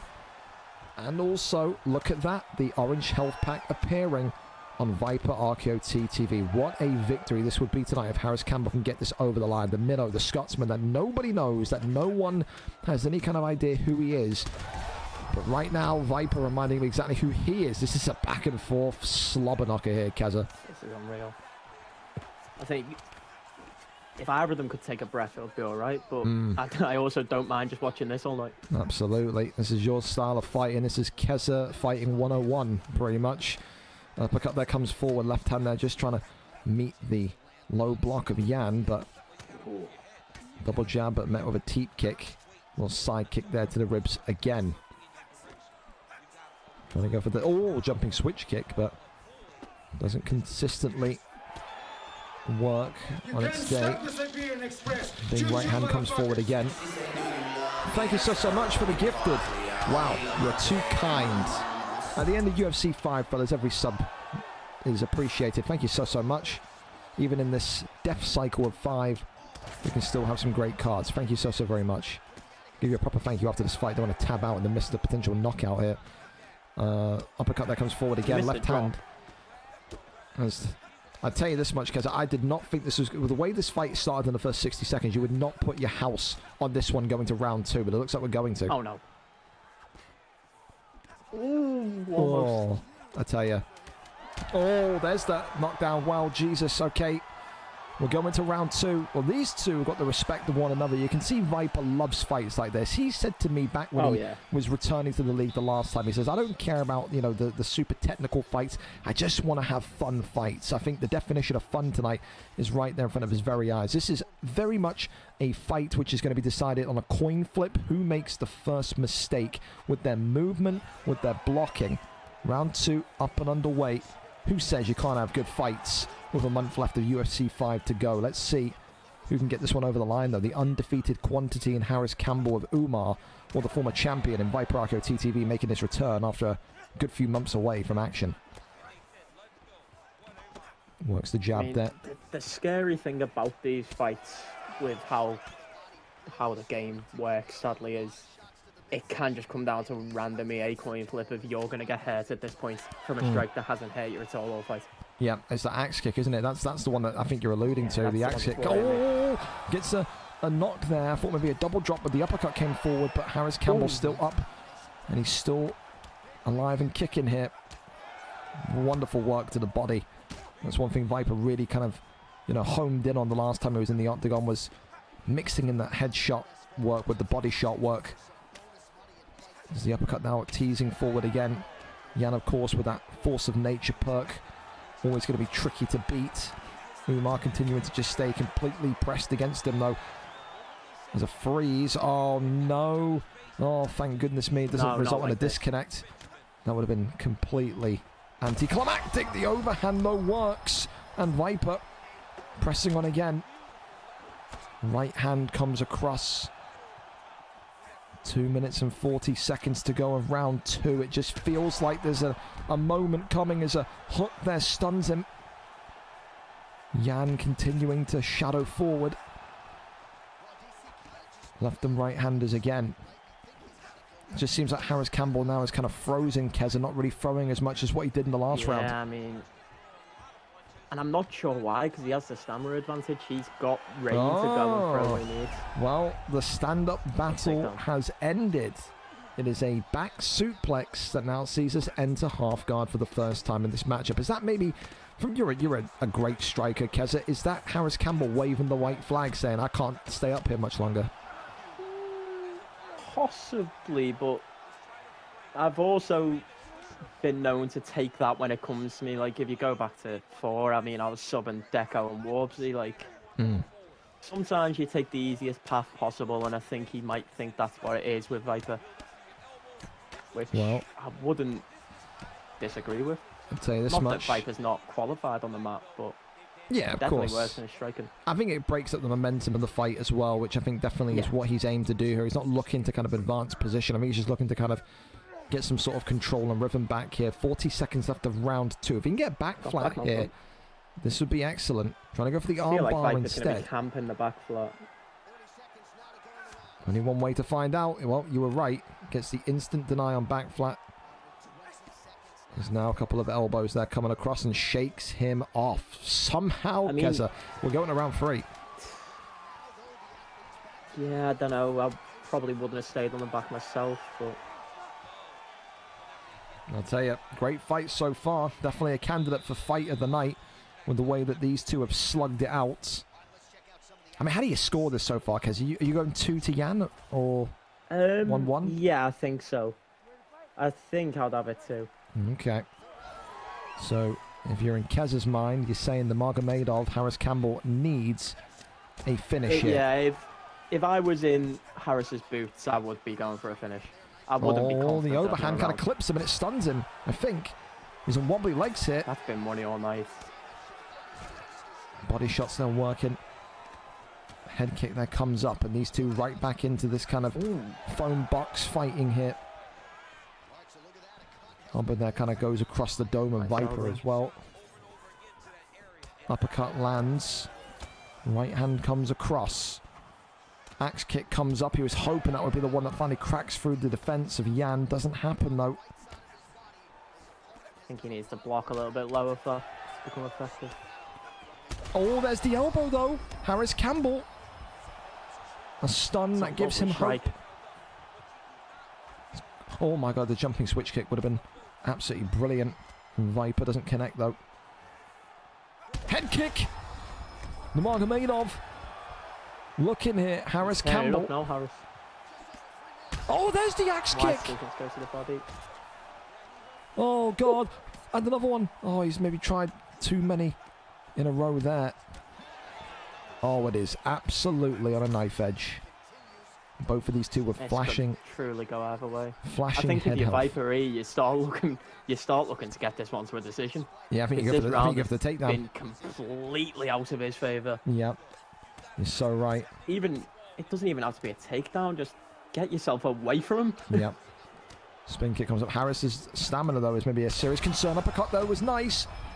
Nurmagomedov. Harris Campbell gets it done. Round number 3. The Scotsman with the biggest... be some sort of fight of the night. The biggest victory. It's got to be something. The biggest victory of his career. A multi-time bantamweight champion falls to the now 3-0 Harris Campbell.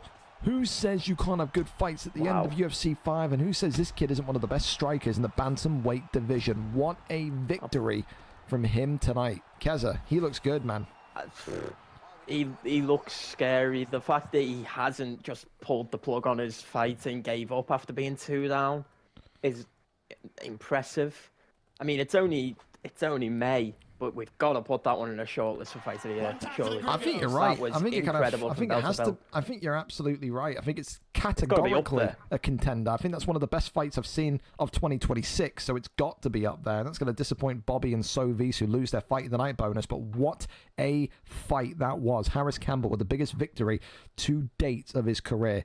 Incredible. Thank you so much as well to Van Yang 007. Oh, you think 5 is going to be enough, Mud, after you made an AI edit of me and my friends French kissing? Is that what he did? Oh yeah, dude, it's going to take at least 15 to get back in here. You can refund those though if you like. That's fine as well. I don't care. But it's going to take you 15 to get back fighting here. 5. That's pitiful. That's pitiful. Up next though, picked lawyer against Daichi. Up next in the flyweight division, excuse me. Picked lawyer, of course, 11-4, 3 wins in 5, 2-fight win streak, of course, for picked lawyer.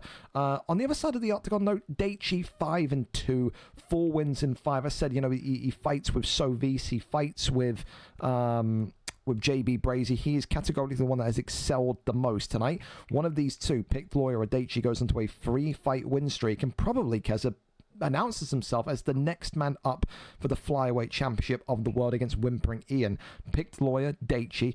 Picked lawyer will probably be the favourite, but Daichi will look to very much surprise everybody. Daichi is our cameraman. Talking about...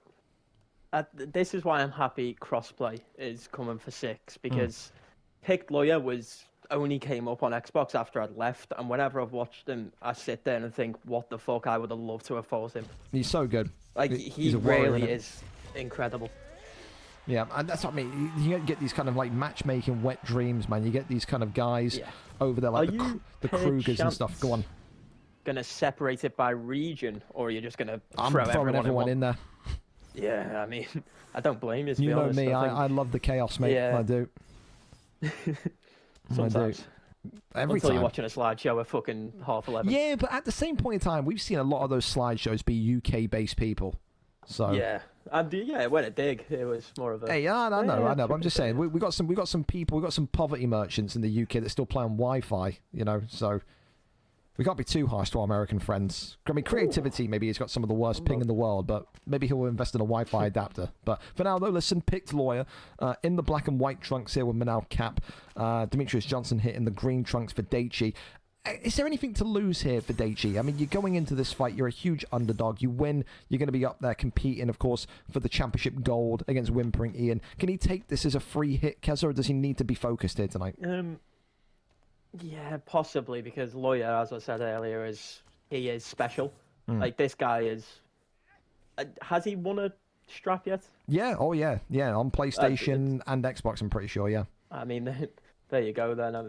What my point was going to be, if he hasn't, it's inevitable. But yeah, He's electric. If you had to compare his fight style to someone that you have fought before, I mean, is he a Mark the Shark? Is he a Nightfall? What is he to you?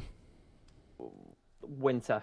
Nah, that's like a prime Winter, though. Yeah, not like a half end pissed. of UFC 5 Yeah, Winter. yeah. Nah, like a late UFC 4. I think that's the most bang on comparison that you could have given him. He's just so vicious because again, Winter had the same thing. When Winter could lock in and when he could focus, he would turn those first rounds into death camp rounds, wouldn't he? You would not be able to get close to him, and I think that's what he's got to do here tonight with the Manel Cap pick. Does it surprise you that Cap is becoming more and more of a fan favorite in these big fights for bantamweight? We saw him used last week in the PlayStation division, and that's when Cerberus got the title win against Bully. Not massively, because I think in flyweight, it can literally just become a who can throw more strikes, but Cap actually carries a bit of power. I mean, so does this DJ, so this is basically just a bantamweight fight at this point, but... Well, this one here, I think Cap's really good, yeah. Oh, hang on, Das jokes in. Well, this is big, because Daichi, of course, saying, I'm not, opposed to going for the jiu-jitsu here tonight if I need to. Gonna opt to go for back flat instead, but doesn't get it through. And now we end up inside saddle of picked Lawyer, who then opts to get right back up. 40 seconds to go here of round number 1. I mean, this has been a tight round to judge, Keza. Who are you giving this one to? I think Lawyer, just based on damage. I think if you look at the head health for DJ, it's maybe 50%, if that. You're right. I think did he get a stun as well, or a drop? I don't think he did. Very start? Maybe a stun, but I don't think a drop. Yeah, but either way, I think with the cut now as well, right at the end, I think it probably seals it for Lawyer.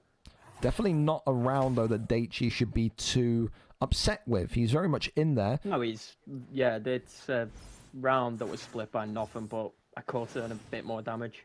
And I mean, this is what these kind of big fights, these title contending fights are all about, isn't it, Keza? You need to just hope that your opponent makes one slip or one mistake, and then before you know it, you can find yourself with a bit of damage or a knockdown. It's what these fights kind of generate the finishes from, small micro mistakes. And right now, Daichi looking for a takedown. That one there is rejected immediately. Do you think that's the right decision for Daichi? Does he need to look for wrestling in this round? I think he got quite a bit of success last round, and on the feet his success is incredibly limp. What the fuck is Pick Lawyer doing? What have I just seen? Well, now we've got Daichi here looking. I imagine he power sprawl, yeah. To try and find a way, but nope, picked Lawyer in the end. Says thank you very much. Back up to the feet we go. So maybe a little bit of overzealousness there from picked Lawyer. I'm not sure if he doesn't want to grapple in terms of keeping it a fun fight, or he knows he has a massive advantage on the feet, or he just purely doesn't want to grapple because fuck that, it's boring and there's a month left of the game. Maybe a combination. Could be. Raw uppercuts now coming forward. I tell you though, Keza, you called it, I think, in the first round, the damage. Look at that head health damage of Demetrius Johnson. It's really starting to get into a difficult position now. But now Cap does have a lot of power in those fists as well. As the 1-2s down the centre keep on coming. Bit more weary of the stamina. I think he needs to just take a step back and realise I'm so far ahead I don't have to be 100 mile an hour. Left hand uppercuts again.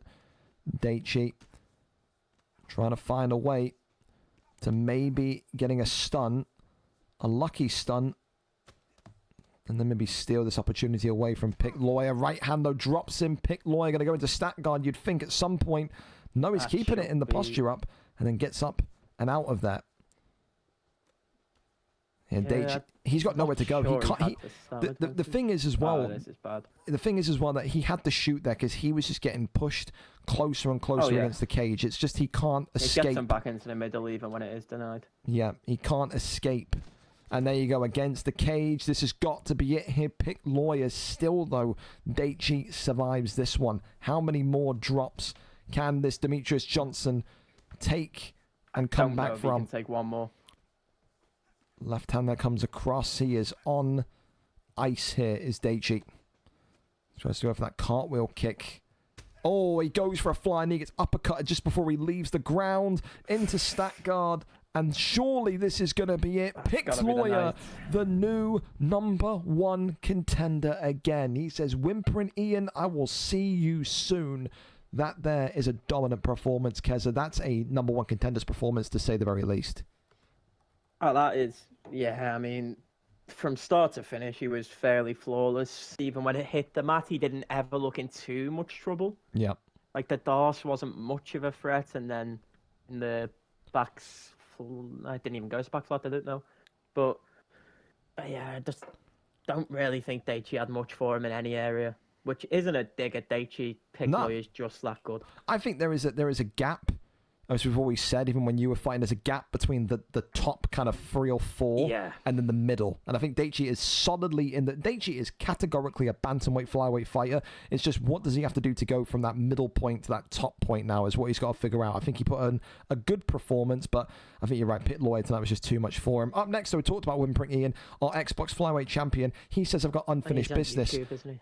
I've got unfinished business. I want to go over to the PlayStation division. I want to win that belt back again. Tonight he takes on Kasaki in the featherweight division. Whimpering Ian, 22 wins, 1 draw, 4 losses, 4 wins in his last 5. Of course, he won his comeback fight to the PlayStation division last week. Cass, though, 7-4, 3 wins and 5. Also looking to make it back-to-back wins. Again, could be a big one. If you're Kasaki and you beat Ian here tonight, especially since we saw Tay on UFC lose earlier on, that win streak's gone. You beat the greatest PlayStation champion ever. 9 title defenses did whimpering Ian have on this console. If you beat him tonight, there's a real case you could put forward if you Cass to maybe get the next title opportunity. Yeah, he is, yeah. I always thought he was. I used to think the exact same until he told me. I've just seen the ping there and I was like, what? Yeah. But... All right, here we go then. We are ready and set for it in this one tonight. I hope Cass isn't about to pick Connor. He's hovering over Volkbridge, showing Connor, and that's worrying. Yeah, I wonder what the game's going to give him. You never really know what this fucking game is going to show him. I really hope it's not Connor against Whimpering Ian. That seems like signing your death note. Well, it says Connor. Will it be Connor? Will it be Volk? I guess we're going to find out. Of course, I think he attempted to pick Volk. I think if it gives him the wrong pick, you can back out. Gave him Connor. You can go and get him, but I guess we'll see. Is he going to go with Connor? Nope, he's playing with Connor. He's confident. So why don't you like this? Do you not like this? I don't like it at all because of the way Ian plays. I would call it cheese. Ian would call it mixed martial arts. I think there's a difference personally. I think mixed martial arts, you're looking at Dirty Dave. I think cheese, you're looking at Whimpering Ian. Okay. Well, I mean, the thing is, I can winning the stand-up battle. Yeah. Only thing I can counter with you is that he knows that Ian likes Jesus, dear Lord Almighty. The one thing I will say is that I think Cass knows that Ian likes to start fights aggressive. He likes to start fights as a slugger. I mean, the best person to kind of have around.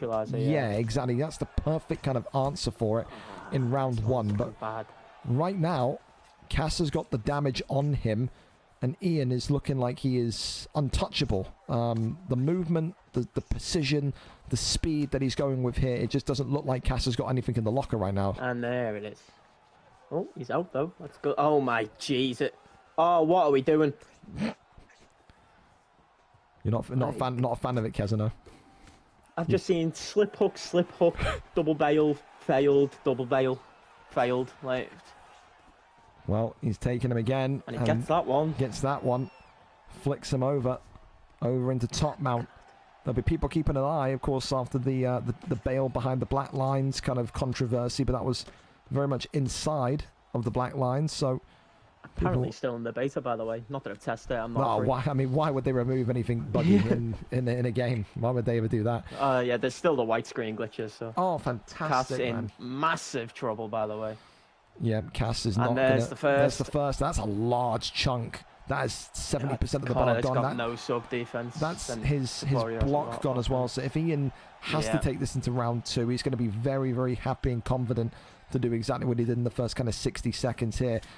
Eats a couple of big shots here, though, as Whimpering Ian is closing in on a 2nd consecutive victory in a row on the PlayStation division. He says that it was one of the most happy moments of his career last week, Keza, when he saw Bully lose to Big J. Of course, Bully was on a It was somewhere called Cerberus or Big J. It's a PlayStation Oh, guy. yeah. Yeah, I and know him. Bully, I know of him by course, Cerberus, yeah. Bully was on a 4-fight win streak or 4-fight title defense streak. Of course, Ian holds the record with 9, so he said it was just a relief to see Bully lose because I'm confident that I can go and beat Big J. I can go and beat Cerberus. So that's the aim. You know, I mean, that's if it certainly the aim. forms like this, I wouldn't doubt it. 30 seconds left here of round number 1. Cass. Oh, that block's in serious trouble, isn't it? Yeah, Cass is going to need to hope that some sort of recovery here happens, and happens quite... He's going to need to hope for a miracle, I believe. Yeah, I think you're right. I think either that or he's got to maybe hope that Ian comes out and maybe a little bit too cocky, a little bit too overconfident, does something and, you know, puts himself in a bad position. But round 1, that's clear as day. That's a whimpering Ian round. Kasaki, or Cass MMA, whatever he prefers, is going to need to try and find a way here to start the second round as strong as possible. 7 significant strikes landed. If I'm Cass, I think my best shot here is switching into orthodox and trying to check hook his slip hooks. Because he's thrown that rear hook a lot, and he knows he can because Cass is in southpaw and can't check hook it. I think even if you just switch to orthodox, it either he throws it and you check hook it, or it just negates him throwing it at all. And I think that's what he needs. I think right now is that Ian is just trying to look to maybe be too impossible to hit for Cass. You can tell Ian is looking at that block and saying, I know I've got you here. But Cass's movement, this is the thing, we've seen Cass before be in bad situations, but his head movement, his footwork has got him out of trouble. Is that going to be the case here tonight, or is it too far gone for this brilliant boxer here tonight? He's now starting to take more and more damage. But there's the body shots now from Taporia. Ian mixing it up and getting things moving. Takedown attempted, that one there, though not in range. Double jab left hand. Uppercut right hand. Right hook, though, from Taporia. Oh, the pulls, dear lord. That could have been really dangerous. Good composure from Ian to not just keep on swinging, though, and recognise that Cass has pulled it. And there's another double bail. Yep, takes the back. Finally got one. Only took him 5. I feel like you're not an Ian fan here, Keza. I'm not a double bail fan. I can hear you booing. I mean, this could be someone like, I don't know, who do I get along with? This could be Liam Kemure doing this, and I'd react the same way. Well, the DAS is in, and it does look like Cass is going to be in trouble here. He's still fighting to stay alive. Ian, of course, not going to win that stamina battle. Has to give up and go to back flats. And now, maybe this is where the block is going to come home to really give Ian some benefit here. No, post it. Yeah, survives that one. That's brilliant from Cass. It does feel, though, doesn't it, Keza, like it's a case of, you know, when, not if. It's just, it's Cass kind of prolonging the inevitable right now. I mean, if he's keeping himself alive in hopes that maybe a miracle happens eventually, I can respect it, but... Over into side control we go as the elbows continue onwards, but nothing too severe there. 60 seconds left, accelerated if round number 2 goes over into backside again. McGregor conceding, back sitting. Couple of shots there. Cass, damage galore coming. If he can maybe flip this, goes into an armbar and he's conceded it, Kazza. That could be. This one should be it. That should be it. 16 seconds, you're racing the clock here. To stall it to the end of the round, yeah. He's gonna go for it, and he has managed to just avoid it. And this is going to go into round 3. I mean, is this more impressive from Cass's defense, or is this more kind of, you know, alarming that he hasn't been able to get the finish here for Ian? I actually do think his defense has been good. It's not good enough for once the armbar went in and the block was gone. There's only so much defense you can play. It's fair. That block, though, hasn't taken too much damage between round 1 and round 2.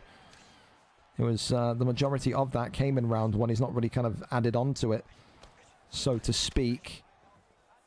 But still, it's not in a great position either way. Clinch work comes in. Tie clinch against the cage. Cass here, avoiding that one, goes back to the body. I think when your head helps. Oh, clips him! And has Ian maybe played with his food too much, Kazza? I think that might have been the moment. So I'm not sure he gets another one. I hope he does. I'm not sure he does. 3:40 on the clock remaining here, round number 3. And what is a big fight here for potentially title elimination status. Smell an Ian takedown coming.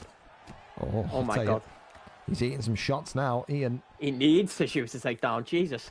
Yep, he's still relying on that block being low of McGregor, but how many more hits can Topuria take now? He's starting to show signs of wear and tear. There's the takedown. There is. The back there. Good. Resists Good defense. it. Brilliant defense. Another takedown. And there it is.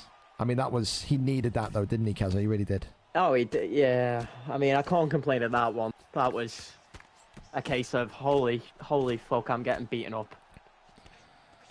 And now, do you think we see Ian maybe try and game manage this and just try and get it to... I would. Yeah. Shamelessly, I would. I mean, I think he can probably just finish the fight from here if he pushes. It's just a case of can he find... he can. And this could be it here. McGregor's in big trouble. Cass tonight is out of there. Round 3. I mean, listen, Kez, he took the long way to get there. It was a lovely rally. It was a lovely rally for about a minute and a half from Cass, but it was... Do you think Cass will have... Too little, too late. Do you think Cass will have complaints tonight about the play style of Ian, or will there be not... Yeah. I mean, you know him. Absolutely. You know him more than me. So. I know Cass, and I also know how frustrating it is for a striker to get played like that. Yeah. Absolutely. Even if he doesn't publicly express it, he would have been doing what I used to do with my mic on and just screaming down my mic at the game. Well, I mean, listen, on a scale of 1 to 10 then, help me, like 1 being that's the cleanest fight ever, 10 being that is the most nightfall-y, prime nightfall-y. Where is it? Where is it on the scale? Maybe like a 4 or a 5. I think the double bail that got denied into another double bail that got denied was maybe the most desperate thing I've ever watched in a video game. But I don't think the actual cheese itself was that bad. It was pretty surface level. It's fair. That's fair. Well, listen, we go over to our final non-title fight of the evening, and it's another return, Keza. It's Jay Rilla back in the octagon against the Spooky Ghost tonight. Of course, Spooky coming in 17 wins, 12 losses. He is up there with 2 wins in his last 5, one of the best winning records in the flyweight division. Jay Rilla, of course, a former champion. He retired some time ago, 5-fight win streak. Of course, the last time we saw Jay Rilla in the octagon, exact time frame. We know he's been still, he's been out there, he's been competing. I don't know where at, maybe prime time, maybe not. But last time we saw him was on the 13th of November when he beat Jakey B by a round 2 TKO. So, I mean, November to now, I mean, that's 6 months, six-ish months. How good is he still? Is he still at his prime best? Or is he going to be feeling the ring rust here tonight? Jay Rilla and Spooky Ghost ready for action. Is Spooky EU as well? Spooky is... Spooky and Jay Rilla are both American. That's why the ping's good. And they're on 100 MS.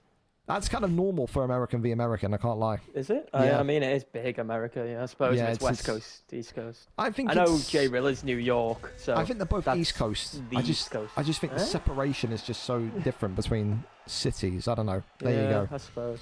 Well, we get to find out which North American tonight can get it over the line. Van and Cejudo, Keza, do you like that?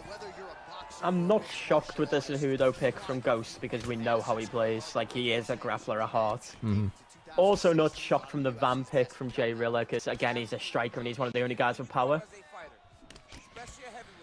I mean, I can see it. It's just a case of you would think maybe play a little bit more safer in your return fight. I mean, like I said, I don't know how confident Jay Rilla is coming into this one tonight, what he's been doing, how he's been preparing.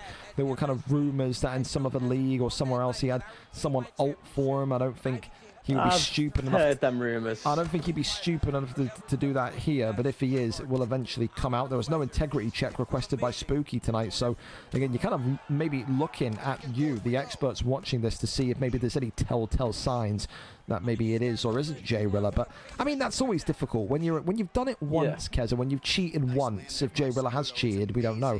Maybe we do. Maybe it's a confirm. It's always difficult to shake those allegations. Every good win you always have, you're going to have that kind of spotlight on you of going, is that really you or is it you? It took about 2 years for people to stop mentioning about me. So yeah.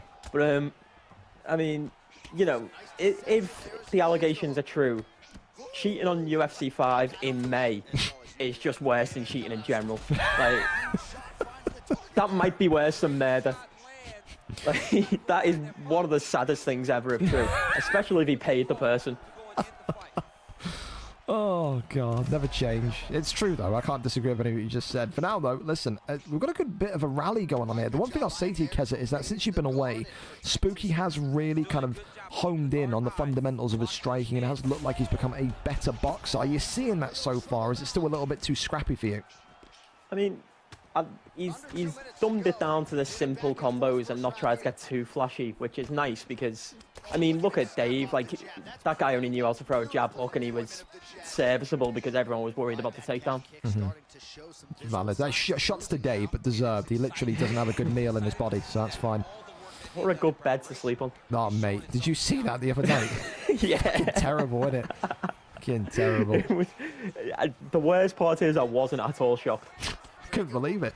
All that stemmed from, I said to him, Dave, when was the last time you had how often do you change your bed sheets? And there was a silence for about 7 seconds, and he goes, you have bed sheets? That's what he fucking said. I erupted into hysterics, man.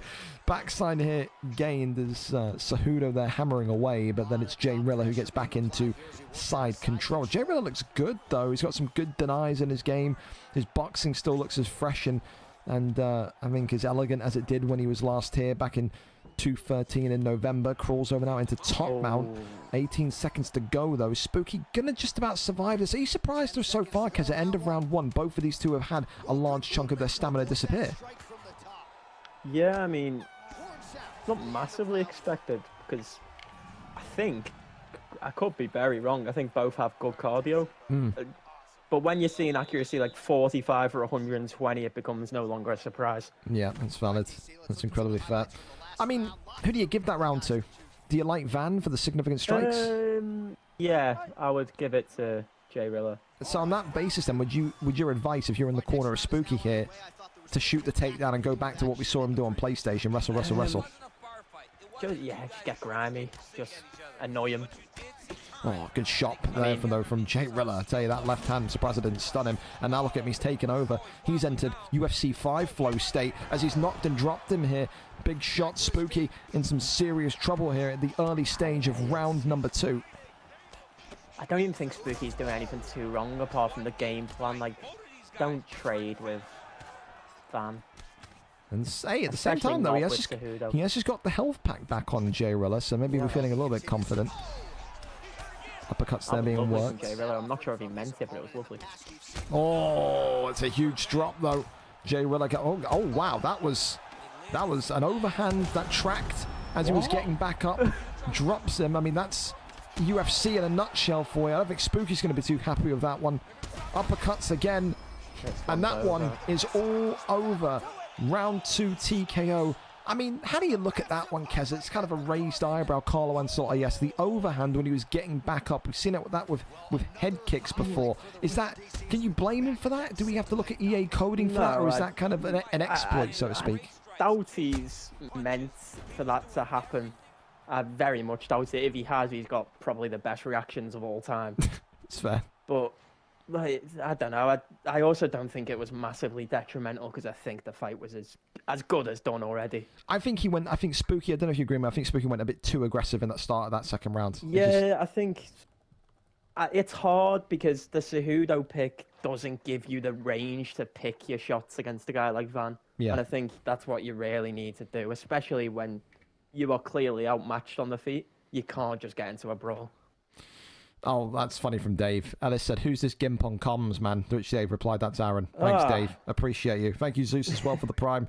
Thank you very much indeed. We'll be having words, actually, Alice. Yeah, I know. It's shocking from Ellis JP. I mean, from Jay Rilla's performance, does he look ready for an immediate return back to the flyweight championship matchup? Or do you want to see him again? How did he look there to you?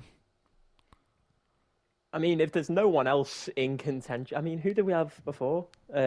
Lawyer. I don't think he goes in over Lawyer. That's valid, yeah. It's valid. In the slightest, I think. I think they might, if they could fight for it, but I think it would be not very nice to not give Lawyer the fight. So I Especially think, after that performance. I'm unsure if this is, because I'm being told from Graham on Tick that there's no reply coming from Velatry at the minute. And I've just clicked Velatry's profile and it says that his profile on Discord is privated. So I have no idea if he's just had like a... I've seen him in the chat actually being a bit weird. I don't know if he's like imploded, exploded, or what. No idea. Again, if Velatry isn't... It says that for me as well, yeah. Yeah, I mean, he last spoke at 12:50. I can't lie to you. If Velatry has skipped this fight tonight, dude, he probably won't fight here again. He probably won't, because, like, he was in this position... Get a drink while you sort that out. No worries. I mean, I do not want to be here for that. We're gonna flip it round. I think we've got a ready-made replacement anyway, if it comes to it, with... what's his face, with 2-3 years Dagestan, because we didn't put him on the card. So I mean, there will be a PlayStation title fight tonight. But Velatry came back into the league after a situation. Again, this is the thing. There's so many bipolar people on the FIFA side, the UFC side. You lose a couple of fights, you just want to, you disappear. People turn ghost, as I like to say it. If Velatry isn't here, it's easily replaceable. But this is like multiple times now. This is like the second or third time that Velatry has done this, especially on a title fight. I can't be expected. Like I said, we said this before, I say it again. When we're talking about UFC 6, when we're talking about crossplay, when we're talking about multiple people combining into divisions, I can cut the unreliables. I can cut people that I don't need. This is the type of situation where I'm saying if Velatry isn't here, he probably won't fight here in UFC 6 unless he pays for the privilege to do it. And again, I say that, and that's going to cause some controversy, uproar, because I'm the VFL guy, I'm the free-to-play guy. I've said this before. I say it again with a big crowd in here now. In UFC 6, I've said this before. What will happen is that this league will remain free. It always will be free for the people that are smart. You've shown up tonight and you've shown up on time. You're always going to be able to fight here for free. But everyone gets a second chance. Look at Nightfall. Right. Even Nightfall got a second chance when he fucked around. Nightfall then fucked that second chance. When we're talking about third chances, fourth chances, fifth chances, sixth chances in UFC 6, they don't exist unless you pay for the privilege. So that's just how it's going to be. And if Velatry isn't here, then that will be chance 3, chance 4, whatever it is. So for now, what I'll say is we're going to go to the next title fight first. We're going to go to the Jack Frost and Iceman fight if they're ready. Graham, stay ready. You will be fighting tonight. And if Velatry is not here by the end of this fight, it will be against 2-3 years Dagestan, who is, of course, the next man up, who is the guy that we had waiting in the background for the title opportunity. So we'll move on to Jack Frost and Iceman. If those two are ready to go, then we can go over to them and get this PlayStation matchup ready. Saying in the fighter lounge. Yeah. That Velatry said he was going for a nap earlier. That's not... respectfully, whether he's had a meltdown, whether he's napping, whether he's at football, babysitting, not my concern. It's a title fight. It's a title fight. What more can I say? Like, you're stupid at that point. That's your own fault. Don't sign up if you don't want to stay up till Don't sign 11. up if 11 p.m. is too late for you. Don't do all of this shit. Because again, it's not... And again, I repeat this respectfully. It's not the first time that Velatry has caused an issue and been removed from the league. This is the second chance he's on. No such thing as a free third chance. Sorry, that's how it's going to go. Iceman Brad is our cameraman, though, for this PlayStation title fight. We're there and we're set for it. Iceman Brad, of course, the challenger tonight. 5 wins, 4 losses. 4 wins in 5, Keza. 3-fight win streak. He's been illicit and explicit with his boxing. Champion tonight, Jack Frost, though, is also on a 3-fight win streak. He has looked in the finest form of his life in the last month. Tonight, we get to see where he takes us, and the answer is the welterweight division. Shavkat Rakhmonov against Islam Makhachev.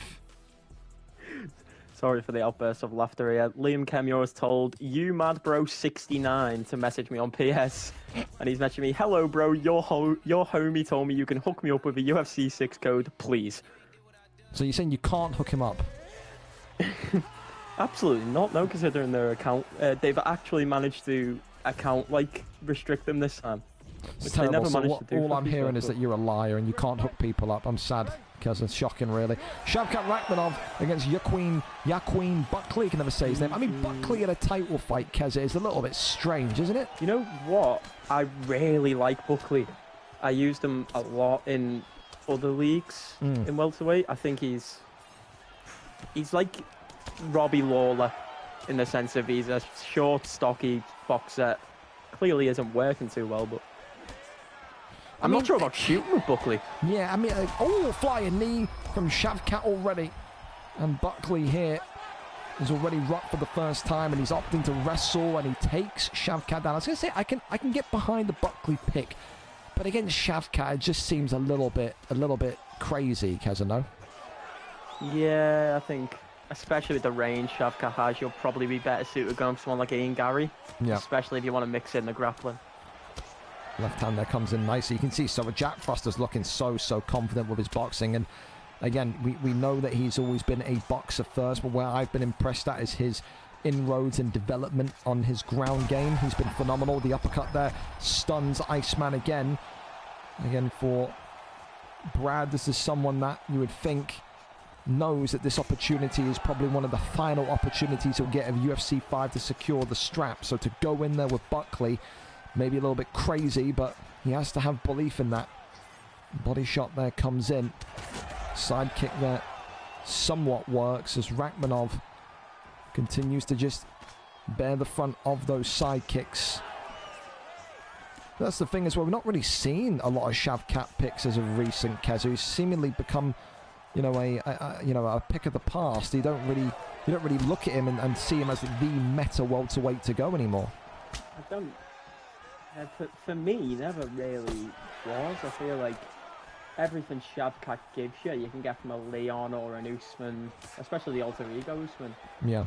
I just feel like, I mean, he's probably the best all-rounder per se, but. I mean, listen, so far as well, the fact that he shot so many takedowns with Buckley as well is actually quite bewildering to me, and he's not succeeded with any of them bar one. And look at the way. It's not like he's shooting because he's in trouble. He's shooting it because he's wanting to engage the wrestling. I don't know. It's so many valid questions that can be put at the door of Iceman Brad here as he goes for that kind of toe tap kick, I like to call it. I mean, that is for a 5-round fight, Keza. That is so much stamina lost, by the way. So much. I think half of it is bad shot selection, and the other half is his body's getting nailed by the roundhouse kicks of Shavkat every time.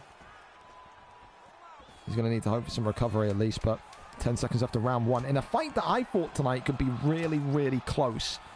Right now, being honest, no disrespect intended to Iceman, this looks like a one-sided affair. I don't see how, in any which way, Shavkat here, Jack Frost here is going to lose this fight. I just do not see it. Yeah, I think it's another case of it being too far gone already. Said for a 5-round fight and to have 40%, maybe a little bit less than your stamina gone, is just so difficult, especially with how Jack Frost has been fighting the last couple of weeks. Round two, time to make believers out of doubters if you're Iceman Brad with Buckley here tonight. Uppercut there comes in, his head kick there swings on forward. Buckley trying to reciprocate, gets a knee for his trouble. It's now almost kind of you throw a strike, I'll copy. Head kicks into head kicks, flying knees into flying knees. Left hand there comes up from Buckley. One thing that you have to say, maybe you want to be positive about Iceman's situation here, because it is that Buckley can hit hard. It just takes one mistake from Shavkat. Yeah, I suppose, but I think the lead is that much now that even one mistake, I think it would need a culmination of. I think you're right. I think he's going to need to make a sequence of mistakes, absolutely, as the left hand comes across again. Big shots. Buckley overhand comes in nicely. Head health still looks quite untroubled, though. Jack Frost believing in his durability, believing in his block, believing in his defense here. And not a single sign of ground game needed here from Jack Frost tonight. First title defense for him, and they always say the same thing: you're not a true champion until you defend the belt. Body rock there, though. Overhand comes in, and now look at this, the body shots coming in more and more. He's butchered him, knee on belly. Jack Frost looking for the finish, and this one here not over yet. Postured straight back up. Postures right back up into top mount. Really smart, in fairness. There's the top mount gained. Big shots here. This has got to be it. Another stun. He's going for the sub. Going for the sub. That one there. Resisted. Not sure about that. I think you had it. I mean, he probably still gets back up again. And this one here, is it going to be? No. Another stun moat. I have not seen Brad be demolished like this in probably more than a month, since that win streak is began, he's looked so good, but this is looking like the Brad of old here when he was struggling to get wins in this division at some point. Right now, he is struggling to stay alive here. Keep in mind, this is a 5-round fight. Brad on his debut. What'd you say?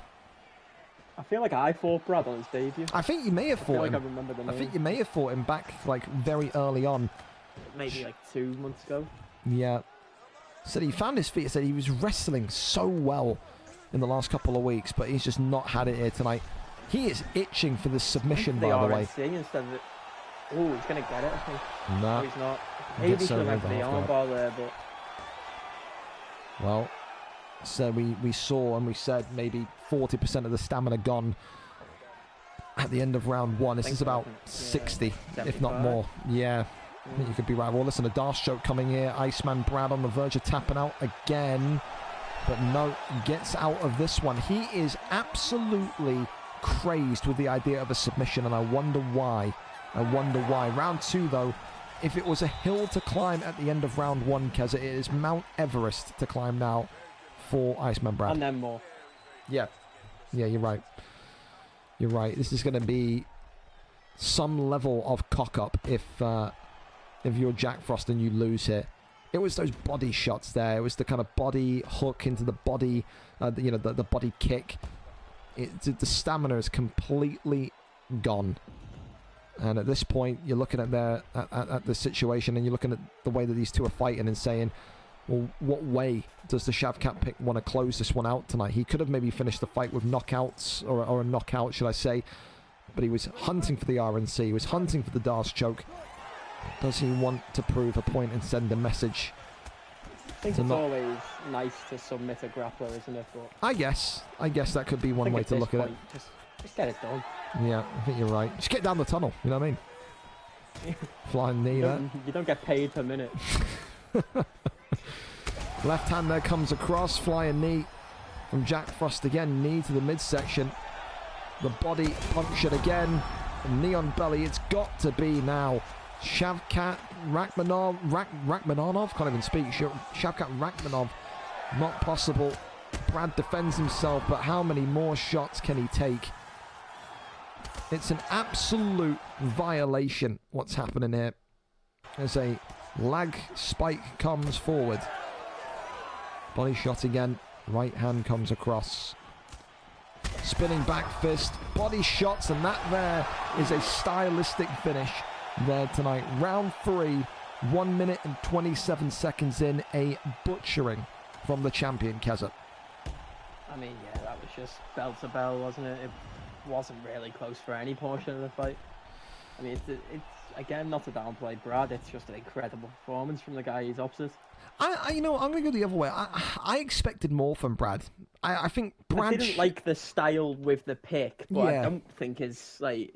Again, I'm not sure there was much he could have done. I think with the expectation that I think with the way that he fought the last couple of fights, the way that he had that win streak, the way that he looked so good, it just maybe it was just the anxiety, the nerves of fighting for the belt tonight got to him. But he's looked way better than that in the past. It just wasn't his night. He froze at points. I think the pick was a little bit crazy combined with the style, but you can't take anything away from Jack Frost tonight. He was really, really solid, and yeah, what more can you say? What more can you do? Well, listen, it looks like then Velatrai is done. It's looking likely it's going to be 2-3 years Dagestan who steps in, which is, we always wanted to keep him on ice in case anything happens, and well, we get to see that fight. It's a huge fight, no doubt, in this title picture tonight for the PlayStation division. As I'm going to send you the link, Keza, unless he's put it in the thingy. Here you go.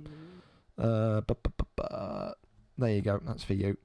So, yeah, I mean, listen, it's two solid grapplers tonight. You've got Gramontik in 2-3 years Dagestan. You've got a guy that's 13 wins, 1 draw, 14 losses, and not lost in what feels like a long, long time.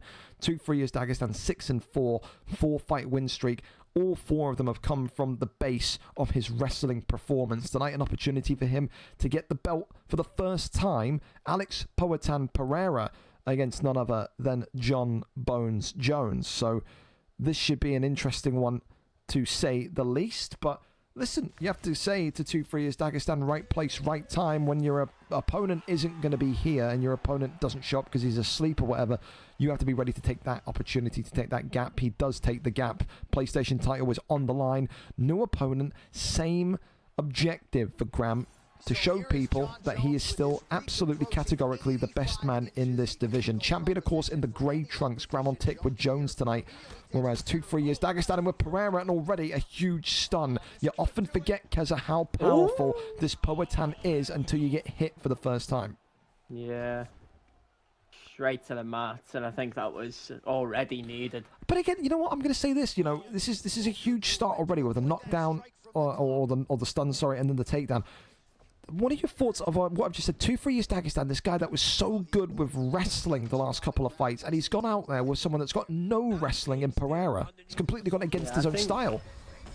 When Jones gets taken... This could be it, Keza. Hang on a minute, because, I mean, he's absolutely wailing on him here. I have no idea what 2-3 is Dagestan has, like, thought of here. Just really emphasize this for a minute, people watching here tonight. The guy in yellow has won 4 fights in a row because of his incredible wrestling. His control, his wrestling. And look at this. He's gone with Powhatan tonight, and he is being absolutely destroyed. Why change the pick? Why change the style in the biggest fight of your career so far? It makes no sense.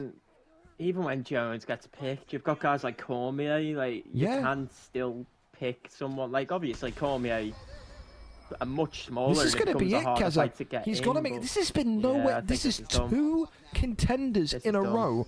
2 contenders in a row in 2-3 years Dagestan, and I can't believe that's just happened. I can't believe that's just happened. 146, 136... No, 146, excuse me, into round 1.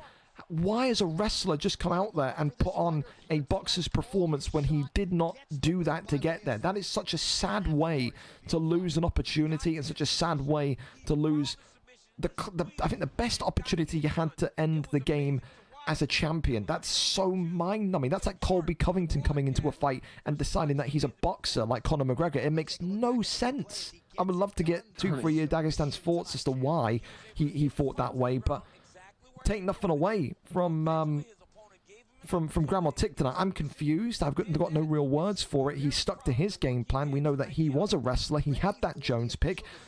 I don't think you can sit there, like Keza said, and say, well, give up. I've lost Jones. I can't compete. You've got so many guys that can wrestle there. That just looked so bizarre to me, considering the way that he's been building up to get to this point.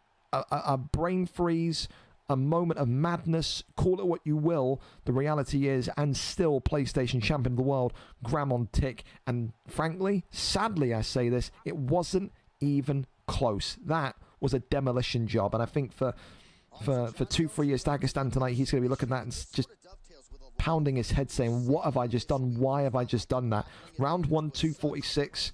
And yeah, game, set, and match, Keza. Yeah, I mean, seems like a weird pick, especially with what you're saying with the grappling credentials. Yeah. I don't know, it's just... It doesn't seem like the right pick, especially in a weight that has so many gifted grapplers, but I'm not sure what the plan was. Evidently didn't work. I mean, it did for about 10 seconds and then no longer, but... Yeah, there you go. Do we still play in VFL clubs? Dan, I run it. I don't play it. I'm an admin. That's me. Thank you as well to Dutch Van der... I can't even pronounce that. Mr. Dutch, thank you for the follow. That's so nice from you as well. Thank you so much. Listen, we keep on going. As stunned as I am, there are still more fights to go. And this one next, Keza, a fun one in the lightweight division for the vacant strap. Of course, Mr. Angry 104 against Techie Dags tonight. Mr. Angry 4 wins, 1 draw, no losses. Techie Dags 2 wins, 1 loss. These are 2 people that have streaks in this division. Fish 14 would have been in for the strap, but he's away on holiday, so he will be looking and hoping that he's got an opportunity to compete for the belt by the time that he's back. So tonight What happens? 4 wins, 1 draw, 0 losses. Do we see the end of an invincible streak for Mr. Angry One? Or do we see Techie Dags go 3 in a row and finally crown himself as a champion in the 155 division? Some people will say that Techie Dags has got here due to pure luck of Fish not being here. I would agree with them, but time to seize the opportunity, time to seize the luck. We're there and we're ready for it. Lightweight divisional action live for us. Of course, we are 13 minutes early, so we'll cross our fingers and hope that these two are ready to go. Again, we can never anticipate the last 2 fights going the way that they did in such a kind of quick fashion, but yeah, one of those. I've also had someone say that they've sent me over the money for the box break tomorrow. Thank you to Rapids. Not tomorrow, for Saturday, excuse me. Tick that off my list here that I've got in the background. Rapids paid. Thank you very much again, Rapids. Appreciate it. Top man. Paid. I forgot to spell paid there for a minute. I am stupid. All right. Are we in? It looks like we are. Fantastic. Here we go then. So, I mean, listen, 4 wins, 1 draw, 0 losses, Kez. You're going to come in feeling confident because your invincibility. You've also got the superior pick. Do you have to go Taporia? He's hovering over Makachev here. Yeah, I mean, I think I would personally always pick Taporia. Actually, would I? I feel like I'm a bit of a McGregor merchant, to be honest. Maybe not, but I feel in the normal circumstances you should pick Ilya. Do you like this matchup then? You've got the wrestling of Makachev against this 99 power of McGregor here. Yeah, because I feel like this McGregor has decent bottom game. Could be really? wrong. I have no idea. I have no idea. I'm going to trust you in that. Is this not from the Alvarez fight where he like stuffed a whole load of takedowns? I think so. I never really kind of thought to look into his bottom game, so that's, I mean, fair enough. If he doesn't have decent bottom game, he at least has decent takedown defense. But... Fair enough. Well, I mean, the thing is that we've never really seen this version of McGregor do consistently well in VFL title fights. Yes, we know he's got power, but we've also seen people kind of get into the ground and then find a way to kind of, you know, compromise the defenses through the top mount control. I'm a little bit surprised we're not seeing Taporia. I think everyone here is probably a little bit surprised we're not seeing Taporia in this lightweight division. But clearly Mr. Angry One tonight feeling like he wants to wrestle, feeling like he wants to use Islam and kind of find his way past McGregor in that kind of ground game performance. Yeah, I think the other thing is what's just... Oh, God, sorry. Islam's probably, if you're not going to pick Ilya, you're going to pick Islam 4 times as not. Oh, the right hand and the knockdown, and this McGregor kind of curse may well be continuing. It's interesting as well, because I was going to flag to you, you know, we talk about Makachev and this McGregor, both in lightweight, but they both are stiff. They're slow, aren't they, for lightweights? They don't feel like they're going to be as fluid as maybe someone like a Taporia or a Poirier.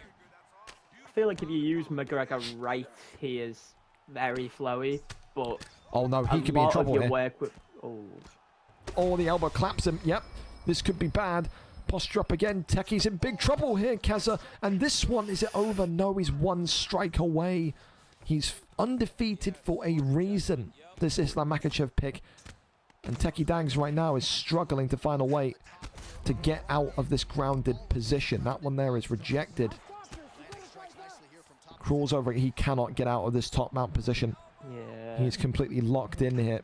Some people may have said it was too soon for the title fight. Before the round. I think you're right, Keza. Posture up again. It's an armbar. He's trying to break the defenses down of Connor. As this one rejected instantly. And Techie here is going to lose a large portion of his block. Oh, and nearly gets tapped in 180, maybe 90% of the submission bar gone. That is horrifying. I'm quite surprised that wasn't a 1-tap, to be honest. Oh my God, he is absolutely... Even from this posture, it should be done. Yep, he's murdering him here, and another armbar. Techie has been completely annihilated, and this one is all over. What a dominant performance. 4 minutes and 37 seconds of round 1. That's why he's unbeaten. Maybe you could say Techie was a little bit rushed into the title picture. But I'll be honest, I like him, Keza. I expected more with the way that he's won those 2 previous fights in a row. The downfall just came from a moment of, again, overzealousness. Like, there was no real need for an overhand. Like, he was absolutely pinging him about on the feet for the first minute and a half, 2 minutes. And then throws a random overhand, and that's the beginning of the end. seemed a bit unnecessary, a bit forced, almost like he wanted to just get it done there and then. Yeah. I can't lie. I mean, like I said, I'm saying this with such respect to Techie, Iceman, and Dagestan. That's 3 kind of contenders in a row that I've kind of like been so shocked that they've performed so badly. Again, we know how good Techie can be. We know how good Brad can be. We know how good 2-3 years Dagestan can be. But they all seem like they've completely frozen and been kind of consumed by the moment tonight. I mean, take nothing away from Angry One, Jack Frost, and Graham. They've all done their job, but I don't know what's happened. Is it UFC 5 fatigue? Is it a change of style? Is it kind of the anxiety of fighting in front of a crowd? I don't know, but disappointing from Techie tonight. And for Angry One, listen, undefeated for a reason. 5 wins, 1 draw, no losses. Who's going to take that 0 from him? Right now, it looks a serious question. I don't know who beats him in that lightweight division. Phenomenal performance tonight. He gets it done. For now, though, we go over to a fan favorite matchup for people watching tonight. Keza, they may well describe this one as the people's main event. Jack 9 and J.O. Salmon for the vacant featherweight championship of the world. These two have fought before. J.O. Salmon, of course, coming in with the biggest win streak in the division with 3 wins on the bounce. Had a difficult start in 145 when he was 0-2 and has had some really impressive performances since then. He goes up against Jack 9, who of course was the champion once upon a time, retired when he was in bantamweight flyweight, absolutely ran through Falcon last week or 2 weeks ago, whenever it was, and now finds himself on the cusp of once again becoming featherweight champion. 14-12 for him tonight. Go on. Talk about a man I'm happy to see back, by the way. Jack 9, I know. I'm going to see Thomas Sully soon. Not only a sound enough guy, but he's a fucking entertainer as well. He is absolutely that. We don't have enough of them. I think this is the thing, though. I think he's going to love this fight tonight because J.O. Salmon is the exact same as the New York version of Jack 9. These two love to just scrap. They love to fight. They love to stand in the middle of the octagon and swing. This will not be a fight tonight where if you're watching this, you can look at this and say, oh, I'll just take my eyes off the fight for a brief moment. This could end in 1 again. We will go back through the history books, though, and show you the last time these two fought. So, J.O. Salmon and Jack 9 won. We have to go all the way back over here to VFL 190, the last time they fought for the welterweight strap. That was on the 5th of June 2025, nearly a year ago. On that fateful evening, Jack 9, surprise, surprise, won by a round 1 TKO. A year has passed, but what has changed for J.O. Salmon? The New York native tonight looks to become featherweight champion for what I believe is the first time in his career. For Jack 9, he wants to regain his reputation as the most dominant and feared featherweight in VFL history. He can do that with another reign starting here this evening. We go over and up to it. J.O. Salmon and Jack 9 are co-main event, live and set for it. Max Blessed Holloway tonight from J.O. Salmon against Alexander Volkanovski. That is the most Jack 9 pick you'll see, isn't it? Yeah. I mean, I'm surprised there isn't McGregor from either of them. I feel like this is the fight you bring out to McGregor. I agree. I'm interested to see how Jay works with Max Holloway. You know, he's got that height, so it would indicate maybe a little bit that Jay is going to try and maybe stand outside of the pocket. And we've always said this about Jack 9, about Thomas Sully, that kind of group. We've said it, haven't we, Keza? The aim is just to survive the first round. You can't fight fire with fire against these types of fighters. Yeah. I mean, it's hard. It's doable, but you're relying a lot on the EA coin flips and trades, but... I mean, Jack 9 coming out exactly how we would expect, all guns blazing. It's a slight lag, but nothing too concerning as of yet. Of course, tonight you're watching, not knowing who's who. J.O. Salmon, of course, in the black and white trunks with Max Holloway. Jack 9, of course, in the black and gold with Alexander Volkanovski. He says he is excited for UFC 6. He is itching to get back in the octagon full time. And, well, this now here tonight is a great bit of a training regimen to get prepared for that. J.O. Salmon more than likely the exact same. Immediately, though, Max Holloway goes into the pocket, not once but twice, Keza. He emerges with severe damage already. Look at the way that Jack is just toying and piecing him up here with Volkanovski. Oh, hang on a minute, though. Max Holloway, big uppercut there. Don't Lovely sleep combo on the New York native. J.O. Salmon says, I'm damaged, but I'm not out of here just yet. I think that's what J.O. Salmon needs to work on a lot more in this fight. Just exploit the speed advantage you have. Don't be scared to throw second, because still you're going to beat him. He is like a ghost in the wind when you get Max Holloway going at that speed. I think that's the big thing. People get they get scared of Holloway's power, of Volkanovski's power, don't they, Keza? And they kind of forget about the benefits, the strong points of Holloway. You can kind of almost let Volk throw first and just intercept them over and over because of how fast Max is. Front kick comes off that. I mean, listen, we've seen a lot of damage already inside this first 3 minutes, and it may well still be a round 1 knockout. Jay looking for revenge on the cards tonight. First time in nearly a year that they fought, and he's having to remember back to that welterweight matchup where, of course, Jack decapitated him in 1. Right now, he's in a good position here in terms of maybe this late rally with 1 minute and 30 left to go. Of course, the slight lag you see here tonight is the difference of an ocean. One residing in Newcastle, United Kingdom. The other residing in New York, United States. So you are going to see that slightness of delay, but nothing too massively concerning as of yet. You're going to have to expect it in these intercontinental matchups. Right-hander there comes across from Jack 9. As again, J.O. Salmon just trying to shake off and shimmy. Left hand comes across. As I've literally said, the lag isn't that bad. It seems like we've now entered a new stage of it getting worse. It hears me. Uppercut though, again, it won't phase Jack too much. He knows he's been here before. Double drop though, Keza. Nothing there. Goes back down low to the body. Doesn't jump. Bit of respect between Oh, them. and there you go. I think Jack 9, maybe his head is gone in more ways than one against the cage here. Not going to happen just yet. Round 1 in the books. That is a J.O. Salmon round. There was an extra 5-10 seconds. That one could have been all she wrote. I think you're absolutely right. Listen, Jay here in a great position now to take this featherweight strap home tonight. It is going to be a comeback mission for the ages here. If you are Jack, of course. He looked phenomenal against Falcon, but we do know that Jack has, I think, consistently struggled against the Americans in the past. You need to try and find his feet here quickly in round number 2. Never count Jack 9 out, though. This is a guy that absolutely can turn water into wine, but a knockdown here. Maybe the damage is too done from Max Holloway. Yeah, it's a downhill slope for me. Teeing away here. Jay just got to be brave and let the hands go. Elbow there just glides across the empty space left by Holloway. Whoa, that's unfortunate. J.O. Salmon again. Oh, gets clocked though. And look at this now. Head kick comes up. Jack 9 was hoping that would be the moment. Yeah, a bit of desperation mode, but it needed to be. Absolutely. Head health from Volkanovski is flashing. You're never going to see Jack 9 attempt to take down J.O. Salmon, though, knocking him down again. Oh, and the uppercut against the cage. No jump. There's a respect element there. But Jack cannot get out of himself here. He is stuck, and he is not able to move. And Jack does shoot a takedown. Okay.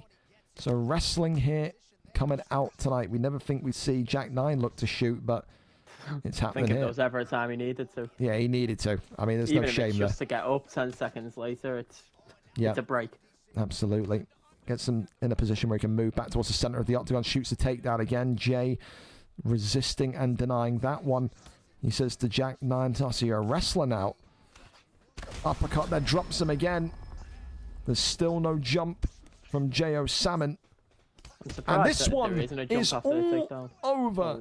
2 minutes and 37 seconds into round number 2. And J.O. Salmon has avenged that loss from 2025 and is the new featherweight champion of the world. I mean, how do you evaluate that one there, Kez? Do you feel for Jack there because the slight lag spurt, or do you feel like the lag is just going to be an inbuilt excuse and we're taking away from Jay's performance there? I don't even think Jack will use it as an excuse. I think he probably knows tonight he was outmatched, but whether or not that's just an improvement in Jay over the last year or it's a bit of rust for Jack, I suppose we won't know until Jack's actively playing a bit more. I was really concerned about Jay's pick for Holloway, but he's made a believer out of me tonight. That's one of the best Holloway performances I've seen him have. And very much so, that's exactly what he's been building on in the unstreamed cards when he's been fighting. He has been working on his boxing. We always knew from the welterweight days he was a fantastic boxer, but the combinations are just so much more put together now. Congratulations to him tonight. The belt heads back to New York. J.O. Salmon gets it done. Was that round 2 or round 3? I think round 2, wasn't it? 2, yeah. And the 2 minutes and 37 seconds in for Holloway there tonight. Congratulations to J.O. Salmon once again. A trilogy, maybe before UFC 6. Who would say no? I certainly wouldn't. Well, listen, we're 30 minutes early for our main event here tonight, and we are good to go. So we are going to go and ping the Discord and get everyone looking at this one tonight. Main event is now live. A big thank you to everyone tonight as well, by the way. Again, before the main card started with a couple of kind of drops and pulls, did not think we'd be sitting here 30 minutes early talking about the main event. So that there is phenomenal. A reminder as well for people, we are going to be doing a mini sponsored card on Saturday. GameStar Group. It will be over there on their front page, 6 p.m. UK to 7 p.m. UK. There is only going to be about maybe 4 or 5 fights. It will be a first come, first serve type thing. I'll put up availability for it. 6 p.m. UK, 1 p.m. US Eastern. Just a 1 hour thing this Saturday. Big thank you to GSG as well. And of course, VFL 237 next Thursday, same time as always. Sign up, of course, those will be up tonight, those sign ups. So don't forget about that either. Okay, well, listen, we go over then to our main event for this evening. BullyOfMMA against What's a Lane for the vacant bantamweight championship of the world. Of course, Bully comes in 12-2 on this Xbox side of things. He is one of the great PlayStation players. He's only lost twice. He's won the belt on the Xbox side of things once before. 4 wins in his last 5. Lane, of course, 4 wins, 1 loss. No streak, but tonight comes in as one of the more informed fighters of this bantamweight division. These two have never fought inside of a VFL octagon before. You wanna know? There is this belief. There is a belief tonight that Lane, through maybe his corner, we know that he has links to Nightfall, he has links to OG Mud, that maybe that can be the deciding factor that pushes him over the line. For Bully, he says, the corner doesn't bother me. I'm a former pound-for-pound number 1. I'm a former PlayStation champion. I've beaten some of the best that there is. This is nothing to me. We go over and we take a look, BullyOfMMA, and What's a Lane, our VFL 236 main event here this evening. And Lane, of course, is our cameraman. We are there and we are set, Keza, for this one. Pyotr Yan against Merab Devashili here this evening. Lane opting for Merab, Bully opting for Yan. When you know about that background of the links to Nightfall and co, maybe the Merab pick makes a bit more sense. There's been a few times where he's been a bit weird in the chat when I've been speaking in there, just replying to everything I say, looking for a bite. But now it sort of makes sense. I couldn't put my finger on it before, but I think you've helped connect the dots. Yep. Absolutely, that's what we do. Of course, but for tonight... More about the fight. Go on. In my opinion, and I would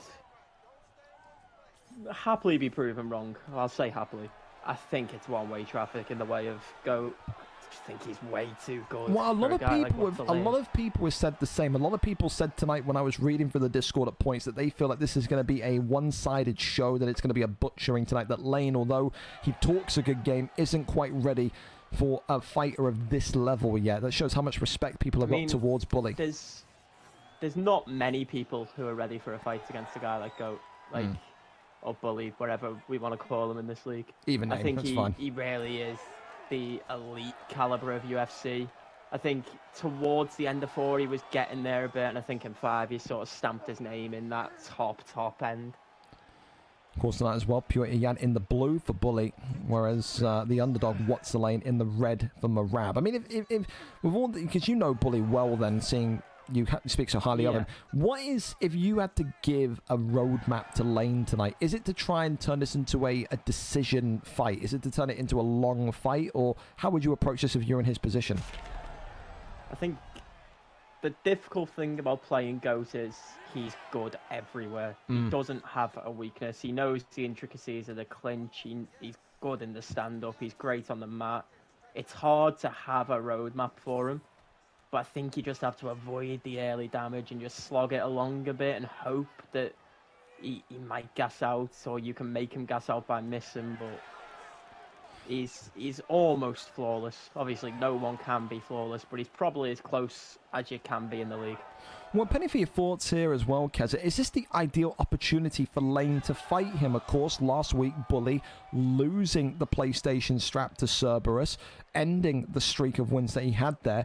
Is this going to be a type of thing where maybe, you know, Bully is maybe mentally a little bit weak, so you can you can go after him, expose him, or is this be Bully now treating this fight as the perfect rebound fight where he just looks phenomenal? How do you see it? I mean, yeah, there's there's a very good chance that lit the fire losing a fight that he was more than expected to win against a guy like Cerberus. No disrespect to him, of course. But Bully would have been the big favourite going in and lost, so it might have lit the fire. I think for what's Elaine, you probably wanted to catch him on one of them extended streaks where he thinks he can let his guard down a little. That's fair. I mean, as well, in that fight last week, Bully in the first round completely butchered Cerberus as well, and then Cerberus just kind of turned it on in the second round. Look at that body health. The body health, the stamina, yeah, it's... I mean, this is the thing. I mean, Bully is the definition of... Getting gassed with Marab is a challenge. Hard. Yeah, that's a challenge. Yeah. But that's the way to describe Bully, though, isn't it? With his fight style, he is a death by 1,000 cuts type fighter, Keza. He just knows how to systematically break you down. He's great everywhere. Again, like I said, he's one of them rare cases that come into the league who are just great everywhere. I mean, we haven't seen one in a long while. I think you'd have to probably go back to the start of 5, looking at guys like, I don't even know, probably guys that we won't name because they've been banned and shunned, but I think you'd have to look at guys. They're just nonsense, that's all. In terms of ability in the league, you'd have to look at a guy like Easy for a guy who was this well-rounded. Yeah. Like I said again, Prime Winter. That's another one that comes to mind as well. Because people forget that Winter could wrestle back in his heyday. Like a late UFC 4 deco. Yeah, absolutely. Or a UFC 4 deco. Yeah. Said it's... I think he's in that kind of conversation. You put him in the kind of Mount Rushmore of talent. I think Bully, this version of Bully, is right up there. And I mean, that's what would make it even more impressive if Lane today can find a way to get it over the line. You're talking about one of the godfathers of the kind of top-end player base right now. Head kick there comes up nicely as the left hand just meets him as well. Listen, a little bit of damage now on Jan's head there, Keza. Is that something to be concerned about? I'm not actually massively sure where it came from. I think it might be... Oh, he's got a sub-reversal. Well, he has. I'm scratching my head then. I didn't think that was going to happen. Oh, never mind. Is he wise? Wow. He's going to get Goat's in trouble, maybe? Goat's going to be in some trouble here. Oh. To be fair, he's won it back nicely. Look at the stamina. This is a stamina back and forth. A stamina off. Is he going to get it still? And he just gets out. I mean, that is unbelievable. Is that unbelievable defense or a complete drop of the ball from Lane? I think it was because he was in a maybe not defense, but it's incredible reactions. Lane had full grapple advantage on the meter and still got denied on probably what is the fastest sub in the game. I mean, it's demoralising if you're Lane, because you're looking at that, eyes lighting up, Keza, thinking, this is it, I've got an opportunity. Yeah, absolutely. Especially when he got the bite on the fake on the entry. Like, that should have been it, really. But, well, not it, but it should have been the sub completed. Absolutely. Well, listen, he's got to try and find a way to go again here, does Lane, because that body is continuing to get tagged here. Just Marab here, looking for a takedown, and he's going to get reversed again. Some of the best takedown defense you'll see in the land from Bully. Not sure you're aware, but back in the day, Bully was a bit of a cheeser himself, so he's more than aware to all these tactics. To look at that, even breaking through the bail again. He just can't find a way to consistently get him down. Neither to midsection. That body health, Keza, is now flashing. Every time it gets touched, it is flashing. It's not going to be too long before Rapid gets body dropped it. Teep kick pushes him backwards. Another thing that makes Goat this well-rounded, the fact that he came from being a bit of a renowned cheeser to just an actual normal player. So he knows the defense and the techniques. He can lean on it if he needs to. I think that's what makes him so complete. Oh, and there's the body rock, Keza, and now here comes... Yeah, it's been coming. The flurry. There's the onslaught. Lane's got to get out of there. Why is he still staying in there? He's got to get away. Survive. I think you just got to run for the last 30, haven't you, really? Survive for round 3 and pray for the recovery. Maybe ignoring all advice from that star-studded corner.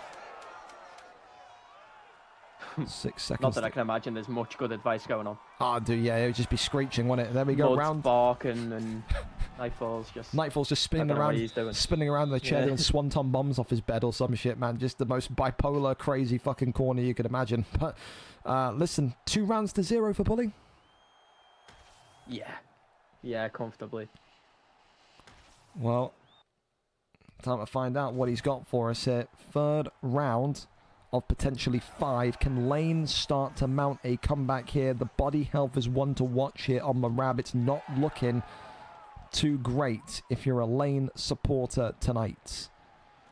Spin kick to the ribs. For Lane, it almost looks like every time he gets a bit going and there's a glimmer of hope, Goat just counters or breaks out of whatever. Like he gets the bail there and it's a bit of hope, and then Goat just denies it. Or earlier in the sub, like there was a glimmer of hope and out. So far, he is just not giving Marab any sort of which way hope, is he? I mean, look at this. The defense is absolutely impeccable. This is the best takedown defense you'll see. I like how composed Goat's been. He's not going after the finish. I think he knows eventually Lane's going to make that mistake and the finish will come to him. Yeah, he doesn't need to go out for it. Not rushing whatsoever. That's absolutely brilliant to see. I mean, this position here is great. Sprawl, you just take this for as long as you can, Keza. Not close enough to the cage either. Gets back into half guard, though. That's probably where Lane wants to be, in fairness. Absolutely correct. But the body, like, these little bunny shots add up, man. Trying to go for an armbar here, maybe going over and gets the flip. Okay. Lane saying, I'm not done just yet. A lot of time to work as well. Can't quite get into mount. This is the type of fight now Lane needs to make it. He needs to just sit here and has to kind of keep him locked in for the next 2 minutes. Sloppy. And then gets up. Wow. It's good from Goat. It's good from Goat to go when he wasn't expecting it, but I still feel like it's sloppy from Lane. All right hand there comes across as Marab. Maybe now thinking, what can I do in the next 2 minutes? Eats a big right hand as Jan. Still, that body health is going to be a serious concern. Look at him now swinging for the fences, is Bully. Minute and 40 left of round 3. And you're still looking at this fight and saying, how much more longer can Lane survive? Whiffs with the uppercut. And then again, another takedown denied. That the stamina's this close, especially when you look at Lane's body health. Yeah, I agree with that. Oh, I mean, those two knees there, though, that's huge. Definitely Bully having to pick his shots just to not gas himself out here. Whips him into tie clinch again. Shrugs away that one. 40 seconds left before the first time of championship rounds. I'll speak about it before in the, I think it was the Ian fight.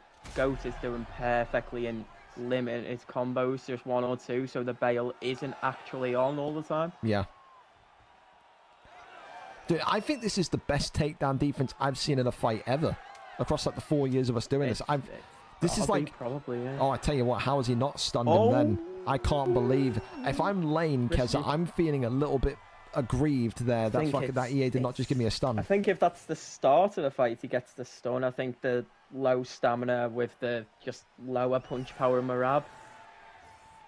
And then obviously the force and nature of Jan too comes into play there. Valid. Well, listen, the first time tonight we go to championship rounds, round 4. I think he does, yeah. First time we see championship rounds tonight in this main event, and probably a fight that probably people said they didn't expect it to go anywhere near championship rounds. Everything's been backwards tonight in these title fights. It's been interesting in that regard. I think Goat almost wants it here based off the way he's playing. Like, he's not stupid enough to go for that early finish, because he knows that if he ends up using too much of that stamina bar, he could get put on a sub at any point. Well, he's got put in a sub here. Yeah. Look at this. Bully here has been caught. And this is going to be flipped over into mount now. He's went to mount, which I don't mind, because he could have raced the guillotine. 3 minutes in mount is a long, long time. It is. Especially in a Marab mount. And now Lane's going to just take his time here. Goes to the right-hand side. Ticket, really, isn't it? Goes to the armbar.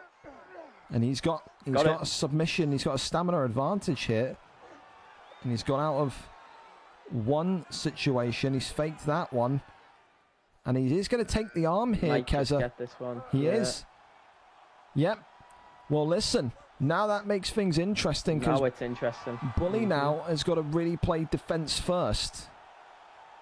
Lane has not looked brilliant on the feet, but you don't need to be great on the feet when you've got Marab here on the ground position. Goes over into format. That one there is rejected. Bully on the verge of losing the PlayStation title last week and now losing the opportunity of the Xbox bantamweight strap this week. Be a nightmare for. I don't know why he's just got back up. I can't lie to you. I think he was aware it was going to become a stall out and they were going to get stood up anyway. But even still, with how low his health is, I'd rather be enthralled in here. It's very, very valid. Of course, is what you would say, Keza, right now, if this fight or round ended the way that it is. This is 3-1, so it is going to have to be Lane who puts the afterburners on here in round 5. There's potential of a 10-8, but I think he still took too much damage for it to be a 10-8. Well, I'll tell you this much. And Lane has done... with a 10-8, he's still losing. I think Lane has done brilliantly here in terms of kind of managing his own stamina, but also protecting that body, which has been a serious problem since the end of round 1. Gets an elbow off there brilliantly. 30 seconds left here of round number 4. Puts him into tie clinch again. Nothing there. I think if he was anyone other than Marab, he'd probably run on fumes right now. That's his glimmer and hope that he's picked Marab. Body shots there coming in. One from the knee. Goes back down low as... Oh! I tell you what, that was nearly... This was what I was talking about earlier with Goat isn't like scared to go back to his little cheesy tactics that he used to use. Like, he's happy to get grimy. Well, round number 5 in a matchup that, again, no one really expected to get here. Scorecards for me, I think 3-1 as it stands. 3-1. Oh, yeah. And that's especially the start you want to have. Oh, no. Lane immediately on the back foot here. Eating body shots. When does the takedown come from Marab? That's the ultimate question. There it is. Resists him there against the cage now. Uh-oh. And Lane is in big, big trouble. Yeah. Big shots, drops him. Knee on belly. Bully of MMA looking for the finish. Bully not going to get the finish. Is that the best thing for him, Keza? Can he now just keep him here?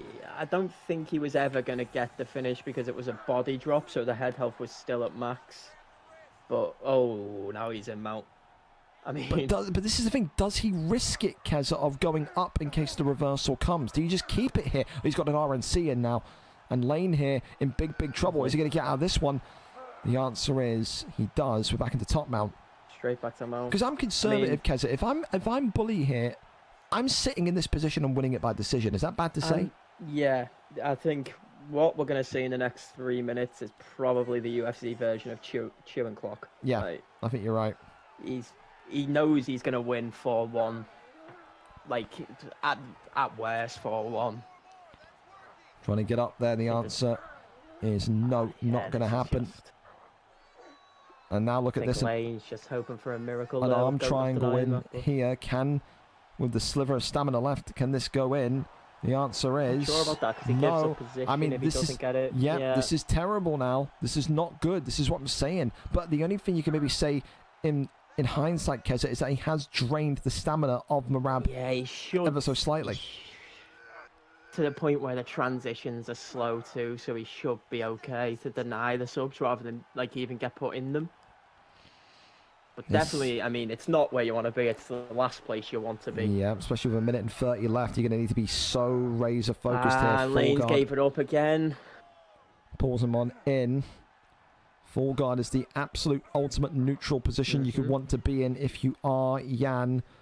Oh, this is perfect for Goat. This is and gets a submission in as well. Look at this. Probably goes to mount with it, I imagine. He does go to mount, Keza. This is the version. He actually gets it. I thought that was mount. No, he gets the submission off. No, You're goes right. to mount as well. And now he wants off of him. Now he's telling him. Now he's telling him, come on then. Up we go. Body shot rocks him against the cage. Not so much. He wants a finish here. He's almost pointing to the middle of the octagon and saying, come on then. Lane shooting for a takedown. Why are we shooting and though? Like a takedown. Can he get a It's buzzer nonsensical beater? to shoot. He's about to be, what, four rounds down with one being a 10-8. Well, it just doesn't make sense. I mean, I get going out on your sword and stuff, but on your shield, sorry. Goes to a decision tonight, and I've got that one 4 rounds to 1, and there is your confirmation. 4-1 with a 10-8. Yeah. Jan glitching through the body of Herb Dean like he's not even there. And you won't believe who's just shown up in the fighter lounge. Oh no, who? Bellatrix. Oh, fantastic. Well, he's missed his fight. dickhead. All I can say to him. 3 for 31. Oh, That's God. bad. That's really bad. That's so Prize bad. in bag. That's really bad. That's not even 10%. Oh, that's really bad. Oh, that's really bad. Oh, it's a 9% ratio. Wow. Well, I mean, listen. I mean, at points there in that fight, Bully looked like he was maybe in a little bit of trouble. Up. Yeah, I mean, there was that moment with the what's up was it again? Was it an armbar? I think so. Yeah, when he had that there excellent was defense. that moment with the armbar where it was getting ropey, and then I think Lane got one in, but I think. I mean, looking back at it, Lane's moments were few and far between. Did Lane have the correct game plan? When you think of it, hindsight, it goes to a decision. Did he play that fight as well as he could have done? If you want me to be completely honest, I'm not sure he has another game plan. I think that is his game plan for everyone he fights, whether they're Bully of MMA or a random Div 1 on ranked. Like, I think it doesn't matter who you put in front of him, he's going to fight like that. That's fair. But we've seen time and time again in the league, against the top of the top, it doesn't always work. Well, I mean, we saw like George got beat by Deco, Nightfall got beat by everyone. Yeah. Mud gets beat by everyone. Yeah. Nah, I mean, listen. I mean, I think that I think he had to fight that way. I think that was always going to be his plan. I think the fact that he's looking back at that tonight and he's ruining missed moments like the armbar, like the 4th round, I think will come back to haunt him a little bit. I think the fact that he went 3 out of 31 for takedowns just shows you how impressive Bully's takedown defense was. And for Bully, in the end, it's a good rebound. You lose the PlayStation belt last week, right back into Xbox this week, and now you're bantamweight champion for the 2nd time. He looked good. He looked very, very solid on defense, and I think his offense so patient, so systematic. Like Keza said, I think that's a worthy winner today, and a good job done, of course, by Bully of MMA. Anything for you to end on, Keza, before I wrap up here? Anything you want to say to anything at all? I'm just biding my time till UFC 6. There you go. And then probably win a couple of belts again. But yeah. Only a couple. Wow. Well, I'm past the prime age for UFC gaming, I believe. No. Okay, you're an old man. You're on the beach in the MLS. Getting there. The MLS of the UFC. Well, thank you for coming on tonight, Keza. I appreciate you, mate. You are ever so welcome. Top man. I'll see you later.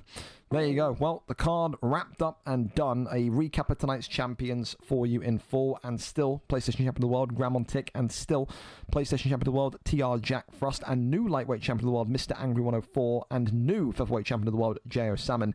And, of course, new Bantamweight Champion of the World, Bully of MMA. A great fight there in the main event tonight. Of course, performance bonuses are as follows. Harris Campbell with Fight of the Night against Viper Arco TTV. DH Josh with Performance of the Night with his Tatsuro Taira pick against Atomizer. Knockout of the night went to General Bean with that Pavlovich knockout at the very beginning of the card. Got some airtime there. And then, of course, submission of the night, it was that heel hook victory. Preston, he got over WB Samson with Jacare Souza. Solid. Like I said, the road to UFC 6 continues, boys. There's not many cards left of UFC 5 now.